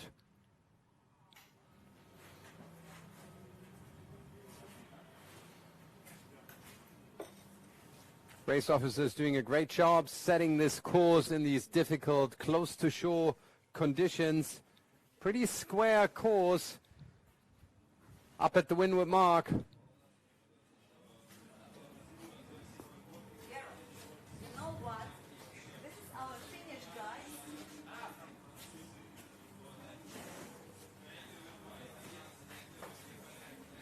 And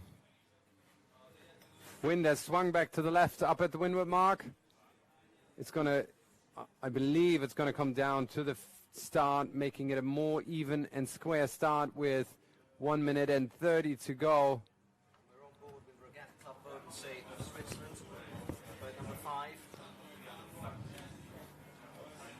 Looking back at the Italians on the black boat.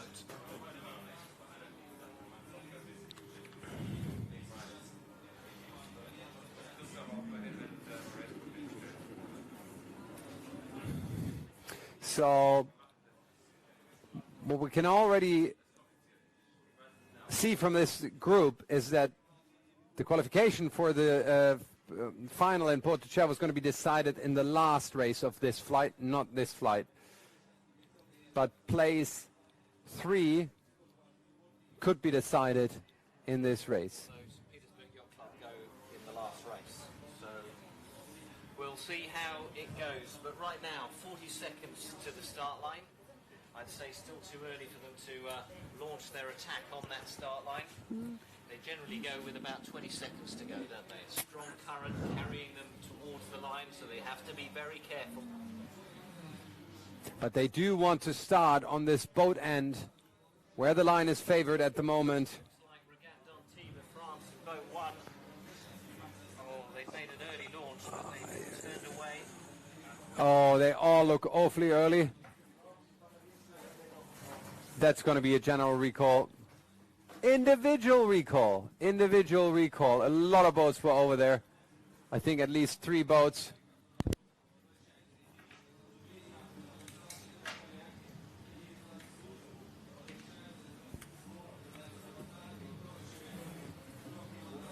And who has won the start? Let's have a look. It looks like the Italians came out well as one of the most windward boats, with currently on board the Swiss Regatta Club Bodensee. Also a decent start on them. But Circolo Canottieri Agnene won the start, I believe. Okay, Marcus, I'm just rejoining you. Change of microphone. Had a few technical issues there, but out in front is boat number 6, Cartabinda Sail Club of Denmark, with the Swiss of Bodensee right behind them.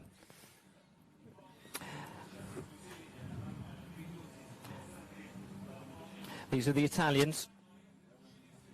Boat number 2 coming towards the camera, but our 2 leaders featured in this shot, with the Swiss on the yellow boat.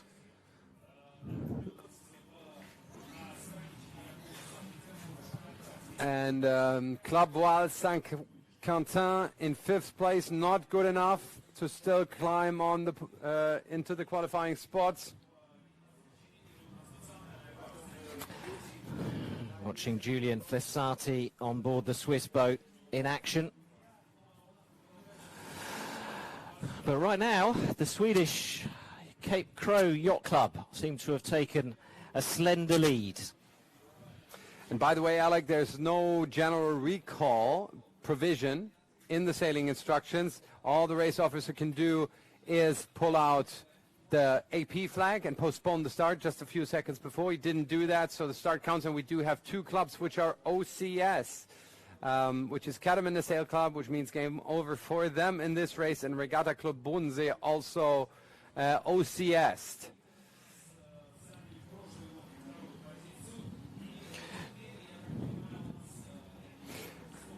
In the lead, Circolo Canottieri Agnini, the Italian masters from Rome.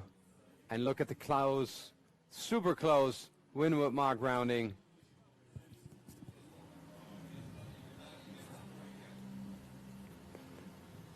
And boat number 2, that's the Italians doing turns here in a very, very tight spot. Are they infringing other boats by doing those turns? They could. But it's Cape Crow Yacht Club that head off downwind at the front of the fleet. A very slender lead for them at the moment. And with these difficult conditions, we've seen the leads change, especially on the downwind legs, very often indeed this afternoon here in St. Petersburg. Not much between them, the Swiss and the French from Saint-Quentin.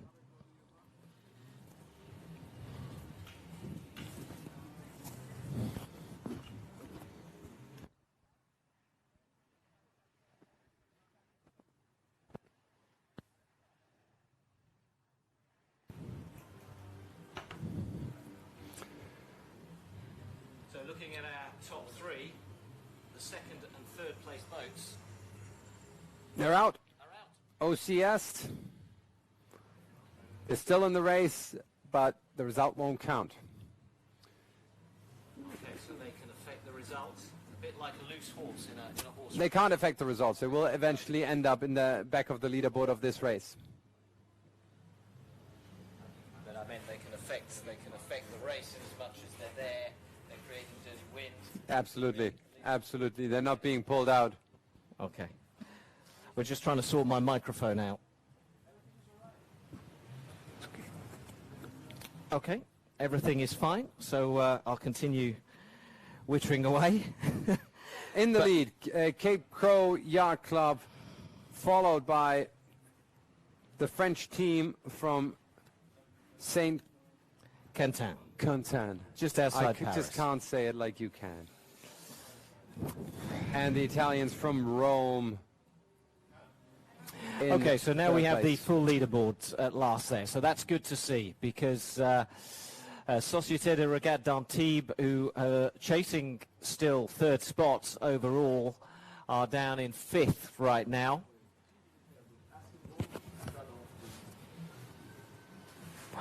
And we're at the bottom gate as they round that gate. The Swedes head upwind for the final time on this race. In fact, for the final time here in St. Petersburg. And their lead is increasing.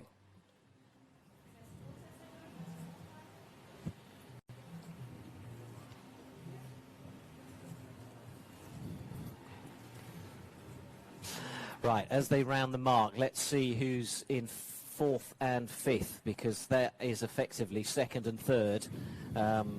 Number 2, that's the Italians, who are still in it, and they round then in 3rd place.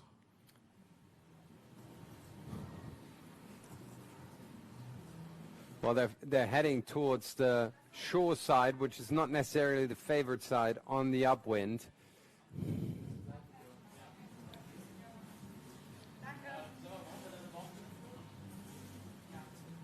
But as Regatta Club Bodensee is in front of them, they're actually scored second overall in the SAP Sailing Analytics,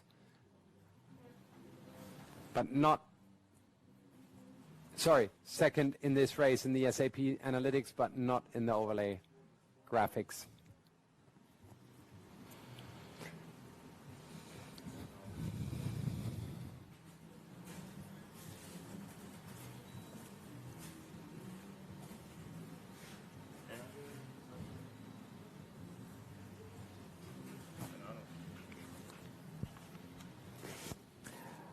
Boat number 7, the leading boat, Cape Crow Yacht Club of Sweden. Now approaching that top mark. Once around it, it's the final leg to the finish line for them. Patrick Sturesen at the helm, 25 years old, normally sails M32s. In fact, they all have a background in that class of boat. And their target was to qualify for St. Petersburg, and right now they seem to be doing enough to qualify for the final in Portocervo. It's the second time today that the Swedes have found themselves in the lead. They managed to seal it and win their race last time. Can they do it again?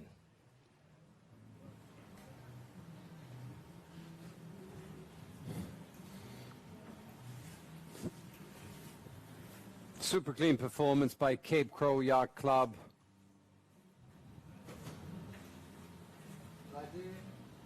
...120-meter lead towards the first non-OCS boat.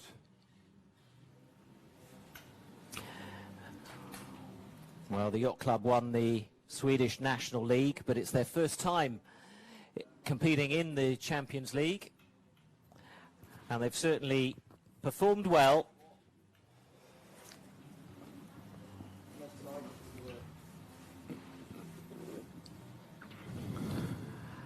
And the Société de Regatas Antibes have moved up into third place now. Because Bodensee are OCS, that actually means that the French are in second place. And that puts them in fourth overall with one race to go. So St. Petersburg Yacht Club will require a good result to stay ahead of the French. But it doesn't look like the Italians can make a big difference with this race, currently lying 7th overall.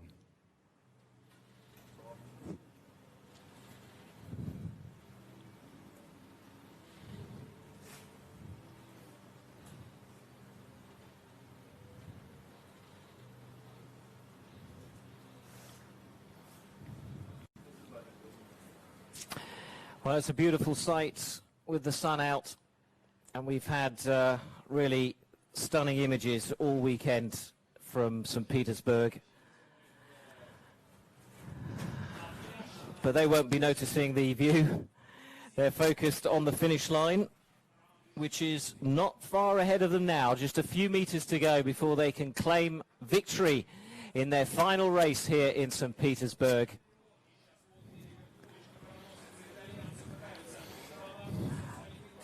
They also won the data point highest average speed again, as we've seen before. Cape Crow Yacht Club, just a fast bunch of sailors. And so the Swedes claim their second victory of the day, their third podium of the day. They've really hit form. They've really worked out how to race on this course today. And that has put them into 10th and confirmed their qualification for the Champions League final in Portocervo in a month's time. Second place was taken by Regatta Club Bodensee, their OCS. So who's going to cross the line next and actually take the second place? It's Regatta d'Antibes of France, also having raced a fantastic regatta. And then the grey boat of the Italians, Circolo Canottieri and Iene of Rome, followed closely by the second French team in the race, Club Saint-Quentin of France.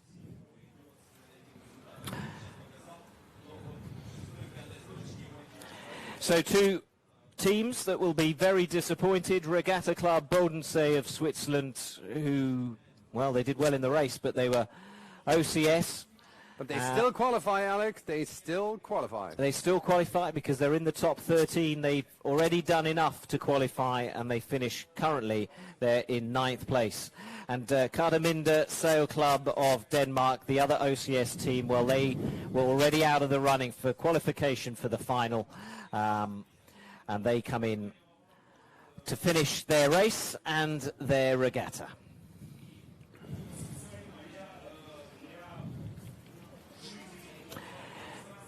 So we're pretty much there now with the top 13 qualifiers for the Champions League final.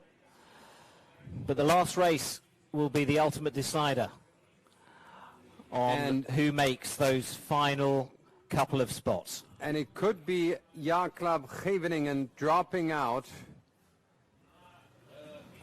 potentially dropping out of the top 13, as well as Yacht Club Sopot dropping out. But we'll see that on the live leaderboard in a minute when we bring it up. So there's still place changes. There will be place changes happening, or at least there's a potential for it in that last and final race. Podium's not fully decided yet. So isn't who's going to qualify. There's 2 spots up for grabs in this last and final race. So the bronze medal will be decided in this last race, and places 11 and 12 and 13 can still be decided in this last and final race of this regatta, which is the 48th race.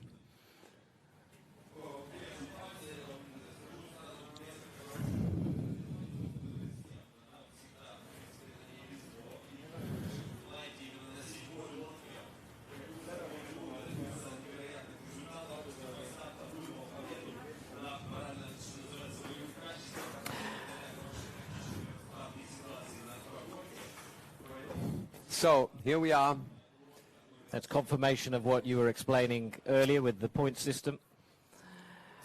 So a lot of the sails on 65 points, but if they win the race, they would have 66 points. And if Yacht Club Scheveningen would come last, they would have 67. So there is a chance for them to climb in. This can be an exciting race, and it's not so different with Russia 7. If they win it, they'd be on 66.4 points, and race loss of Yacht Club Scheveningen or Yacht Club Sopot would put them behind them. So a fair bit can happen here. Lord of the Stairs and Russia 7 both could make it in the qualification places. There's another interview lined up at the moment. Yeah, let's join Tim. The founder of the Sailing Champions League, or the International League movement as a whole, Oliver Schwal. He is with Tim Cruz out on the race course. Let's hear what they have to say. I am with a very, very happy Olli Schwal. You know, he's the founder of the Champions League. He's the mother of it all, and he's from Hamburg. How happy are you? I mean, we can't expect more. I mean, it was very, very interesting racing today. It was as tough as yesterday. Much more fair racing because the wind direction and the current, this was more matching.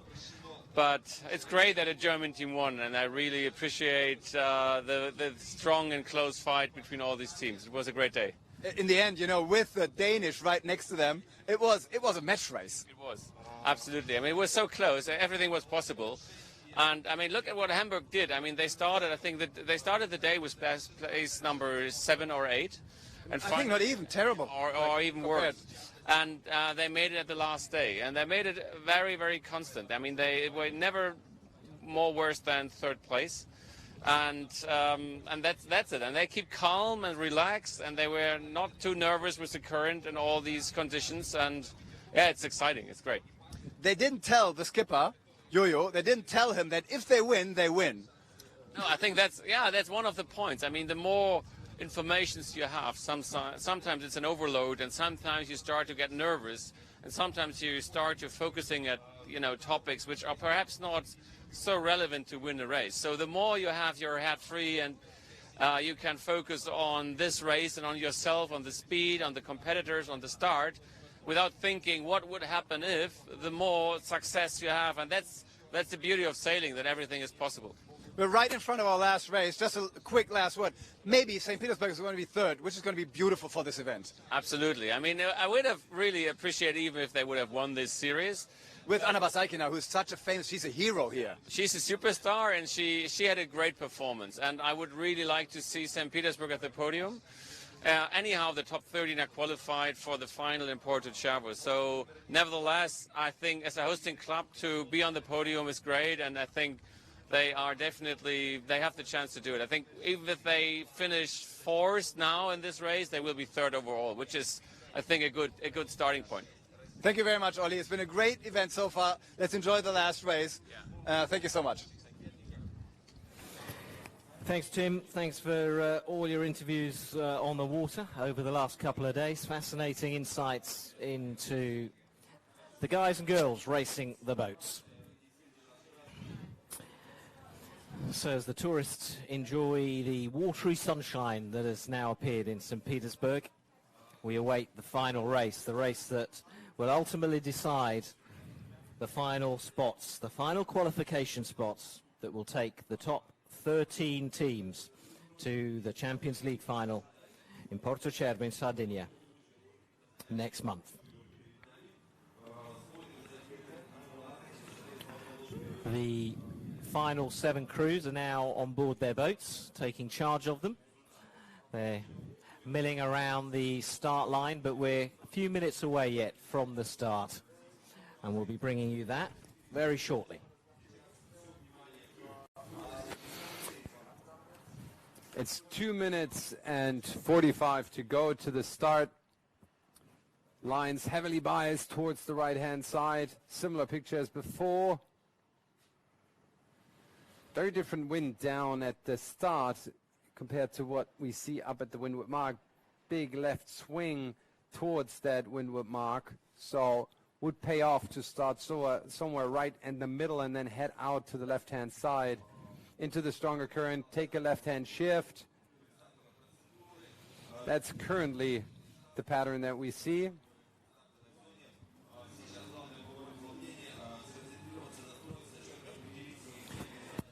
So who to look out for in this final race? Race 48 of the regatta, final race of Flight 16. Well, boat 1, we have a camera on board that, so we'll be going on board shortly.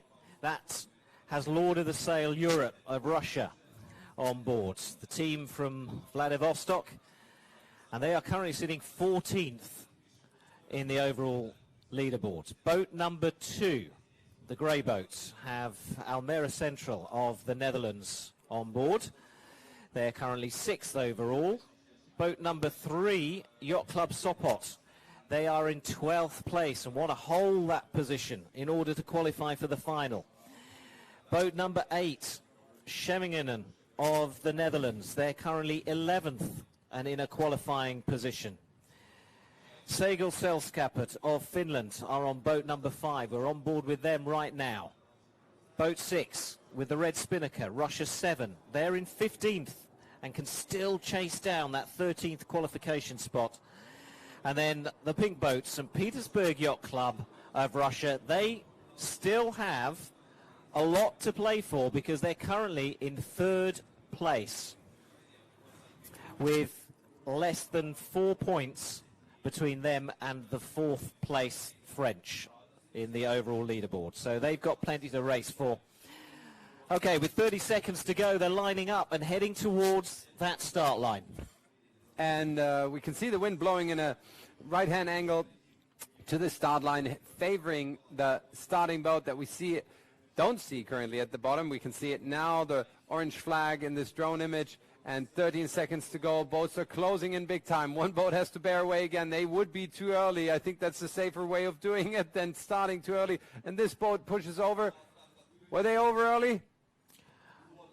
I think That's they were okay. Boat number 1, Lord of the Sail Europe, I think they were all okay. We'll get confirmation shortly from our data and our trackers. Boat number 6 at the top of the screen. That is Russia 7, currently in second place, but number 5 is Sailskapet of Finland. Frühstarter? No OCSs. It was a clean start, it looks at the moment. I'm getting the data from the race officers. So Lord of the Sails won this start. And not only that, if the standings would remain like they are, they would be qualifying for Porto Chavo. They're in 13th, they're in 12th place overall at the moment. Yacht Club Sopot still in 13th. Okay, well, and we've Russia 7. Got 4 legs of this race still to go. I know. It's very preliminary, but it's worth noting that they put themselves in a very good position to change the leaderboard in their favor. They've certainly gone out with a bang. They've certainly challenged. They took a risk on that start line. It paid off, and they're now out in the lead, and they're in a qualification place for the final. Then come the Finns in second, and then St. Petersburg Yacht Club in third. Now, St. Petersburg Yacht Club, you'd expect them just to race a safe, solid race. They don't really want to challenge for victory, but at the same time they don't want to lose too many positions. So somewhere up near the top end of the fleet would be enough for St. Petersburg Yacht Club and their helm, Anna Bazalkina. But I'm sure they still want to be on the podium, and they currently are as things stand. We're on board the third placed boat, looking back at the Russians.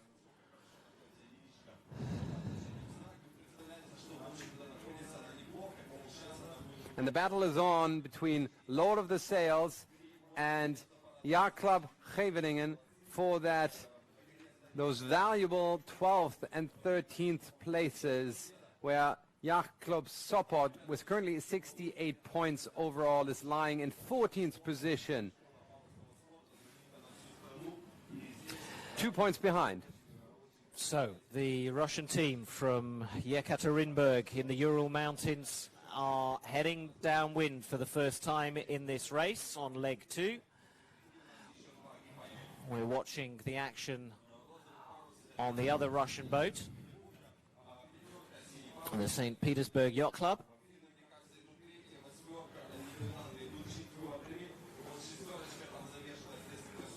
But Lord of the Sail out in front at the moment, followed by the Finns with the yellow spinnaker. Neck and neck for second place right now.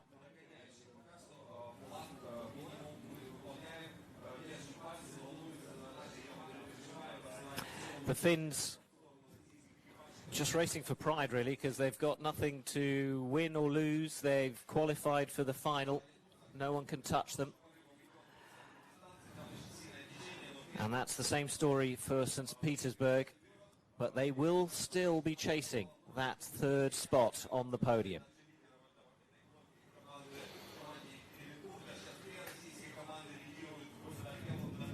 It is still a very tight battle between 13th, 14th and 15th place, with Lord of the Sails currently having the upper hand, but just by 1 point against Yacht Club Sopot, who is in 6th place, and Russia 7, who is in 7th place. A lot can happen still.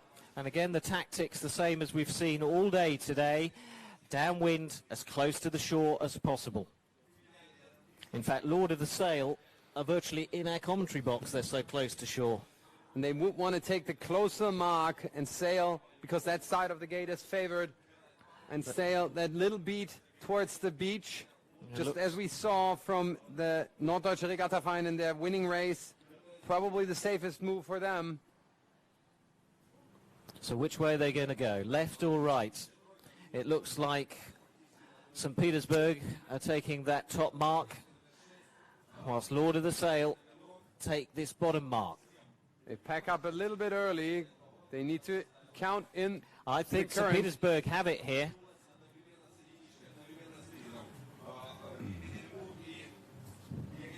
St. Petersburg going around the far end, slightly disfavored, but favored by the current.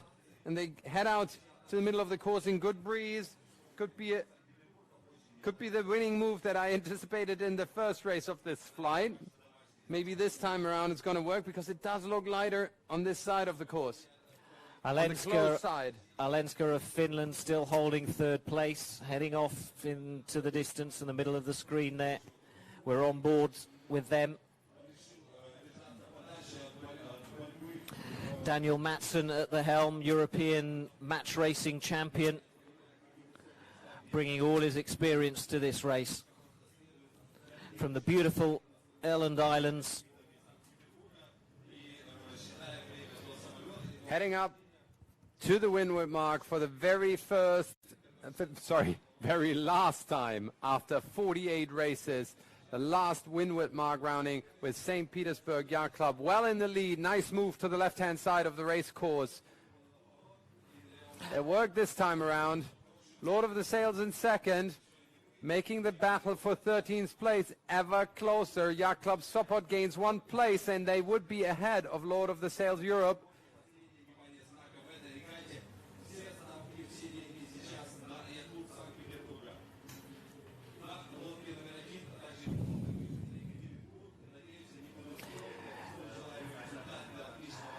Our leaders, young sailors from St. Petersburg, their helm, an experienced Olympian, but the other 3 crew from the local club sailing academy being blooded in top competition and performing extremely well, showing ability well beyond their years as they round the mark and head home for the very last time at this Champions League event here in St. Petersburg.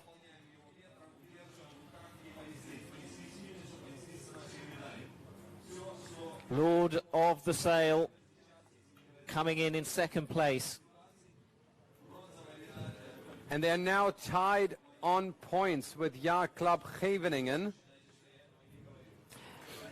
And where are Scheveningen in the fleet right now? And they're in seventh place. But Lord of the Sails with the second, they're tied, and places are changing all the time. So this is awfully close. Boat number 8 need to move up the fleet. They must move up the fleet, or they've lost their qualification to the final. Scheveningen currently in 6th place, which would be good enough to qualify, but the places are changing all the time between the two. It's far from decided. We're looking at Alenska, the Finnish boat, right now, ahead of boat number 3, Yacht Club Sopot, also fighting for a place in qualifying. And right now, as things stand, they're in 12th place, the Poles, so they need to hold that position. And Lord of the Sails currently out of the qualification.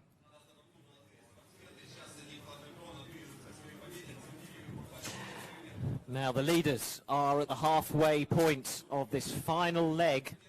For them it's just a case of playing it smart, keeping calm, getting to that finish line. They're waving to the crowds already who have come down to watch this victory, to watch this finish that will put them in a podium place here in St. Petersburg. But let's follow the white boat, Yacht Club Scheveningen.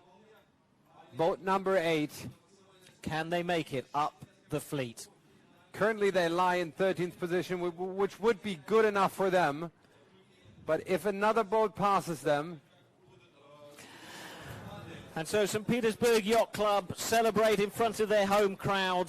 The only boat with 2 women on board. Anna Bazalkina at the helm and the young Marina Taran on the bow celebrate victory in their final race here in St. Petersburg and celebrate a 3rd place finish overall with Daniel Banayan and Vitaly Gallo, the other crew members, on board. And it does but let's look get like back to the battle for qualification for the final. It does look like Lord of the Sails is giving it away. The black boat in the foreground. Oh, it's a neck and neck finish between the Russians, Lord of the Sail, and boat number 5 of Finland.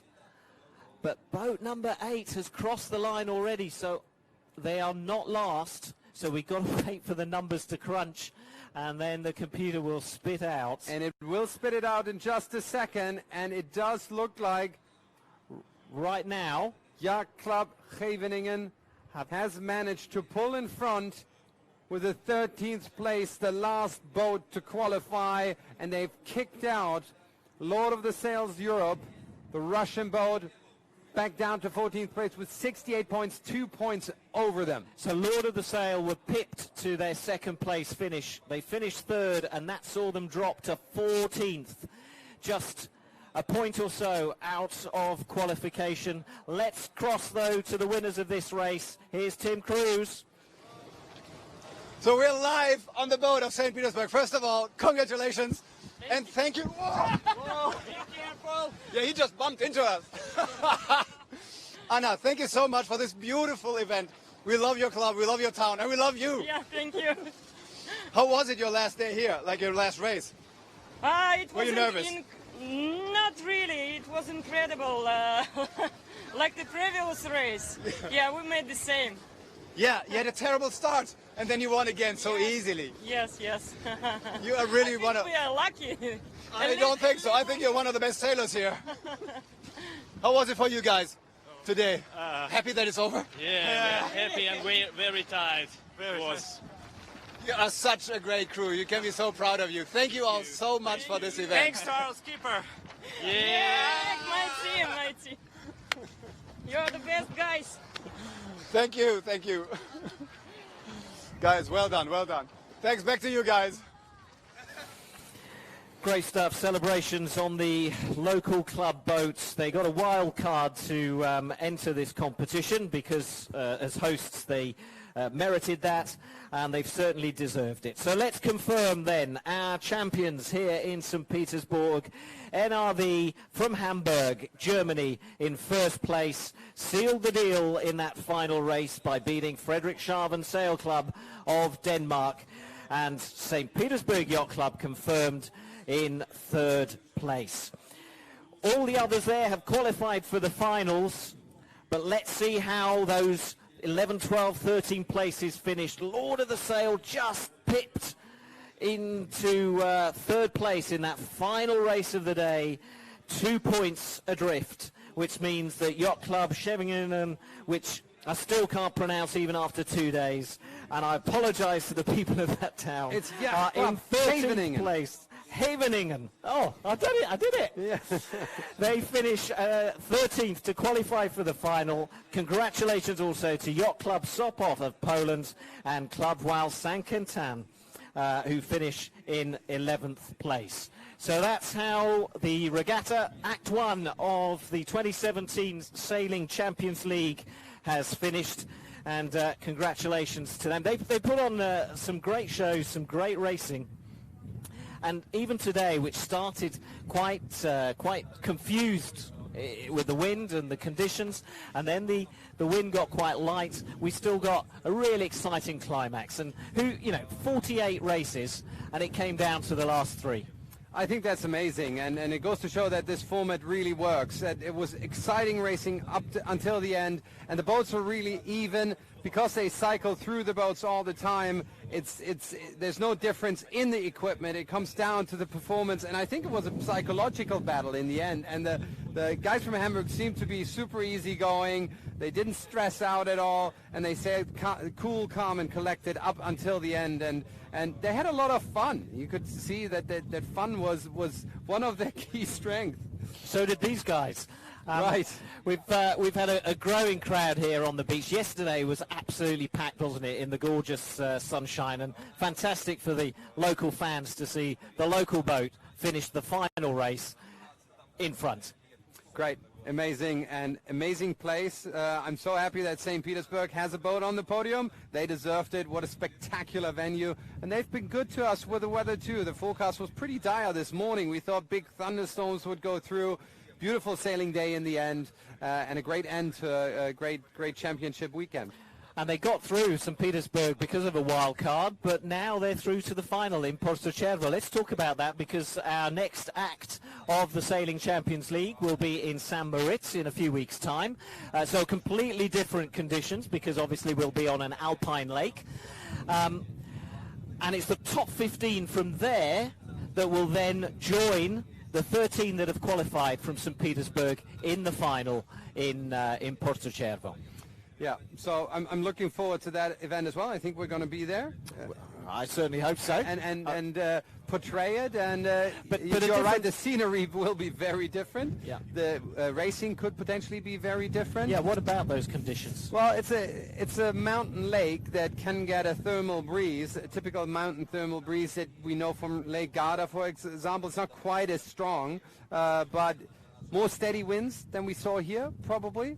Likelihood of it being fairly light, but it's going to be good, interesting racing as well, I bet.